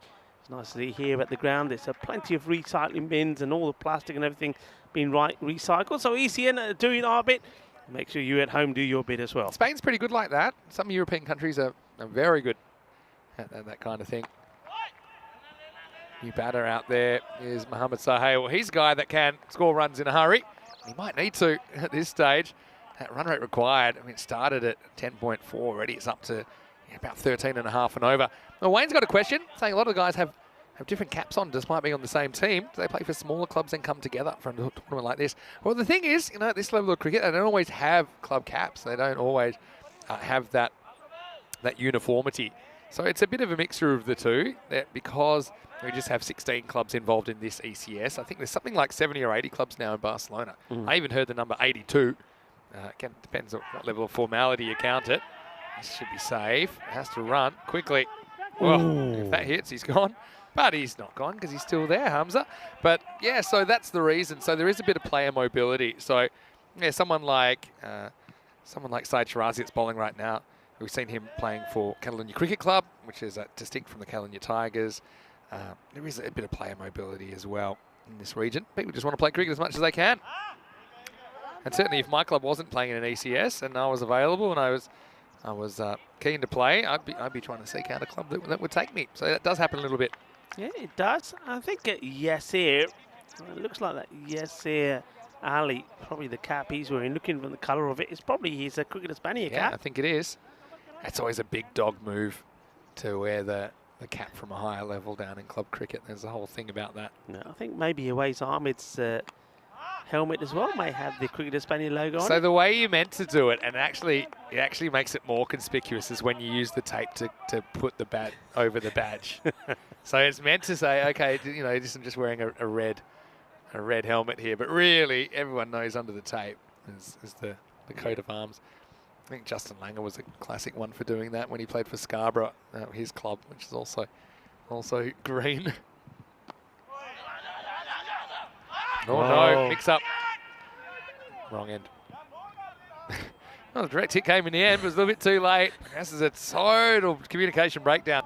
This bail, considering that there's no real power in the throw when it finally gets to the bowler's end, the bail goes a long way. Yeah, you see, they go to the bowler's end. Could have been trouble. Again, the batters just take their eyes off each other for a moment. But yeah, you're right, that bail did go miles, considering that was a half rat power throw. Nobody reaches double figures yet. And a clean inning so far, extras-wise, from the Tigers. The Hawks, 18 for 2 after 4. Yeah, struggling. And we see that rate now is coming or approaching around the 14.5. So it's almost like you're chasing a 140 score. They've look, this is the time for them to really to get going. I know that Mohamed Sohail can hit the ball pretty big, and so can Amir Hamza. They've got to do it here now. I think you might as well be brave and go for it, rather than ending up finishing with a score about 60 to 80. What's the point? They need 5 wins, right, out of the rest of the games. You've got a real opportunity to get one here, so don't let it slip away. Have a go at it. And they do, but straight to yes here. Great fielding. So I want to say hello to Tim Reedman. Hopefully you're well. Good afternoon to you. Bajendra is asking, where have I been today? I've been floating around a little bit. I've been working on a few things behind the scenes as well, because there's a big season coming up in 2023 as well. We have to plan for, but I'm enjoying the action. I thought this was the way the batter went for this. I thought it was well wide. It's right on the cusp of a wide. Whether it gets rid of the line or not, I'm not sure. Have a look at it. Yeah, I mean, it's super close. Maybe you could argue at the outside edge of the ball kisses the line, but Magal gets the call. Yeah, liking Magal, he seems to get better the more that we see him. Another shining young star here in Barcelona. And this time maybe will get called. Yeah, he's just, you can see the action wasn't so swift that time. There was a big sort of jutta movement and the ball got dragged wide. But Mughal, yeah, certainly have liked seeing him bowl. Picked up 2 for 17 in the first match against Fateh yesterday. And this one will just drop short of Asif. Certainly if it was catchable, and Asif is one man that certainly would have had a go at it. Yeah, look at that rate required. I mean, it certainly doesn't look like a 104 chase now. Almost a halfway point. And nowhere near even run a ball pace. They've really choked this innings before it really had a chance to get going. Mughal now to the left-hander. Doesn't quite get the line right, but it's missed out on by Amir Hamza. It's going for a little bit too much power, and I'm liking this. And we know that the brothers, I don't think the brother who's on the opposite team is supposed to be giving you advice. What his arm is, look, he's just having a chat with him. If we stay on this a bit, he's saying, oh, you've got to do this, you do that. Look, he's talking to him now. That's got to be so annoying. It's good advice. At least he gets a fair bit about on this. Harms, they're struggling. I wonder what kind of older brother always is in this situation. Because, yeah, he's bowled well. I just don't think he's really clicked with the bat so far in this tournament. And listen, can I, on behalf of the European cricket crew here, just say a big shout out to Amir Hamza, who just gets under the non-strikers. And he's been driving us around backwards and forwards from hotel here. So, you know, look, a big thank you. Well, not just to him, but everybody that's been supporting us around the ground. And talking about around the ground, well, this one is out of the ground. He gets a fair chunk of this, goes all the way. 6 runs, good hit. Yeah, well, it went about 4 metres over Ghulam Sawa's head, which means it would have gone about 3 metres over anyone else's head. But, yeah, no one was catching that. Maximo 6 more. Yeah, so thank you to the Federation here in Catalonia for looking after us. Of course, getting us to and from the ground. The likes of Amir and also Raja have been great in that. And also for providing us with all our lunches, etc., etc. You've been absolutely fantastic, been perfect hosts as we look at our schedule, Vinny. Yeah, the schedule is telling us that we'll actually be spending a fair bit of time in Spain. The next non-Spanish game, probably after the end of the ECL in late March. But yeah, we'll have a 7-week break at the end of next week, which is the last week of the season. Yeah, but finishing this 11th of December this year, but we'll start again on the 30th of January. So yeah, really looking forward to that. Here we are. And, good tidy over there from Mughali. Bowls very well, the young man. And we go back to Shirazi, who's looking to pick up another wicket or two. Amir just again doesn't get the desired contact with the ball. It sort of limps to Yasir Ali, who gets it back in. And you see Ghulam Sawa having a little chat with Yasir, probably talking to him about, right, okay, you fancy bowling the next one, buddy? Yeah, still it. Yasir up the sleeve, hey. Oh, this has been crunched, and this one is out of here. Bolle. Well, this did need the protected fencing around the ground to stop it. Well, Mohamed Sahel finally smashes one out of the middle. That is a big hit. Yeah, where you been all my life? I need some few more of those, and we might have a contest. And Saeed Shirazi just a little bit short, but that was a powerful pull from Sahel. Yeah, good hit. Well, that, if you need confidence, that'll give you some. Good comeback, though. He's a good bowler. I always like watching him bowl. He's a shrewd operator. So there's some that there's not a lot of pace on. That one, he certainly tries a bit hard, and he pitches it up a little bit more as well. Shrewd operator. Maybe they should, I know there's a song that's about a smooth operator. Shrewd operator. I'm liking that. Yeah, okay. He's a shrewd operator, and he comes again. Cutter. He tries the fast stuff again, and maybe it should have been a cutter because that one's out of the ground. Maximo Sahel gets his second for the over. Well, it wasn't a cutter. What it was a pull-up because this gets pulled to the boundary. And once again, the batter, Sahel, showing us his power. Well, that's the second 6, so this over hasn't quite gone as well as the first one from Saeed Shirazi. And, well, Mohamed Sahel has finally realised it's now or never. Last ball of the over coming up. So they've 13 off this over so far, but again, the asking rate's like 15 or 16, so they still cash in here. No. It's never going to be whether there's bat on it or not. Yeah, look at where it pitches and look where it hits. And, yeah, 3 greens for me. Yeah, so even with the 2 Maximos in the over, it's not enough to keep up with the rate. So 13 off that one. The score is 40 for 2 after 6. Let's have a look at the bowling figures. You can see it's been a team effort. They haven't used the 5th bowler yet. They've got plenty of options, like Ghulam Sawa, like Yasir Ali. Sharkat, though, having a pretty good game. Only conceded 7 off his 2 overs. But you can see there that the wickets went to Mohamed Asif and Saeed Shirazi so far. Yeah, they've in full control. Now, this will be interesting. I'll tell you why, because as we know, 6 overs gone, so we've got 24 deliveries to come. Ghulam Sawa, he will tease you. He will dangle the carrot. And well, the batters have to go after it. They've got no option. They need 16 and over. So, opportunity to go big, but also, I think Sawa, he loves this challenge. And normally, he always ends up victorious. So, here we go. Sawa will be floating them up there. Right, so he gives a quick one first up. I don't think anyone was expecting that. Yeah, so if you ask me who I'd rather face out of Sawa and Yasser Ali, well, probably more likely to look stupid against Sawa, but also, I mean, he's the one guy I think I probably could take him magical if I got a few out of the middle. But, yeah, they've got to go for it.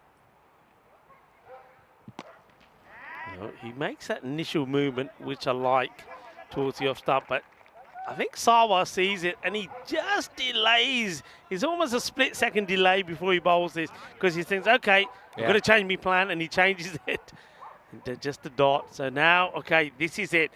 This is going to be explosive one way or another. Yeah, this is it. There's no way Sohail is not going after this. Drum roll, please. Gets this pretty well, and it goes over the fielder as if he's jumping like jumping Jack Flash, but he can't get to it. 6 runs, we told you it's coming. Well, that's 1. So first blood goes to Sohail. Yeah, big shot. This is up and over. Not quite out of the very middle, but enough. And he's going to double down on this. This will probably be a quicker one, I think, from Zawa. Bit wider, hit straight. The umpire has to get down, takes evasive action. Another man who has to get down is Yasser Ali, but no problems from him. That's how to do it, you see, get low. Yasser's very experienced, a very good fielder. The umpire had to certainly take some evasive action there. Better to be safe than sorry. Bit of break dancing for the man in black. This one is launched. Balle, balle, balle. Brashaka. Like it. Shot. I mean, maybe that's the one that can get Hamza going. I wonder what Awais said behind the stump sent. Good shot? Or do it again? I think he said, chal chal mere bhai. Nicely hit. 50 off 19 required. I mean, think about scoring a 50 off 19 balls. If we see it done, that's basically what team has to do here. Zawa, last ball of his first over, 14 from it. And it could be a magical one. It will be, as another one goes downtown Barcelona. Well, this is sweet out of the middle off the bat. Eso es muy dulce. Más dulce de tarta de Navidad. 6 más. Yeah, this innings just took so long to get going. 27 came off the first 5 overs, but then 33 have come off the last 2. So finally they're clicking into gear on the Hawks. They're playing better. Will they win this? Not so sure, but we'll see both these two teams going head-to-head in match 92. It starts in around about 35 minutes right here on the European Cricket Network. And news from the toss. The Hawks, this time they won the toss and batted first. Well, maybe they have to send out the guys here like Sohail. I'd probably send him out to open just so you can get something going straight away because they took too long to get going this time. But you want to say a quick hello to everyone in the chat as well, like Sujit and Mandrake and Tim and Wazza and James and Wayne and anyone else. And hopefully everyone's going all right. And if you're not going so well, I'm glad that ECN is brightening up your day a little bit. Anyway, here we go with over number 8. This good bowler, Muhammad Azif. He loves to bowl Yorkers. Just bowled a good one. This is back on the... They're taking him on now. Yeah, watch. He wants to turn around and throw at stumps, but there are no stumps. Yeah. Interesting one, that one. I mean, it's a good shot, nice and straight, but you know he's always going onto the stumps. Well, now you know he's got to throw to the keeper's end. Yeah. They look at each other about it and say, Ki kariye? He said, Chal aaja, chaliye. He's saying, well, because I'm running to the safe end because those stumps are down and there's nobody there to pick them up. So if you couldn't just throw the ball into those stumps where they're lying down, you'd have to stand them up and then knock them down again. Yeah. And there's no one there to do that. Well bowled again. 2 very good deliveries, full, straight, Yorker length. And when you need boundaries, well, that's not going to help you. This partnership has been a pretty good one. The Hawks, what they are doing is getting partnerships together. But the only problem has been, apart from that one good over against Ghulam Sawa, which did go magical, 20 from it, they haven't been able to do that consistently. This will bring the 50 partnership up and will also beat Ghulam Sawa. So it'll be 4. 53 is the partnership 4 more to Sohail. He's batting nicely, moves himself into the 30s now, 34 of 15 deliveries. But they're still in this. I mean, that rate, we've seen this 15 rate is nothing on this pitch. Yeah. I mean, you're kind of clouded by what you've seen already in the innings. Yeah. But, I mean, in Group A, 15 and over, like, okay, sounds easy. 15 was the average, actually, on one day. 15.2. So, Asif looks at his field as he comes back in again and gets that Yorker once more in. And yeah, he's bowled well. I mean, even that last one, okay, it was just wide of Sawa, went to the boundary, but it wasn't a bad delivery at all. And this is exactly what the captain will want. The captain, of course, is the guilty man and gave 20 away in the last. So he gives the ball to Asif. I think Yasir Ali probably just said, nah, okay, if you need me to bowl, I'll bowl. But otherwise, I'm quite happy. Yeah, well, leaving that boundary here. Ooh, nice try. What's this hit? I assume that hit some bat. Yeah, this is the bat, but again, Yeah, off it with a glove. yeah, it wasn't quite the. It was probably the right shot to play. I think if this hits any part of the bat, it's going to sail over the man that's on the 45, but he hits him too high up. So a bit of a question about the stumps falling over and how do you pull one stump out if you stand them up? I mean, that's one way to do it. It is possible. It's a bit difficult. But it's also sufficient just to knock the stumps over again, because once you knock the stumps off their base, even if it's all 3 stumps, that's the equivalent of essentially taking a stump out of the ground if they were into the ground. If that makes sense. Well, this one will go the distance. It ends up being a full toss on the leg stick. So Asif, who's bowled pretty well Yorker length deliveries, he goes for 2 boundaries in that over, and that look is not quite the rate that they wanted, but what they still keeps them in it, doesn't it? I mean, that one goes all the way. And Asif, that's the end of that over. And just having a quick scan at the score now. It's a 74 for 2. So they're still on that 15 required per over. Yeah, so you see how this innings has just come to life, but it was kind of asleep at the wheel early on. 30 off 2. Who's going to get this over? This will be an interesting one. I think they might be going for the youngster. Might be Umar Magal. So I like that. They're trusting him to bowl a good over here. Again, if you can get a magical over here, then suddenly it's 10 to win. So the last 3 overs have gone 13, 20 and 14. Hanging in the contest. Yeah, hanging in, only just yet. So here we go, Mughal, the youngster. So I just remember I remember something you probably didn't see. Well, maybe you did see it, but it's quite a long time ago. From the opening day here in Barcelona. But first, let's have a look at the 9th. Just one to start. Yeah, so because of some logistical difficulties, we didn't have all the equipment arrive on the first day. In the first game in particular, we used plastic stumps, like the kind of stumps that kids use.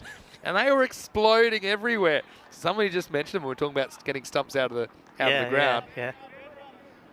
Those stumps were flying everywhere. In fact, I might go back and watch some of the highlights of those first couple of games. This has been hit pretty well, and it gets the boundary. And manos arriba, arbitro, porque eso es 6 más. One man who has not given up this fight is Mohamed Sohail. He absolutely clobbers this. And yeah, this is sensational stuff. I'm really liking this. He takes himself just 3 short now of what would be quite an outstanding half century. It's only taken 18 balls to get to 47. And you just think if he could have had a bit more of the strike, Vinny. Match-winning innings. Can he double down? Firmly struck. Ghulam Sawa makes the stop. The batters don't seem to be too keen to try and put the pressure. You see where that ball ends up? I mean, you've got to try and look for the 2 here. I think also they don't want to lose a wicket. This partnership's been really fruitful, so they don't want to take too many dicey ones, even with only a few balls remaining. But these 2 getting the job done. Harms has kind of sprung to life as well here. He's got an important role to play. Has to get at least 1 here. So I'm sure he's looking for a boundary. And pressure on the young man, Umar Magal. Yeah, pressure, because not only does he have to keep the runs down, he's got to get the line right to the lefty. He gets hold of this pretty well. 1 bounce, and we always wonder where this bounce is going to take this ball, but dealt with quite nicely. That was always going to be a tricky one for Gul, but he does well. Yeah, I was waiting for the trampoline Tortuga. I thought they might actually bounce over the fence. You just never quite know.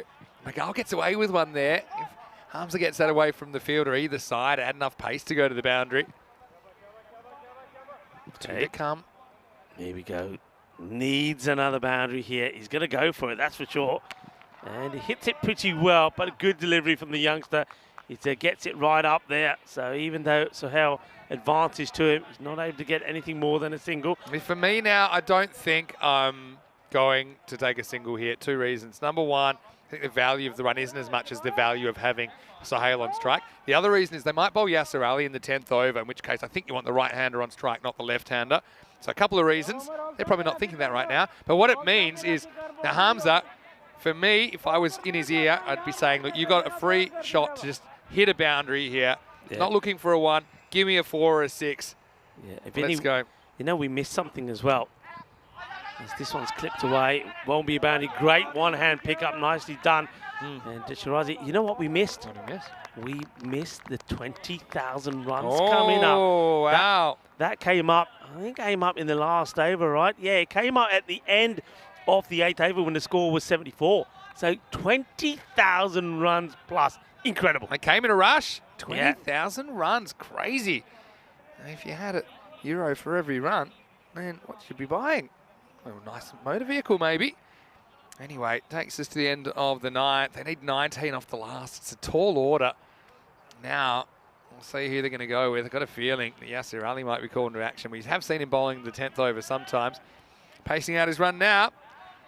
So, yeah, Yasser, it's a good test for him. I know that he's been working hard on his action and just kind of improving it technically a little bit. But he's going to be put to the test here. Arms on strike. So, yeah, this is one of the things I'm thinking 2 steps ahead. And I think you'd rather have a right-hander on strike. Hamza, if he wants to go leg side, he'll be hitting against the spin. There's 3 fielders guarding that pretty big gap straight. And by straight, I mean kind of straight long on-ish. Or over extra cover. They're the main gaps I'd be identifying. All right, here we go. 19 to win last over. Oh, they make that 18. It's a wide ball.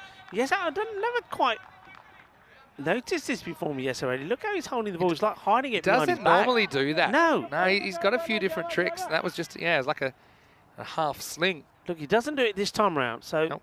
He only did that for that delivery. This one, he's got hold of this, and this is going to go out of the ground. So this match comes to life. Bolle, bolle, bolle, shaba, shaba. And just like that, with this hit from Amir Hamza, they are back in this match. I'll take back everything I said. I'm confident left-hander against the off-spinner. Wow, that was such a good shot. So basically 7 come off the first ball. Dream start. Now 12 off 5. Whoa. There we go. And he's going to be another wide. 11 off 5.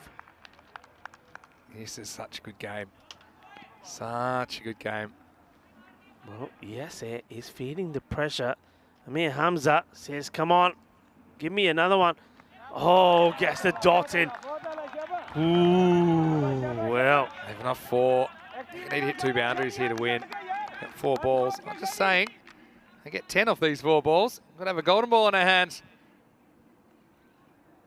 He's going to be another wide. He's really not too fussed about 1 run at this stage. He still thinks I've got a few to play with. If I can sneak 1 dot in here, that's a game changer. Yeah, the last golden ball we had, Ripple Warriors versus Hawks on the 24th of November. I think it's 26, 27 matches ago now. 2 wides in the over. 1 big 6. Doesn't want to get too close to Hamza. Called again. Ooh, this is a tough call. It's a tight call. No way. Vinny, there's no way this is a wide. I'm sorry. Where does it pass the crease? There's no way this is a wide. Let's have a look. Turns. Where does it turn? No way that's a wide. No way. Tend to agree with you. So it's going to be 9 off 4. Problem is that the keeper took it pretty wide, you see. And now this could be a chance. Well, it's not caught, but it's not a boundary, and they'll get 1. So the stage is set. 8 off 3 now. Okay, 8 off 3, and now the right-hander. So I tell you what, I reckon this guy's been waiting for this. Not only can he bring a 50 up, he could be the hero as well. This would be a huge win if the Hawks can burgle 2 points here for their tournament. It's the biggest moment of their tournament. It's a fork in the road. Let's see which way they're going. So where are we at here now? 8 runs. Well, Yasser's going to go drag really wide to the off stump. So you have to decide, do you try and slash over point, because there's only infielders there, or do you just go cross the line anyway? Launched into the air, and it's going, And, well, it's the boundary has been saved. The catch was on. So, look, That's his 50.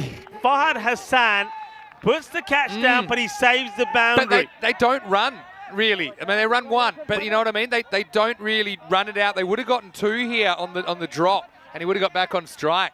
So instead, it brings up the 50 for Sahel. It's been a great innings, but yeah, you just wonder, will he get another chance to get back on strike? How do they not go for 2 there? I don't get it. He thinks it's 6 or caught. He didn't consider what might happen. In the air, chance.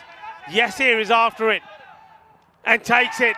And, well, that means it's 7 off 1. The win probably isn't on, but a 6 takes us to a golden ball. Yeah, you feel like the only route to a win now for the Hawks is via golden ball.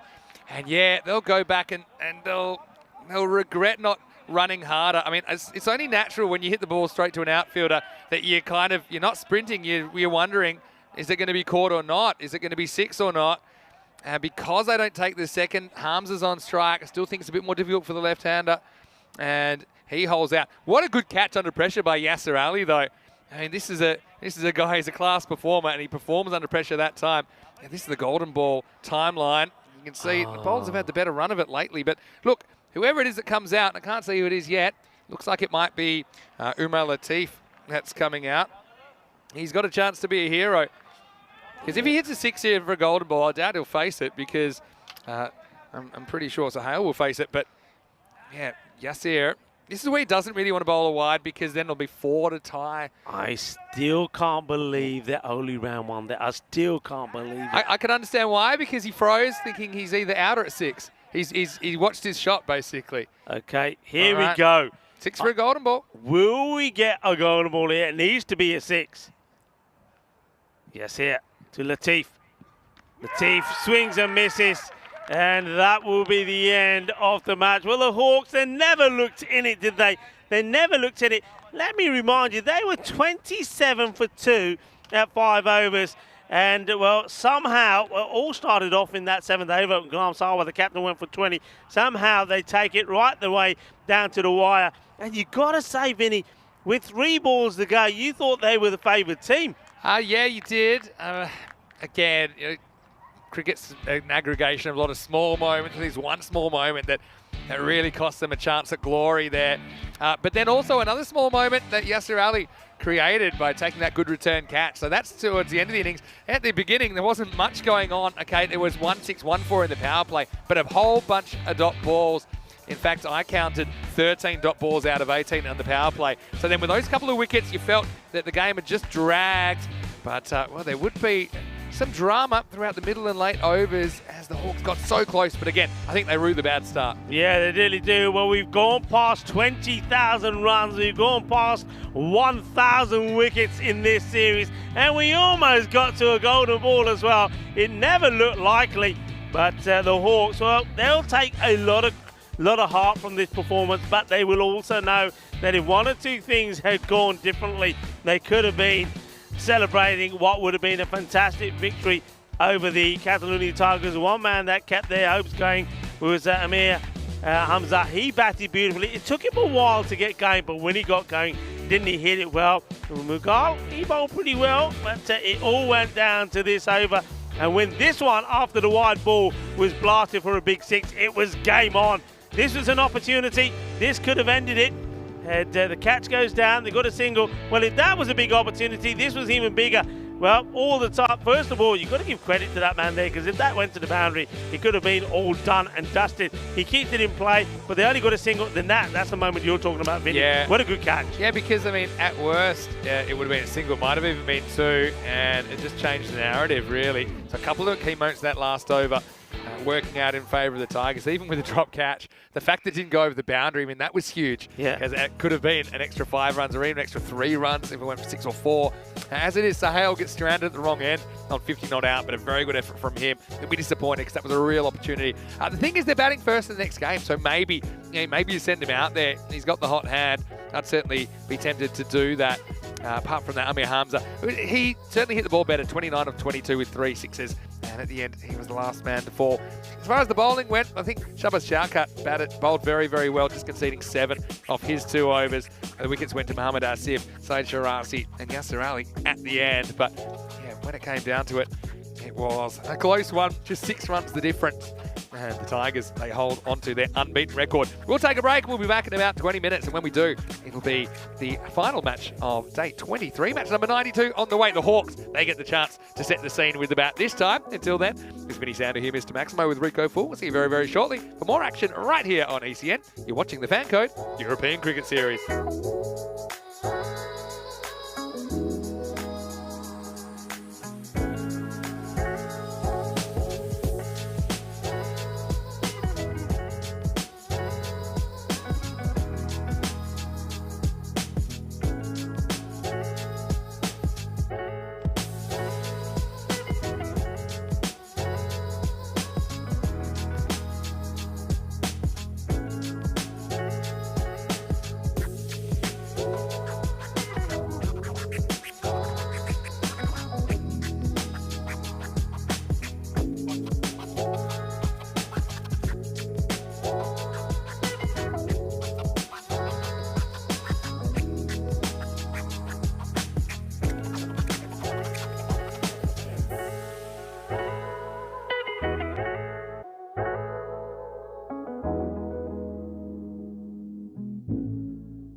Hello and welcome back to Barcelona. Time for the last game of day 23, match 92 on the calendar. Once again, we'll see the Hawks taking on the Catalonia Tigers. The coin toss is on the way, and Sir Rob Kemming, the Flying Dutchman, he has the coin in his hand. Let's see who wins it in match number 92.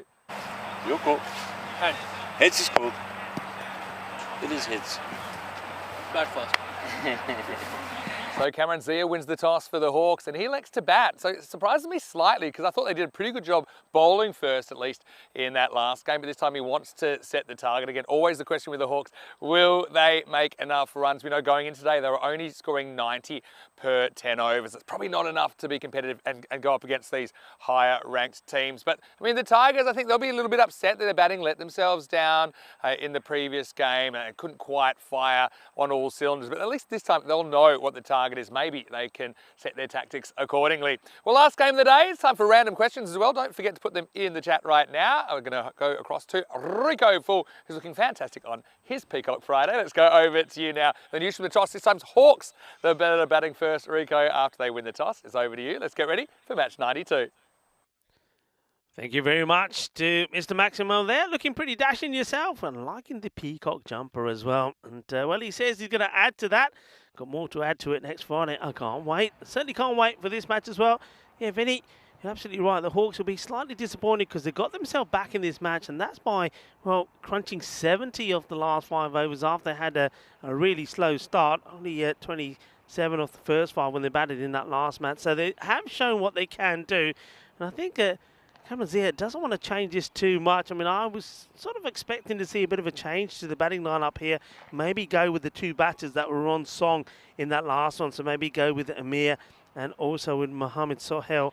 But he's sticking with himself. I think he'll be opening up with Mohamed Bilal. Catalonia Tigers 111 to 95. Favourites to go on to win this one. But of course, the reason for that is all of those green dots.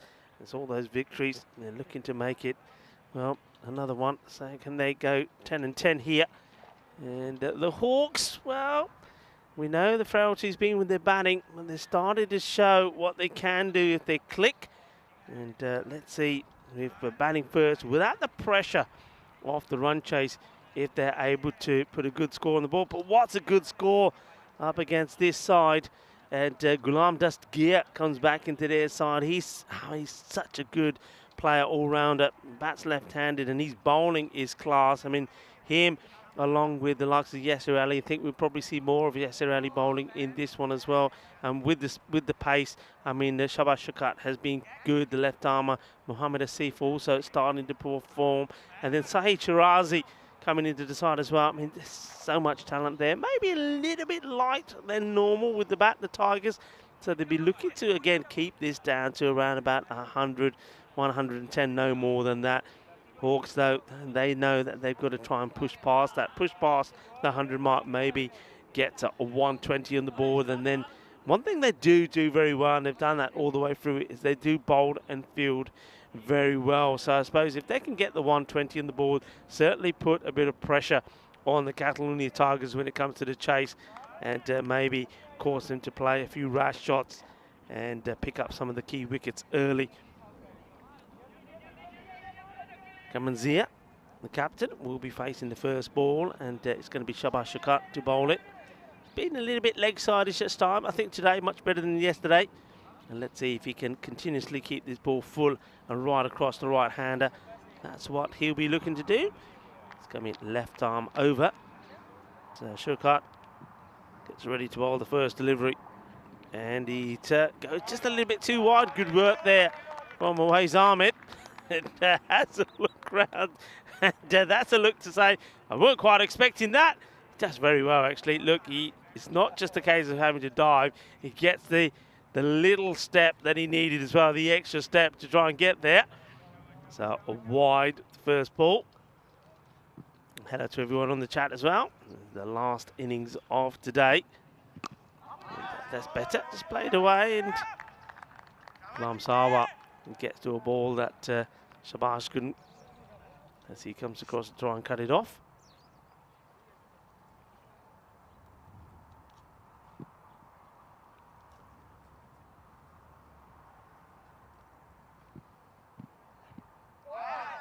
Good delivery. That's the air, isn't it?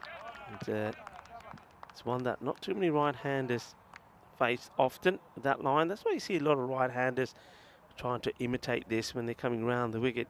But it's about being able to do it consistently. And that's what Shabazz is looking to do. And he does. And Ghulam Sarwar is in the right spot as well. So though he starts with the baton, with the wide, he now seems to have found his radar. Looking at this field, it's at 6 and 3, 3 men on the leg side, Long on his back, the other two inside the circle. So once again, it's a good delivery, and with the field set like that, it's very difficult for the ball being played like that to be taken for a single, so the field challenging the batters to try and go for it. They're very quick to come in as well. I mean, they're all starting on the circle, so they haven't got one inside close, but as soon as the bowler comes in, they come in at tangent. Well, this is the odd one or two that Shabazz does get wrong, where he goes down the leg side. I think this is the one where he's trying to get the Yorker in, so he tries to say, right, I've got the majority of the deliveries, well, all of them, bar this one, outside the off, and then he tries to go for that Yorker, and that's the one that he's getting wrong. I think he'll go back to going across the batter again. He does, and gets his success. So ball remaining in the first over, just 2 runs from it. So Hawks, just like the first one, only 2 came off the first over. The power play was only 13. So you can see they need a much better start, but so far it's very much the same. Can they get something on this one? No, they can't. So like the first, only 2 runs from it. So far it's an exact repeat of what we saw in match number 1 between these two. Rico Full here of the European Cricket Network. You're watching the FanCode European Cricket Series in Barcelona, and that man in your picture there, but this time he's wearing something that's a little bit more Christmassy, comes and joins us once more. It's Mr. Maximo in his hand. Yeah, 'tis the season, so we both got a bit Christmas themed with the Peacock Friday today. If you'd like to get in touch, you can always do so on our social media. So at Mr. Maximo right now, I might do an Instagram live. I haven't done one in a few days, and we can have a few people joining us that maybe can't get into the YouTube chat because, of course, in the subcontinent it can be a bit difficult. Anyway, let's get ready for over number 2. Mohammad Azif's going to bowl. This guy, he dreams of bowling Yorkers. There's certain bowlers, and I just think they're just looking at pictures of perfect Yorkers on their ceiling. I think just before they go to bed, before they close their eyes. I think Asif's one of those. He's a Yorker specialist, and he's got a slippery one. I really like his bowling. Yeah, Hawks will be disappointed they got so close. Last time this isn't a Yorker, it's hanging in the air. It's a tough one for the fielder. Almost gets there but doesn't.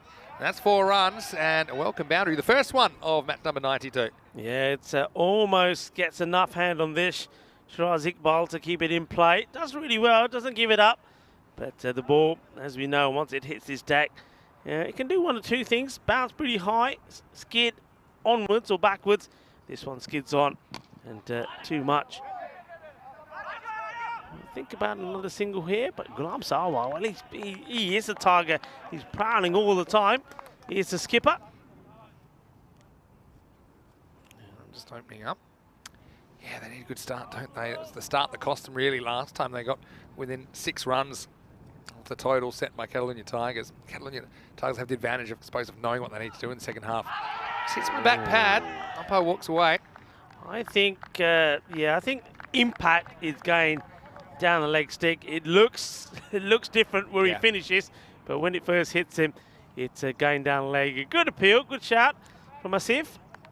Big hello to everyone that's joining the Instagram chat. Nice to have you with us. It's random question time. Throw some random questions in. It's the last game of the day here in Barcelona. This one, he does hit with the bat, and he hits it pretty well. He's clipped that powerfully over the leg side. Maximo! What a shot from Mohamed Bilal. And this guy, when he hits them, they stay hit. That's a really nice shot. Yeah, Bilal, we haven't quite seen the best of him. Just, I think, on one occasion that he was able to go big. But, yeah, you're absolutely right. He hits the ball pretty well.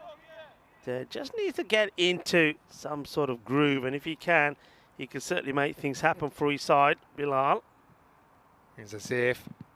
Still hasn't gone back to that Yorker yet. This will be 1. And the 11 off the over in the end. So, yeah, 4, 6 and 1, and that over's done. And at the end of 2, it's 13 without loss. Got some random questions coming in. Throw them in. I want to say hello to Prasenjit Behera. He's watching from Sweden, no doubt. And also in the YouTube chat, here's some random ones.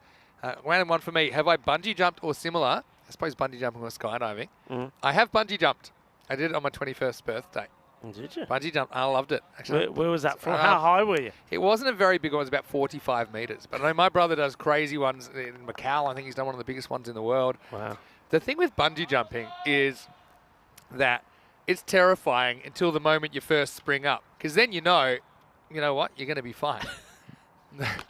Anyway, this is a low full toss, and that one's escorted out of the ground as well. Maximo Bilal continues this good start to his innings. Yeah, look, you saw there the tables that Hawks have only got 1 victory. Now, remember that victory. If you can't remember it, I'll remind you.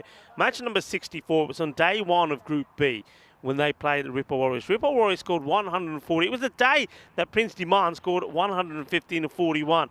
You think the Ripple Warriors were going to win it. Hawks came back and won it. And the man who's hitting the ball well here, this time it won't be a run. Yeah. Mohamed Bilal scored 51 of 16 deliveries. He went ballistic. And, Amir Hamza also 36 of 17 in that match. So it just goes to show that if they click, what they can do. And don't forget, that was on the Golden Ball afternoon as well. When those two teams shared a Golden Ball as well. Here's Shabazz Sharkat. This is a big swing and a miss. What else have we got? Easy one. Sean Unkins, who's keeping in this game. Always Ahmed is keeping this game once again for Catalonia Tigers. Thanks for your random question. I love non-cricket questions at this time of the day as well. So bungee jumping, I would definitely do it again. It's funny though, they tell you, and with your brain, they weigh you, everything's checked 5, 6, 7, 8 times. Yeah. So, you do have a sense.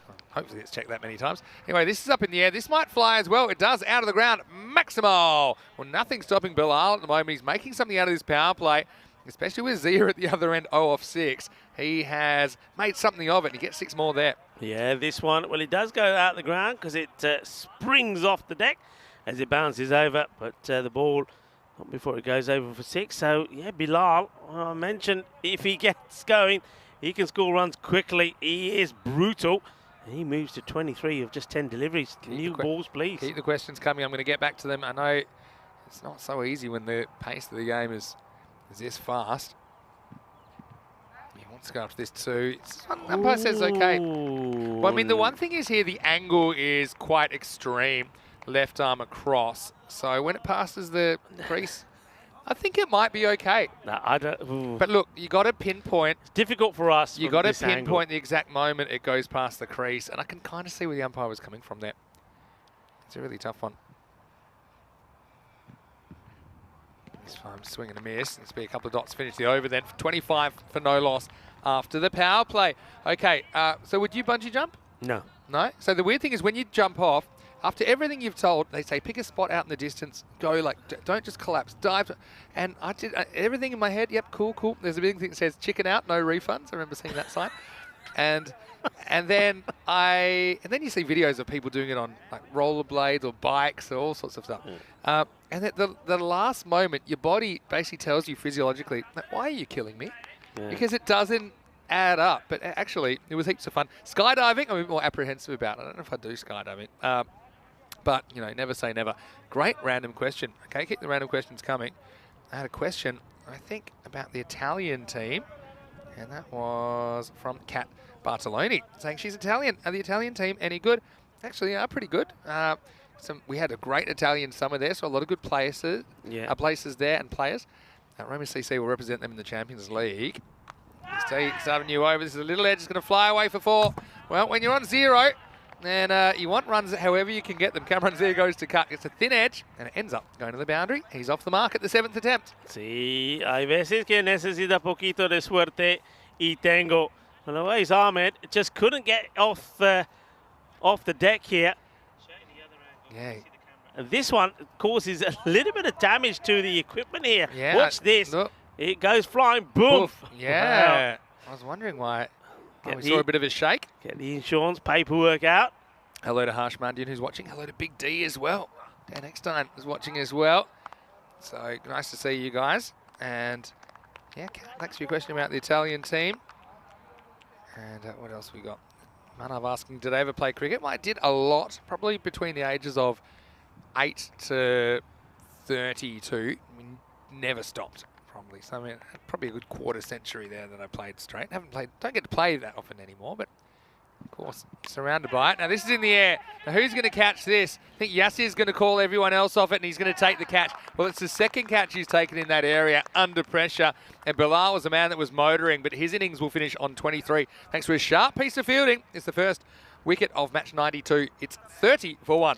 Well, Iqbal, he'll get credited the wicket, but I tell you what, this all belongs to Yassir. There's not too many other players that would have taken this catch, you know. I mean, he's got a long way to come. It goes a long way up in the air. He's still got so much to do when he's taken it. I think Bilal will consider himself pretty unlucky because, as I say, there's not too many that's taken that.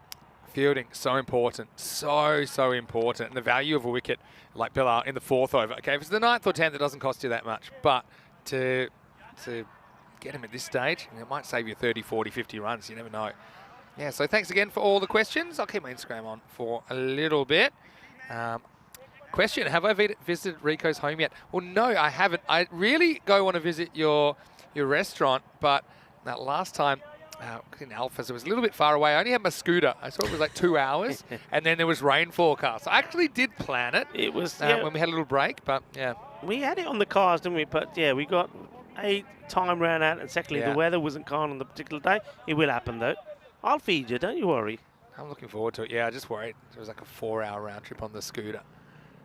Getting wet didn't seem like a great idea. And this one flicks the back pad, I think. This is Shrez Iqbal, who's into the side for this game. Very handy pickup. We saw him playing for Catalunya CC in the most recent Kartama weekend tournament. You can tell it wasn't off the bat because of how it reacted off the... Yeah, it was quick though. That was quick, and there was a lot of late movement after this because you saw Wais Ahmed. He's looking to take it, and the ball is sort of swinging back away from him. Good delivery, quick, sharp, pacey.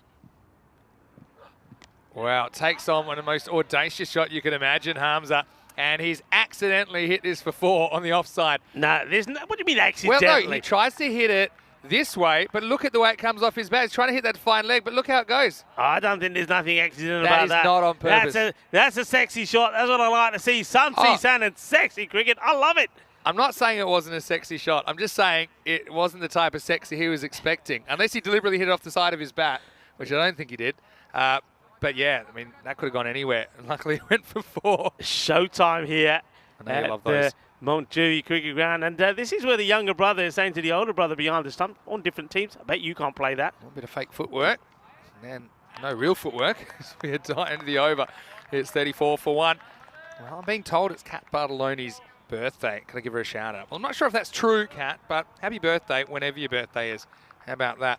I am Gupta saying, do I think they can get to 100? That's going to be tough.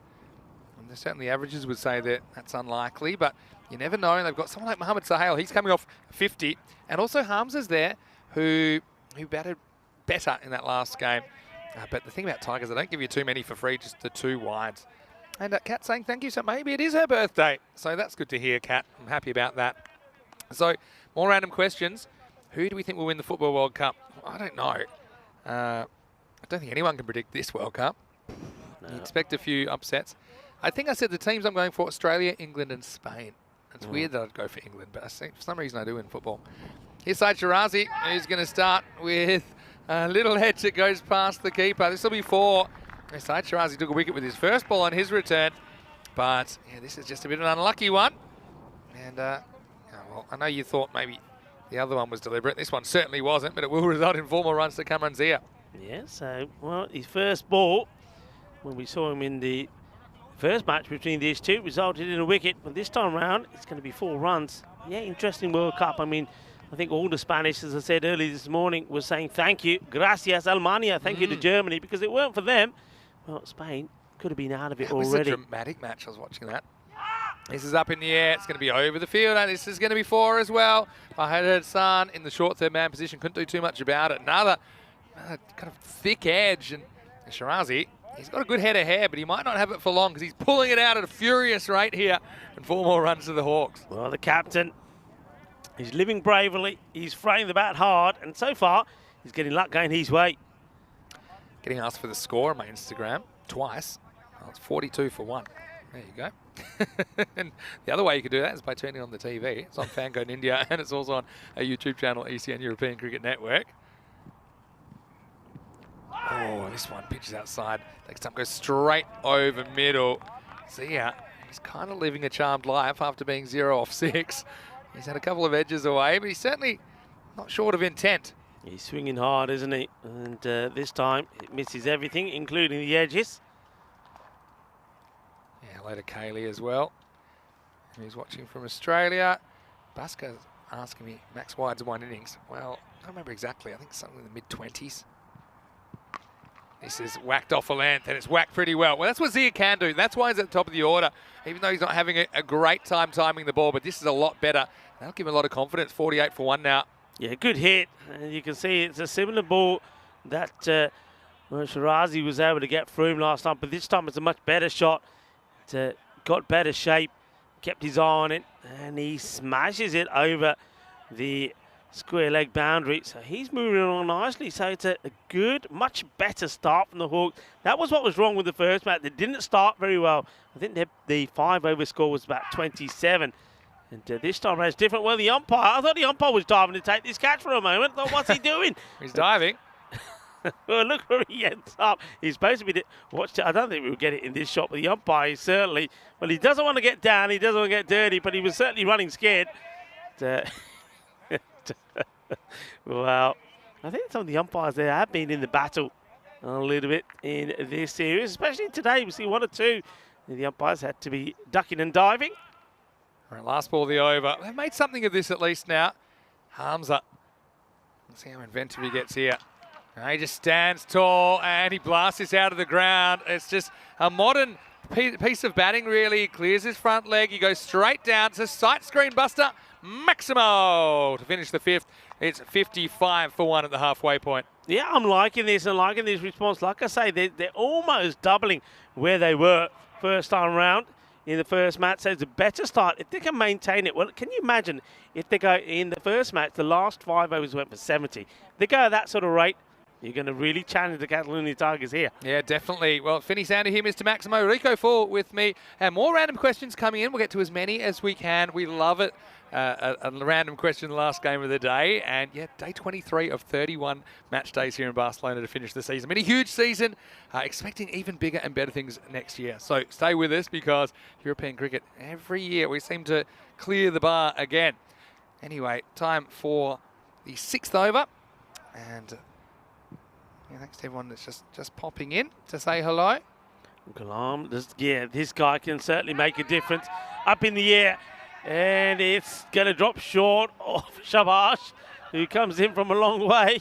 And he does well to watch the bounce and gets the ball in. Yeah, Ghulam Dasgir. Some good, interesting names in here. We've got Captain Grumpy, who's joined in here as well. So, okay, random questions, more random questions. One is for you, Rico. This is from James. What's your favourite dish to cook? Oh, interesting one, James. Wait for Dasgir first. Locates this one pretty well, but that's well placed by Hamza. It goes pretty close to the cover in the circle, but once you get around him, there's no one behind him.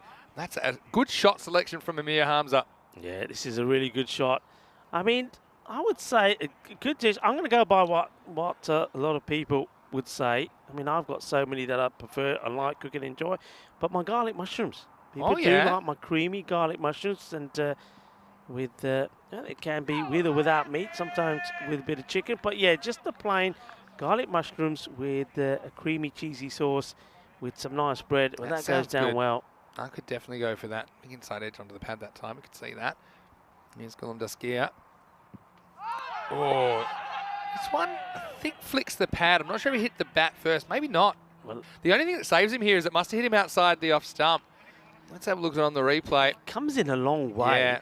But look at it. See, it just flicks the pad, but the pad flap, you can actually get a good view of there. It's just outside the off stump. So, hello to Fluffy Guy as well. And more random questions coming. That's a nice one, the garlic mushrooms. I could certainly go for that. Cook that for me anytime. All right, he just decides to try and heave this to the leg side. He'll get one. So what else have we got? Steve asking, random question, how big is cricket in Japan? Well, I don't know too much about cricket in Japan. Have actually spent a bit of time there. I know baseball's huge there. But I know in that region it is played. And a lot of the East Asian players, they say one reason they really like it is they love the hard ball. They like that it's kind of, hard ball, you've got to catch it without a glove. They think it's a tough sport. I don't think they're wrong. Anyway, this is elevated, and it's just in front of Yasser Ali. And he'll whistle in the throw, but this will be one. It'll end the over. Daskia bowls a pretty good over there, only goes for 7. And at the end of 6 overs, it's 63 for 1. Okay, I love this random question from Andrew Smith. If you could time travel, would you prefer to go back in time or forward in time? All right. What do you think about that? Okay, I think we've been asked something similar before, and I think I'll stick with the same answer. I'd love to go back. I'd love to go back as well. I think maybe we did answer this once before. I think maybe one reason is that it'd be great to kind of be the smartest rather than go and have no idea how everything works. Yeah. Like imagine, you could pretty much invent stuff. You could be, you could just sing your favourite songs and people think you wrote them. All right, so if you went, okay, so you went back to what era and what would you say you invented? Good question. Right, first, I'm going to watch the slow full toss, which is going to be whipped away by Hamza. It's a pretty nice shot. He certainly is coming of age with the bat here, Amir Hamza. He's no slouch with the bat. He's been given a few opportunities, hasn't really fired. He's looking a lot better. He moves to 19 off 9. It's not so much... Okay, I'll give you what I really think. Okay. I'd love to take my actual cricket bat back to like the 1890s. You know, it'd be completely legal. I mean, once it breaks, I'd be in trouble because I couldn't build another one. Yeah. And just smash the bowling everywhere. Everyone else is using these little thin things and I'm saying, sorry, this is my bat. And then I'd be the best player in the world. Well, that's my theory anyway. I think I might struggle with the pitches, to be honest, back then. It's, what would I invent? Yeah, good question. I mean, the other thing, if you go back in time, think about how we take for granted a lot of the entertainment options. You click on Netflix these days and there's always whatever show you want. But I mean, maybe it'd be nice if you didn't have those distractions as well. They have their own types of entertainment. Learn to dance or something. Anyway, this is hanging in the air. There's been a few in this area for Kamran Zia. Well, his wagon wheel's looking a bit skewed in that region, but he'll take it as he moves to 26. Yeah, of course he'll take it. I mean, I think we're talking about your bat, taking your bat back. I tell you what, that bat has probably got the best edges of any bat that we've seen because it's the edges that Kamran Zia seems to be using. He's using them well. His partnership is worth 42. He gets another boundary to his name, and he's doing okay. He's doing his job, isn't he? Puts himself at the top of the order, the captain. 26 of 16 so far. This is going to be no run. What else have I got? I've got a question. You could always go back. I mean, where do you want to go? Thought about, I'd go back a week. Oh, yeah. And do the lottery. Oh, yeah. I already told you how to win the lottery last night. That was on Random Questions last night. I know what the lottery numbers are. I go back a week, fill out me lottery thing, and a week later, thank you very much. I'll do it when it's a rollover as well. Smart. Anyway, this is in the air. Watch the bounce. Well, he did watch the bounce, and he watched it go straight past him. 4 runs. Well, I said I'll do it when it's a rollover. Well, that fielder there, he never looked out for the rollover here. Fahad Hassan. Sometimes you can be too careful. And I think that's one of those occasions. That's a shame. But that's rolled right past him. Well, that's not the rollover I was talking about. I was talking the rollover, which means I get loads of money. But anyway, look. Yeah, look, if I went back, I'd love to go back to the year, sort of the 18th century, when everybody you always had to dress up and, there was those fancy vehicles, fancy restaurants. People spoke properly. It's a good shot. That's going to get the gap as well. That's 4 more. Well, Zia is still there. That's the thing. When you think about how some people have no luck and get out early, he's had a bit of luck, but he's trying to make the most of it now. He moves to 34. It's the end of 7 overs, 80 for 1. Let's have a look at what's coming up tomorrow. It's the last day of week 4. Of course, I have Sunday off, but that's our last off day in the whole season because we'll go all the way through to the next Sunday after that. So we got Fateh versus the Yada Tigers first up. Important stuff for those two teams. A real opportunity for the Yada Tigers to get on the board. Fateh, though, they've been hit and miss. Raval Sporting, we haven't seen them in a little while, but they'll be back and they'll be taking on the Ali Young Stars. Both of them are close together on the table. So the action will start again tomorrow, 7:30 a.m. GMT. It's 8:30 in Central Europe. It's 1 p.m. in India. And there'll be time for more FanCode European Cricket Series. Okay, what do I think of the UAE T10 League? Don't get to see too much of it, but I'm all about T10 cricket, so I think it's great to see it be playing at a higher level as well. Now, speaking of a higher level, that's where this ball's gone. In fact, it's going to end up on a lower level because that's gone downtown. Hamza turns on this, and he's really gaining confidence with the bat. Maximal 6 runs. This is a fantastic shot, as that one has been clubbed out of the ground. Absolutely huge. Manos arriba from the árbitro porque eso es 6 carreras. Pierce Fletcher just dropped into my Instagram, so I wanted to show him your beard because I think that's what he's tuned in for. Hello to Raj Beer. Ask him what my plans are for Christmas, or just to spend some time with family and friends.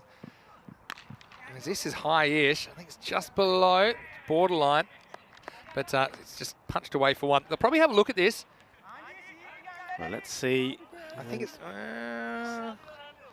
I think that's okay. To me, it's okay. He's got a bent back leg, so Yeah. I think that's okay. Just batter goes down as well, doesn't he? So yeah, that's okay.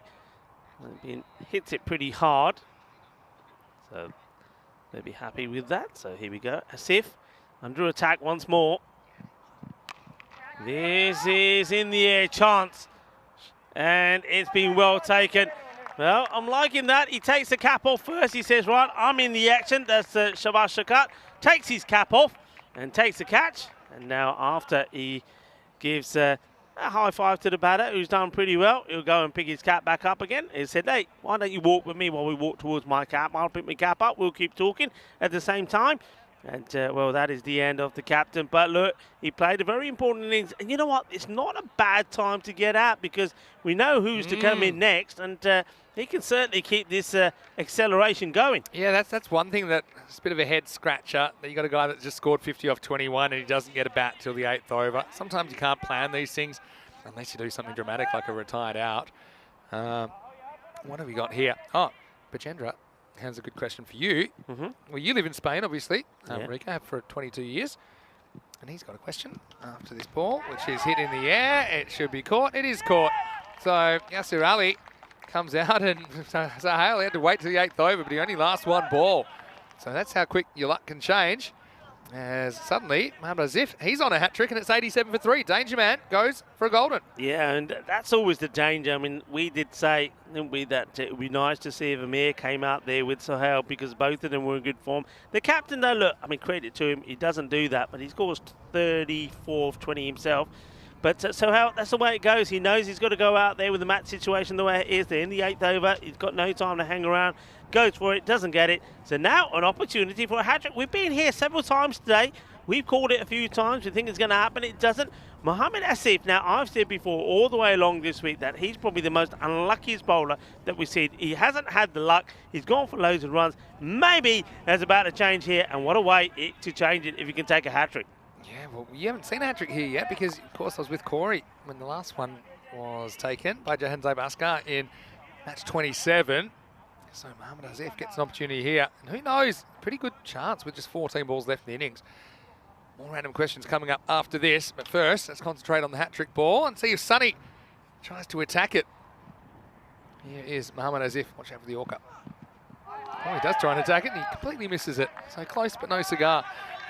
Question, do you come from home every day to work? No, I don't. Bit Because too far, it would be isn't it? a long way, yeah. To drive home from here because I'm in the Alicante, the Valencian region. We, of course, in the Catalan region here, Barcelona. It's probably about a 7-hour drive. And if I do it by train, it's because of the connections, have to go via Madrid. It's a good 8-9 hours. So, nope. Yeah, it's a big country. I mean, I come from a big country geographically, but there's a few similarities actually with Australia and Spain. Some coastal regions, some inland regions, similar kind of climate in a lot of it. But anyway, it's the end of the 8th over. It's 88 for 3. Yeah, we had the time travel question a little bit before. Hello to Emily Elizabeth as well. Some people are asking how my crown has turned blue, but it's because I've been a subscriber for over a month. So hopefully your crown turns blue. If you'd like a crown, I think I put the link in there a little bit before, but I can do it again. So Wayne's got an interesting one saying, did Noah have woodpeckers on the ark? If so, where did he keep them? Yeah, true. If you built the ark out of wood and you had, that's very clever, Wayne. Then where do you keep the woodpeckers? We'd just have to, you know, put a little, like what do you put on the dogs? A little muzzle? A little muzzle on them? Put What do you think? I reckon they put a few squash balls on their beaks. So Tim's asking what my favourite drink is, fizzy or still a real, or like an alcoholic drink? Question for both. It's an interesting one. Yeah, favourite foods and drinks. I don't really have a clear favourite. Swing and a miss. For me, I tried to stop drinking cola drinks a little while ago. So now I'll normally kind of compensate by drinking like sparkling water or water with gas, as they say here. Although apparently they are pretty bad for your teeth. Are they? As well. Yeah, my dentist said you'd rather drink beer. I said, okay. So I like a variety of things. Probably at the moment, my guilty pleasure is a Sunday morning brunch with a Bloody Mary. And that's thanks to our crew, and particularly Andrus, who got me on that. Because we only get one. Andrew's Sometimes we only get Bloody Marys. one brunch opportunity every 2 weeks when we're on the tour. So, yeah, there's a couple of answers. Do you have a favourite drink? You like whiskey? Like your whiskey? Yeah, this time of year, I was going to say it's a combination of whiskey or red wine, not both together. In the summer, I mean, it's got to be the old gin and tonics, isn't it? Gin and tonics in the sunshine in Spain, you can't beat it. Oh, I took a liking to the pink gin this year. And, Yeah, it's that's very pretty good. nice. Yeah. But I like it with all the stuff, all the berries and all the bits in it as well, you know? Wow, that's one way to do it. What was this? Well, what's he doing here? He froze. He ran out of ideas here. Check out this for shot. All right, and then Did he? I think he maybe thought it was going to bounce off the pitch, and then just he literally froze. If that bowled him, that would have been a real highlight. Now this is better, and he's going to pump it, and he pumps it pretty far. Maximo. Well, when Hamza does swing, they go a long way. Well, I tell you what, he doesn't bottle out the shot. But I think Sam Williams bottles out the catch here, and he remembers what happened to Samir Naik earlier and says, I'm not going to do what you did. Yeah, I think that's a wise choice, Sam. I mean, there's no point going on honeymoon with your hand bandaged up, is there? But, well, Sam Williams, yeah, just recently got married as well, doing his bit here on site, and then soon to be, well, going to hand on his honeymoon, so we wish him all the best. But good hit. And Samir Hamza, he's continuing going, but you just get the feeling here. I mean, you thought at one point we were going to be looking at a 130 score. Somewhere along the line, it sort of all went a bit quiet. So 95 for free at the end of 9. Said Shirazi is going to bowl the last over. Left arm up. Latif. Now he gets under this, and I think it's 2. Well, he's almost made a meal of this. They'll get 2 in the end, but I think that Shiraz Iqbal's pretty happy it's only 2. As he knocks this once, twice, and a third time, I think he just pulls it back in before he goes over the rope. Well, Shiraz Iqbal is quite happy playing a little game by himself, and then all of a sudden Asif says, you know what, I've had enough of this, give it here. You can't be playing all by yourself. So Asif gets in the act and gets the ball back in. They're just checking this. I think that's fine. I don't think there was any contact with the line. Okay. So 2 runs there. And now this is hit. Has not going to clear the fielder. This time he does it a bit easier. Just looks behind him. He's got a bit of trauma from the last time. Then he had an altercation with the rope, Shiraz Iqbal. But yeah, Shirazi again puts the ball there. It's there to drive, to be honest. He just doesn't quite get it out of the middle of the bat. So it'll be Latif that has to go. He goes for 4. It's 97 for 4 with 4 balls remaining. Yeah, nice, comfortable catch taken there by the man that was running around on the ground a bit earlier. But certainly warmed him up, warmed his hands up after he had the ball in and out of his hands a few times, and then takes a very comfortable catch. So nicely done by the fielder. And Shiraz Iqbal taking the catch, and a wicket there for the bowler, Saeed Shirazi. So he's had a welcome return into the side. Didn't quite get everything go his way in this match. His first over was a little bit expensive. But he's in the wickets again here now. And what the Catalonia Tigers are doing here is containing. The Hawks were wanting 120 at one point. They look like they were on course for it, but just being slowed down slightly. It looks like it's going to be, it might be an even. I mean, it was 55 of the first 5. It looks like it's going to be around about the 50. And the score's going to be around about what Catalonia Tigers made last time. You'd have to say they batted a bit below what you'd expect from them, though. Top ball's a handy one for Shirazi. It's nice to see him back in ECN cricket. Saw him a little bit during the weekend series in Kartma. Also, we've seen him before for Catalunya CC in the ECL back in the first one. Hey, was his favourite drink? And listen, why don't we put the challenge out there? You let us know your favourite drink in the chat over the innings break. He said that Wazza said his favourite drink is a Harvey Warbanger. I forget what's in that. What's in a Harvey Warbanger? I'm going to have to look that up during the break. Maybe let us know. But yeah, let us know your favourite drink. He'll tell us. Why not? Now, strike two. Farhan not getting much closer at the moment. Yeah, so more random questions, more than welcome. And we do always love that interaction we get with the chat, especially last game of the day. It's kind of our time to relax a little bit at the end of an exciting and fairly lengthy day of cricket. Looking at Harvey Warbanger, I've got time. I've got 2 balls. Strike 3, you're out. If it's baseball, well, he'll get to have one more chance. To be honest, you got Hamza at the other end, 33 off 15. He's gone cold, and I think it's hard because once you've committed to this all-out attack strategy, it's hard to back out from it. But yeah, Farhan hasn't been able to get a single. Look, Hamza, he came in at number 3, and he's only faced just 15 deliveries. And Farhan is swinging and missing, and 3 out of 3. He does get hold of this one, and we'll just, I think, get the single. So that's going to give us a 55-43 split. They leave a few runs on the table there, don't they? Take nothing away from Shirazi, bowled a good over, but they'll just manage 98 off their 10 overs. It seems to be a lower scoring group, Group B. Oh, look, I think Catalunya Tigers, they'll be pretty satisfied to chase 99 for victory, but we know that Nawazim Abbas in their side today is carrying a slight injury, so we're not going to see him in the very short term. But, I mean, obviously some very good players that the Hawks will have to remove. If they do, well, who knows? They might just be able to defend this total of 98. Yeah, absolutely. And it started well. You've got to say, Kamazia, he had a different approach. He took a few risks. He got lucky. He got a few edges. But they made a really good start. And Mohamed Bilal, we know what he can do. He's a good hitter of the ball. He's a good hitter of the equipment as well, as that one was in to the cameras. But this is such a good catch. I tell you what, and I said it at the time, there's not too many players on that field of play that would have taken that catch. Yasir Ali, he's a class act, takes the catch to get rid of Bilal. But the luck continued, though, for the captain, Kamran Zia. And that brought Amir Hamza out, and he continued from where we left off. He played some amazing shots, including one that, well, took us all by surprise. But at the moment, let's just focus on the captain Zia. And he finally was to hold out to a good catch taken by Shahbaz Shakat. And the man who did all the damage last time round, Mohamed Sohail, well, he only lasted just the one delivery.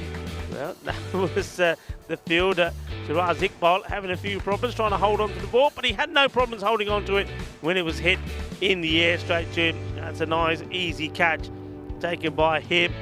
And then what we did see towards the end is that the Tigers just managed to put the squeeze on. The dust gear was always going to cause a few issues. Him coming into the side makes them stronger. But once again, you see, look at the batting order, the top order. All of them getting runs once more. 34 from Zia, 23 from Bilal and Hamza. He batted really well, 33 not out, just wasn't able to get too much of the strike. And you just get the feeling there that maybe, if especially lower down, that perhaps if Latif and the batter who was swinging from the hip there towards the end, Farhan, if they were able to just rotate the strike and get him on strike, then maybe, well, definitely the 100 would have come up. Maybe they would have been touching on about the 115 mark. But it's not to be. The Catalunya Tigers, though they were under attack, and though they didn't take too many wickets, what they are able to do is contain, and they contain the Hawks to 98. So 99 required for victory in the final match of the day. Match number 92. Join me, Rico Full and Mr. Maximo, when we return in around about 10 minutes time for the conclusion of this match. Volvemos in 10 minutos.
Hello and welcome back. And day 23 comes to a close. And what a day it's been.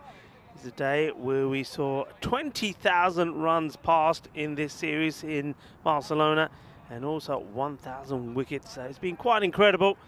And, well, we're expecting to see quite an explosive finish as well.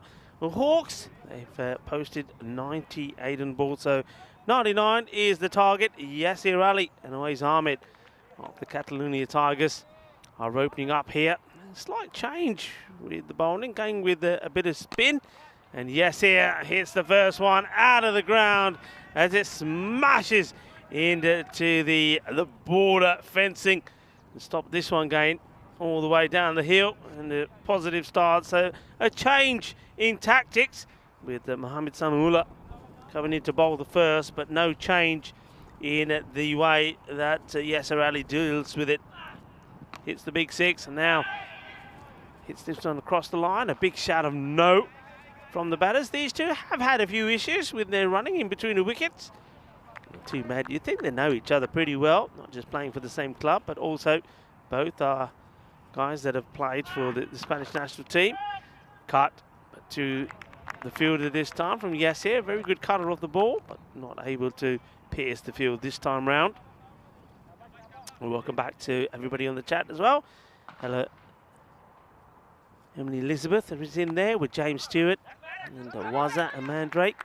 Nice to have you with us, and well, thank you to everybody for being on the ECN conversation route. Been great to have all of your comments on there, and a lot of suggestions as well, a lot of talk. It's always great. It makes it even more exciting for us. This one only just gets the bat onto it. Good teasing delivery. Yes, here he realised he doesn't quite get to the pitch of it to play the attacking shot. So ends up blocking this one out. Short. And he gives this a full swing, and it will go the full distance as well. One bounce over the fence to the other side of the ground. Yeah, a little bit too short. And Yasir, well, picks it early and smashes this one out of the ground. So 6 more to him. There's the end of the over as well. So 12 from the first. So right where they want to be. Matches without a golden ball. 28, almost got one in the last one between these two teams. When Yasir Ali, the man, is out there, came on to bowl. 19 was required from the last over. And the Hawks almost got there, took it down to the wire. At one point, they needed 8 of the last 3 deliveries, 7 of 2. And well, then 6 of the last ball would have taken us to the golden ball. It wasn't to be. Awais Ahmed blocks out his first and asks permission to pass the ball back. And Hawks say, yeah, thank you. Awais was the player of the match in the last one between these two, 32 of 14. Helped the Tigers to get past the 100 mark. Shuffles across. Well, he does well to get back onto this. In fact, he's going to get 4 runs. It's a dangerous shot. It's something that Awais Ahmed, he does quite often. Look, steps right across. If this hits the pads, it's adios. It's probably a very easy decision for the umpires. So, well, I suppose you could say it's lucky or maybe a little bit of a genius to get back onto that. So he'll probably target that again.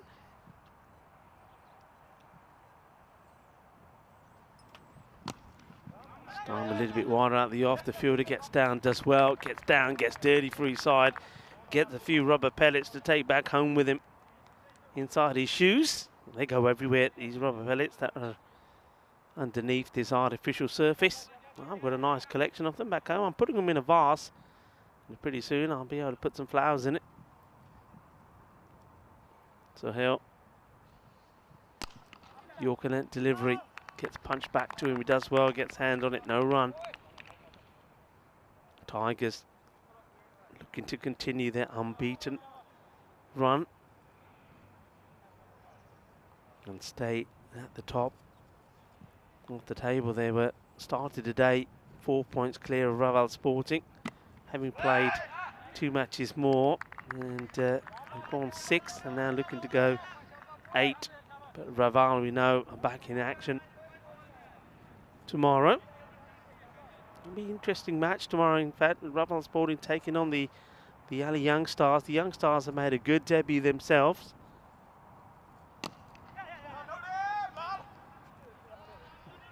Nicely played. One fielder almost does the dummy to the other, but no mistakes from Amir Hamza. He's had a good day. He's batted very well. Made good contributions in both matches, 29 and 33. And we're looking to make a good contribution with the ball as well. End of the over. Well, there's those tables that we're talking about. So can it be 10 out of 10 and go on to 20 points, the Tigers? The Hawks desperately searching for a victory. They've had to, it's been a long time since they got that win over the Ripple Warriors. Remember losing the golden ball and then came back with a bang. And though we have, especially today, we've seen some of those key performers perform again and shows what they can do, but they haven't been able to do enough to get a victory over the Tigers so far. But here they're looking to contain, looking to pick up, well, certainly pick up these 2 guys, because they can certainly hurt them. Still got Ilyas, who probably will be the next batter to come in. He's been very good. Wasn't able to get going in the last match, but certainly maybe he's saving his best for this one if he gets the opportunity. We've got the likes of Ghulam Dastgir as well in this one. And he's gone. And as good bowling as the grunted delivery from Zaniula. And the grunt, but it wasn't quite the slow one. I think this is the fake grunt. You quite often see the grunted delivery ends up being the slow ball. When he does the grunt, and maybe Awais Ahmed goes for it. He backs himself, comes down the track. Good work from the keeper. And so it is tidy stuff from Cameron Zia behind the stumps. And he continues his good match. Well, one man who won't be continuing his good work with the bat. He found some form in the last one after having a few torrid innings, Awais Ahmed. But this time round, he gets beaten. All ends up by Zaniula. Clever bit of bowling from him. And Zaniula had no issues showing Awais Ahmed which way to go. So Awais will go for a run of ball 5. Good work behind the stumps from Zia. He's a nice tidy keeper. And Zaniula gets the wicket. New batter that comes in is going to be Iqbal. He'll get the chance here. Was very good in the field as well. Oh, and he's got him. This one has come back and knocked the bail over. It's a first baller for Iqbal. Well, it just nips back, so Shiraz Iqbal can't believe it. And just like that, Zaniula is another bowler that's going to have a chance to get the hat-trick. Well, that shows that it is the ball that knocks the bail off. Have a look at this. Just hits the top of the bail, gets the wicket, and sunny, well, it is sunny at the moment as well. And Zaniula, sunny on the back of his shirt, picks up his second wicket, 2 in 2. The sun is shining. Maybe it's shining for Sunny. Maybe he's going to get his name on that Hall of Fame. Well, we've put this up several times today. I reckon we've had this up about 7 times today. And a lot of bowlers have been in this position where they've taken 2 in 2, but haven't gone on to take that hat-trick. We waited a long time. Haven't seen one in Group B yet. Kamal Haq and Jennifer Asgar have got them here in Barcelona. So, new batter in, taking guard, is Tahir Ilyas. Hat-trick ball. In comes Zaniula. And it won't be. So Ilyas just strokes his out onto the leg side, gets the single. But what a good over this was, and that will be the end of it. And a great spell from him. 2 for 14. and has the Hawks on top here. And there's the end of the power play as well. They're 20 for 2. So Tahir Ilyas. There's the man who needs to get a partnership going with Yasser Ali, but that's the thing, Yasser Ali is still there. And until you see the back of him, you won't be thinking that this game is in the bag or this game is in your favour. Long shadows. There's the sun now. Oh, starts to move around and causes a few issues for the fielders that will be in that mid-wicket and square leg area, because every time the ball goes up in the air, you better be ready. You've seen quite a few where fielders think they've got it and then lose it. So I think if you're in that area, you need your caps, and you probably need a decent pair of shades as well. Wahid Eli comes in to bowl. Starts with a good one. This one just gets defended away by Ilyas.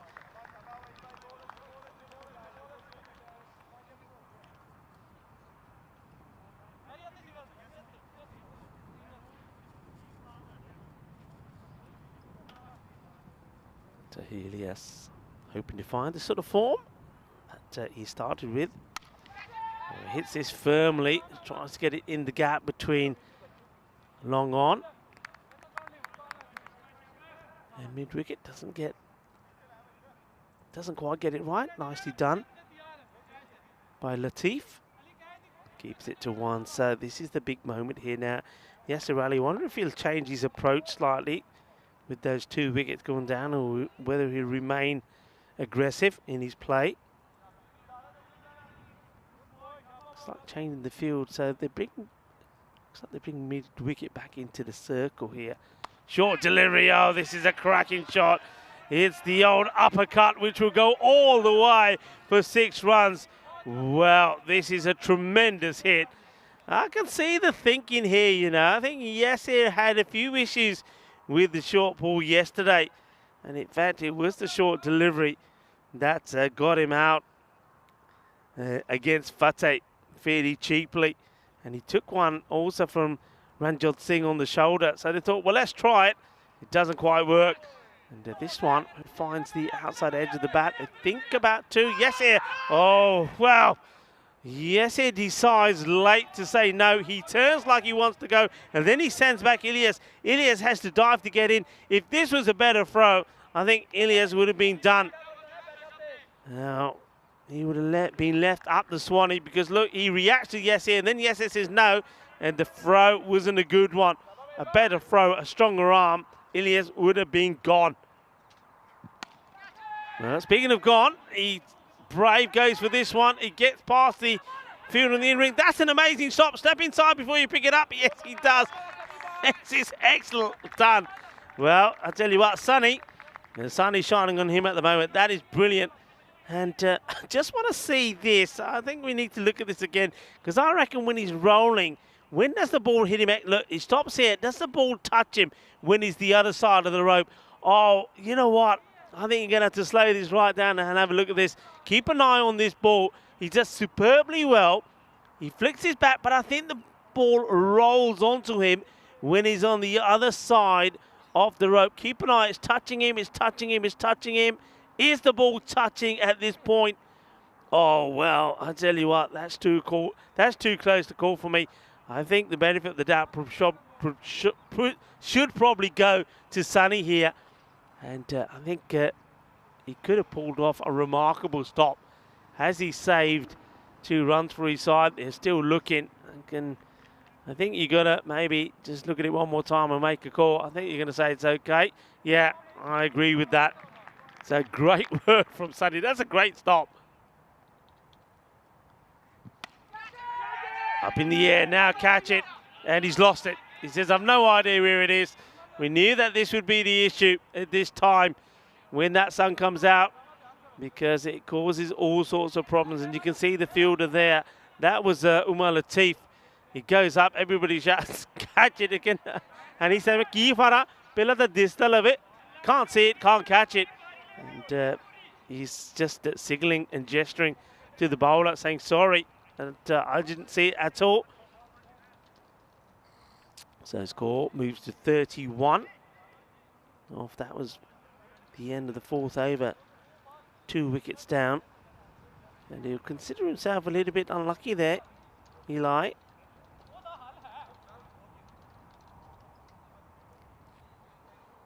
Looks like Mohamed Sohail is going to continue. Bowling to Ilyas. Keeping the zero strike a fair bit here. Good in-swinging full-length delivery. Ilyas manages to drop the bat onto it. So yes, here going well. 21 of the 13 balls that he's faced so far.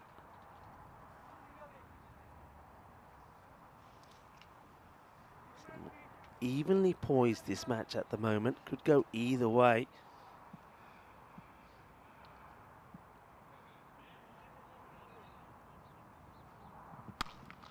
This is crunched and it will go. Bolle, bolle, bolle, quinna zona. Qué grande este golpe, qué grande, qué guay, qué genial. Es un golpe muy fuerte.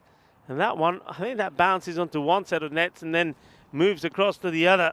That's a pretty big hit and it sounded clinical as well. So yes here, he's not shying away from this. Still going for the big shots. What's the reply going to be from Sohail? The slower delivery, which he disguises pretty well. But yes, here, doesn't lose his shape. And gets the single. And gets Ilyas back on strike. And find time to welcome back into much sunnier, much brighter commentary position now is Mr. Maximo. Yeah, it's good to be back. Be careful, the attack's on. And these two, both very powerful strikers. Exhibit A right there. Ilyas goes bang. There's 4 more. Well, they might have had a couple of early strikes, but right now it's the Tigers regaining control of this cricket match. Yeah, it is there. There's a little bit of Ishan Patel about him. He gets a little trigger movement before he crunches this. It's a nice shot from him, finding the gap. The Hawks need to separate this partnership and fast, otherwise this game could be gone. Up in the air, and oh, that's the big moment. And I think this one goes over for 6 runs. I'm pretty sure it goes over the rope. And, well, that's happened just to the left of us here. The umpires will check. But, well, first of all, the catch goes down. A vital moment. And then the ball carries over the rope. It will be 6. Mohamed Sohail will be so disappointed. And Amir Hamza, who's had a pretty good day up until now, puts down the vital chance. Yeah, big moments, hey. It just seems the Tigers have won the big moments this afternoon. That felt like one, didn't it? Could have been out, set at 6. I said how badly they needed to separate this partnership. That could have been the moment. Well, here's another chance. Hamza with a good throw. That's a tough one for the bowler to handle. And so, yeah, Ilyas scampers through for 2. And Yasir, well, sometimes I think that's Usain Bolt coming back for 2 when it means he's going to have the strike next over. Anyway, it's the end of the over. It's 51 for 2 now. At the halfway point. I want to say big hello, and you're right, it is getting a lot brighter, but yeah. I'm loving the peacock jumper, which is, I don't know, it's a thing, and I'm loving your shirt as well. And well, maybe give us your suggestions what could be a good peacock outfit. But I got to say, I'm right in the mood. This cold Christmas is all right. This is cold Christmas. I tell you what, you've got ski over here. There's not skiing weather at the moment. It's lovely sunshine at the moment here. Issues for the fielders as they're trying to keep the sun out of their eyes. But look. Yeah, I'm loving the look. I do like this. I do like that. Last chance for random questions as well. We've had some very interesting random questions over the last couple of days. And, well, who knows, with these two here, they might want to finish this game early. But, I mean, for me, it's still on a knife's edge. I think with all those big hits, they've gotten back to around about the rate. Not really ahead of it to any significant degree. Wahid Alahi is going to bowl over number 6. As it's time to get on with the game. It starts with what I think is going to be a single. Yasir won't sneak back for 2 this time. Yeah, they brought the 50 up inside the 5 overs. So they're where they want to be. I mean, the light for light was 55 for 1 compared to 51 for 2. So at this point, the Hawks were slightly ahead, but they didn't get the acceleration in that they needed. Only got 43 of the last 5. And the Tigers, with these two well set, will probably be looking to go a lot quicker. And, of course, that was a huge opportunity. Could have got Ilyas gone for 10, but Amir spills the chance But worst case scenario was it also went over for 6. Yeah, that hurts. I mean, you make that score 3 for 46. It looks pretty different. Anyway, let bygones be got bygones. Here's Wahilalahi. This one's not going to leave the infield. That's a nice pickup, but will be a single. Okay, I've got a random question for you, following on from the time travel question. If you did have to go into the future, how far would you go? Ooh. 1,000 years? 10,000? 1,000? 1? No. You know what? I think even a nice half century, 50 would do it for me. Because I think the change just didn't. I mean, if you look back at the last few decades, the changes that there's been have been immense. You know, you just think from where we were 50 years goes to now. So I think 50 years in the future, I think be a massive change. Yeah, is it a sustainable rate of technological innovation? That's the question. Yeah, you wouldn't want to go too far ahead where nothing in life would be. Don't have an idea what's going on. Look up a movie called Idiocracy. It's actually one of my favourites. It's a bit of a strange one. It's about a guy. I'll tell you in a second. Let's hit back towards the bowler. It's hounding it, but will still be a single. It's about like Joe Average kind of guy that, as his military experiment, he gets frozen and they forget about him accidentally. They're going to wake him up in the future. And it's meant to be a year, but the thing goes out of business. He wakes up 500 years in the future and he's fine. But he's actually the smartest person on earth because people have been getting dumber the whole time. This is up and it's in the air and it's going to fly out of the ground. Maximo! Well, as soon as I've come back, the Tigers have been enjoying themselves. And it's just a length ball. He sets himself and he launches at 6 runs. Yeah, good shot, isn't it? Nice, clean, crisp shot. Just gets right underneath it. So Ilias has decided, well, he's given a chance. It wasn't taken. Now it's time for him to open up and go big. He's enjoying it. He's overtaken the Rally now, especially when it comes to the partnership. Yeah, he certainly has an attacking approach. I think Luke Wilson's in that movie. Go check that one out. Idiocracy. It's a strange one. But it's based on the premise that in the current day, maybe some of the more educated people are choosing to do things other than have kids. So it's just a demographic trend that they're predicting. 65 for 2 after 6. I was going to say maybe 30 years or something like that. Because I wouldn't mind, 30 to 50. Because I'd still like to have a bit of a clue. It's just like a lot of these problems that annoy us today will be solved. Whatever problems they are, I'm not really sure. Yeah, they probably would be, but at the same time, there'll be a lot of new problems to have to deal with. So, it's the way things are, I guess. Once again, a lovely look at this magnificent setup here, Mount Dewey. Really liking the views. I mean, you see the mountains there in the back, and you can see we're pretty high up. Not quite as high as that, but you can see some of the rooftops of some of the buildings down below. It really is absolutely beautiful view. Such a great view of the city in the afternoon. I love walking down the hill sometimes as well, after we finish the matches. Here's Amir Hamza. And this one almost crashes into the stumps. Ilias with a no-fear approach. Okay, got this one as well. And just want to say a quick goodbye to James Stewart first. But I'm going to come back to one more round of questions. Let's wait for this ball from Hamza. Swing and miss. I don't think there's any bat on this. So the question in the chat is, what are we expecting from Santa? What would we like from Santa? What's on our wish list? I'll go first. Go on then. I'm a very simple guy to please. And so I've got something I actually want to use, you know. Big swing and a miss. Maybe we'd like a couple of pairs of new shoes to wear around. Simple, right? What, fancy ones like those? Yeah, fancy. I only do fancy. Okay. A couple of pairs of new shoes, maybe. There you go. Size 4. Size 44. Okay, size 44. New shoes. Okay, fair enough. Send to ECN, care of Barcelona. No. Yeah, that's probably one thing. I think I like finding cool stuff to wear. Ilias having a few problems here against the spin, and didn't handle the spin as well, did he? No. Well, I think Yasir is just saying, "Hey, buddy, come over here. Let's have a chat about this. This is what you're doing. You're swinging. You're missing.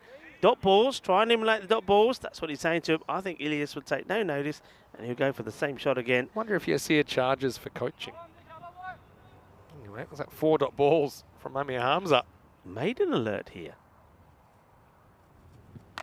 Well, he hit it, so that's something. This is hanging in the air. Won't get there.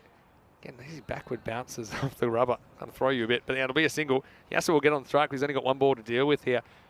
So, yeah, James, goodbye to you for now. And Sven's in there. He wants to get the winning lottery numbers. People always say that. Yeah, I think, the future will be interesting. 30 to 50 years, yeah, maybe. How about you? What do you want for Christmas, Rico?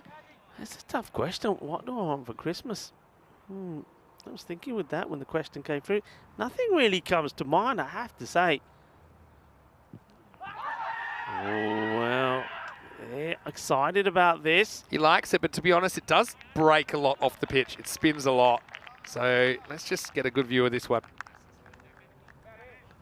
Drifts in. Where does it pitch? Not a bad shot. Probably just outside leg stump. Outside line, yeah. So even though that's hitting him in line, I think you look at where it bounces, that's immediately a disqualifier. But it is the end of the over, 66 for 2, and a good over from Hamza. Only one run comes off that over. Let's see what's coming up tomorrow. And, well, if you like ECN cricket, good news. We're not going anywhere. Well, not for another 8 or 9 days anyway, because we will continue with match number 93. We're in the nervous 90s at the moment. And there must be a few nervous teams down the bottom of the ladder. Fateh and Yada Tigers are two of those teams. In the afternoon, we'll see Rebel Sporting versus the Ali Young Stars. As we see the start of a new over. And this is going to start with a very good boundary stop. It'll probably just be one because they sat and watched it. But, I mean, in a game like this, I don't think he had any other option. He wanted to get it towards his fielding friend there. But I think he does very well just to throw it away. Yeah, this is a really, really good stop. I mean, there's no way he could have got this to go straight to the other fielder. He gets there and then releases it. Does really well. Mohamed Sahel, he is such an outstanding fielder. Brilliant fielding. I tell you what, I'll answer the question. A razor.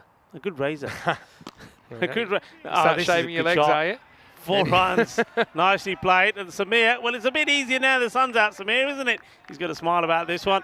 Samir, we saw him take a catch earlier, which had his fingers in all sorts of trouble. Samir, doing a bit of scoring here with the ECN. Yeah, no, actually, no. Seriously, you know what would be nice? How about going to one of the nice health farms, for the day where you get treated, you get all the treatments, the massage, we'll probably end up at some farm. Yeah, there you go. I think that, get spoilt for the day. That would be nice, right? Yeah, that would be nice, actually. That's a good one. 48, this partnership now. Yeah. Let's see he goes walkabout, walks back, gets a Gundy ball and puts it away. Well, that's how easy batting is. Just wander around looking confused, and someone will have mercy on you. And that's not a good lead from Umair Mohammed. I don't know whether he's put off or not, but that brings up the 50 partnership as well. And yeah, with these two at the crease, you feel like the Tigers are in the box seat in this chase. Yeah, yes, he gets exactly what he wants there. I mean, he moves out the way and he knows that the bowler will attack the stumps. And then he just whips it away. Really cracking shot. As you return back to the action, that one will go all the way. And this time he goes down on one knee. Doesn't quite get the contact he wants, but takes a single. They need to break this partnership pretty quickly. And, well, Yasser or Ilyas, either one will do. Ilyas already gave a life. He was dropped in 10. He's moved quite quickly now on to 28. Yasser is now on 44. So eyeing up yet another half century. 2 balls come in this over. Slow ball, well bowled. But still goes for a single. Julian's got an interesting one. He's asking, what cricket match in the past would we have liked to have attended? That's a good one. Again, I'll go first, because I already read the question. First one that occurs to me is maybe the Centenary Test, 1977 at the MCG. It was like a celebration of cricket. Yeah. And by coincidence, Australia won by 45 runs, the exact same margin than they did 100 years before. This one's going, and it's going a long way from Yasser Ali. That'll bring up his 50. Maximo! Yasser Ali stepping up and stepping forward. 50 runs coming up off 23 balls, and a couple more like this. And this game could be over, Rico. Yeah, it really could be. That's another very, very good shot. Nicely played. It's all about footwork, isn't it? Footwork and how quickly you can get to the bit of the ball. 85 for 2 off 8. Well, Andy House has got an idea for a Christmas present. A spa day. A great treat for the Blue Crew from the management. Well, there you go. What do you think? He's thinking the same as me, isn't he? I'd be scared. The same as me. And look, food and wine to go with it. Yeah, that'd be good. Okay. Listen, like a honeymoon, like a work honeymoon. Yeah. Cricket match. Which one to go back to? What's yours? Okay. I would go back to 1894. Okay. with an axe. Okay. With Oh, the one where they scored 286 runs off one ball. yeah, go back there and I'll just say, right, give me me axe. Well, You know- how's chopping the tree down as good as shooting it out of the tree? Because I reckon I would be able to chop the tree down before they get to 286 runs. I'm not so sure. You don't know how big the tree was. No, but on a serious Obviously, it note, was big enough they couldn't shake it. Right? no, yeah, come on. On a serious note, the World Cup win for India when the couple dev side won the 83. World Cup. Yeah. All right, this is hanging in the air. It's going. It is. Oh, that's a great effort at 6. But what a good effort from Hussein Ali. He actually reaches beyond and he taps it back, but look where it bounces. It bounces outside the rope. It's a really good effort. Not quite the middle of the hand, but look, when this ball bounces, it is the wrong side of the board. So that's going to be his good effort, but no good deed goes unpunished. And yeah, I feel like it's a matter of time till this game's over. That's a good selection by you. If I couldn't go to the centenary test, I'd go to the very first test, 1877. I'd be just curious to see what that actually looked like, and how would it compare to the cricket we see today? It was only about 15 years after kind of overarm bowling became legal. Charles Bannerman scored the first ever 10th century, but he's also the first guy to retire hurt. I don't think they had much in the way of protective equipment in those days. Looking to finish this one off before we go into the last. They're almost there. 7 runs. Yeah, Hamza's bowled well. Yeah, kind of beats him in flight this time as well. But just a single. Look, there's still a window to victory, but it's a very slim one for the Hawks. I think it involves getting a wicket and dotting up a new batter a couple of times. Yeah, Yasser Ali, hasn't he batted well? It brings up another 50. It's a well batted ball, but then Yasser Ali not. Horde 50, Benali, 52-24 he is so far. This could be it, but it won't be, but it's almost it, because that's 4 of the 6 they need. Cuatro carreras, and one more of those, and it'll be curtains here on day 23. Ilias, he continues to impress me. I just think he's got a good balance of technique and just aggression, and yeah, he makes something of that. It's good proactive footwork. Well, yes, he's taken the gloves off already. He's not expecting to face another delivery. 2 to win now. Last ball from Hamza. He goes for this, but doesn't quite get there. Could be out, and it is. So Ilias is going to go for 40. To be honest, I think Hamza deserves that wicket. I think he bowled very well. Certainly had the better of the tussle with Tahir Ilias. And although he went for a couple of boundaries, he does get a bit of a consolation wicket. He'll finish with figures of 1 for 13. It's also the end of the over. It's 97 for 3. We are going to last over, but just 2 runs required. And with Yasser Ali on strike, it's hard to believe that the Tigers could mess this up. Yeah, 97 for 3. So yes, here, well, he'll have to put his gloves back on. He wasn't expecting to face another delivery, but look, well batted for Ilias. I mean, he's somebody, I think that has impressed me from all the batters. He's consistently performed. I like the way that he does bat. He's able to adjust the way he goes about things according to the match situation. And it's unfortunate for him he's not out there in the middle when they should knock off these runs, really. The new batter comes out and a bit of a fist pump. But Yasser Ali will be on strike, so that's the positive news for the Catalonia Tigers. It won't be the new batter that comes out. Ghulam Dasgir will have to start at the non-strikers end. And I wonder if he's going to get an opportunity or not. It's going to be Umar Mohammed to bowl the last over. Ghulam Dasgir comes out there, but will he have to do anything except watch? Let's find out to bring the field up. A challenging asset to go over the top. They do leave back 1 take me to wicket. Yasser punches it out of the ground. It's the knockout punch. Maximo. 58 not out for Yasser Ali. Brings up the 100, brings up the victory for the Tigers, who go a perfect 10 out of 10 to start this ECS. And it also brings proceedings to a close here on day 23. Yeah, good shot. It's one of many sixes that Yasser hit. Well, let's count them up, actually. Yasser Ali, well, a superb knock from him. He finishes on 58, and that's at number 7. 7 sixes and 2 fours in that knock. Superb hitting from him. Ilias was the man who finished, he was out off the 24th delivery that he faced of 40. He hit 3 sixes and 2 fours. Those two put the partnership together. That was enough to take this match away from the Hawks. So though Ghulam Dasgir does come out, he doesn't have to face the ball. He just watches this man hit and a 6 to finish the game. And talking about hitting 6s, well, that's one of the 7 that he hit. Really played well. It made a positive start with Aways. Aways was once again another one that wasn't able to capitalise. He was done by a good one there by Sonny. Yeah, that was a nice bit of bowling. Always, went walkabout, never came home. Yeah, but Sonny, he just had the knack here. But, I mean, the problem with this is you solve one problem and suddenly you've got another one. And Ilyas and Yasser Ali came together. Well, they gave a couple of half chances and a couple of fairly full chances as well. But ultimately the Hawks couldn't separate them, and this was the key partnership that took the game away from the Hawks. Yeah, I mean the Hawks, look, we know one thing about them is that in the field they give 100%.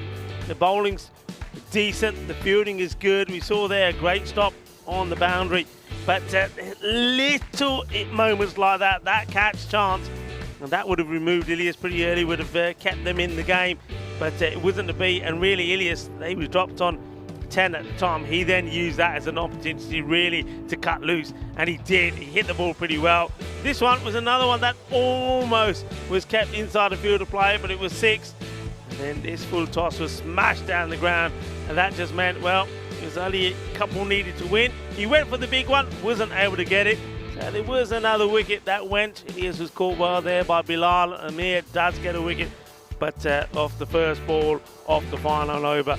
Yes, it hits it for another 6 and finishes off proceedings. So the Catalonia Tigers, they keep on roaring. They make it 10 out of 10 and sit pretty at the top. And talking about the top, Yasser Ali, he is in top form. Another 50 from him, 58 of 25. What a knock it was, but what a partnership between him and Tahir Ilyas. Yeah, that was the key partnership. They scored 98 out of the 103 runs in this innings. Look, no extras at all. So, I mean, that is a positive for the Hawks. And Sonny Ullah bowled really well. Sonny took 2 for 14. The other wicket fell towards the end. He just thought maybe they might be able to pull something out of the fire. It was Harmso bowled pretty well, 1 for 13 for him. But ultimately, it was the Tigers. They get there in 2 last over contests. And unfortunately for the Hawks, it puts them in jeopardy. They're 1-7. They need to find some wins from somewhere. I want to say a big thank you to all of you guys out there. Thanks for joining us once again. More action coming up tomorrow as we creep toward match number 100. In fact, it's actually my 2000th game on Monday. I'll probably forget. I'm not like Corey. He wants to be applauded every 50 games, but I do know it's my 2000th match on Monday, but you're not too far behind because you've done quite a few, somewhere in the mid-1000s, I think, at the moment. Somewhere like that. Approaching 1500 then. Yep, I think so. Well, plenty to celebrate here. Of course, we're into December and there's Christmas on the way, so that was the theme of our Peacock Friday today. Look, hopefully you've enjoyed the day as well. Just remind you can join us tomorrow, same time at 7:30 a.m. GMT, it's 8:30 in Central Europe, it's 1 p.m. in India, 1:30 p.m. in Bangladesh, if you're watching from there. In the meantime, you can go to our social media at European Cricket, check out some of the best bits of the day. You can also, if you haven't already, click subscribe on the ECN European Cricket Network YouTube channel and tell your friends, tell your family about ECN because there's not too much more of it to see in 2022. But maybe you just want to get them hooked before the break, before the new year. And look, finally, from everyone here at the European Cricket Network, hope you're happy and a safe evening. I know we'll go out with some highlights today, Rico. We'll be here to do it again, though, tomorrow. Yeah, certainly. It's been a really good day, but look, tomorrow, 4 more matches coming up tomorrow. I'm looking forward to the matches tomorrow. Rabo Sporting coming back. They'll have a tough match against the LA Young Stars. And then we've got that battle between the 2 teams struggling at the other part of the table, where we see the Lleida Tigers taking on Fateh. That was going to be interesting also. So plenty of good cricket. Yeah. A good day today. 20,000 runs and 1,000 wickets came up today. Amazing. Amazing. Group B, Tigers at the top, Tigers at the bottom at the moment. And will they stay that way? We're not sure. Go to our website, europeancricket.com, if you want to check out the latest ladder, as well as all the pictures and standings and all those things like that, and all the stats as well from the series. For now, it's Vinny Sounder here, Mr. Maximo, Rico Full with me. Hope you have a great Friday night. Stay safe, stay happy. We'll see you tomorrow right here with more FanCode European Cricket Series. Here's the best highlights for the day. Thanks to our crew at Spring Productions. We'll see you tomorrow. Hasta mañana.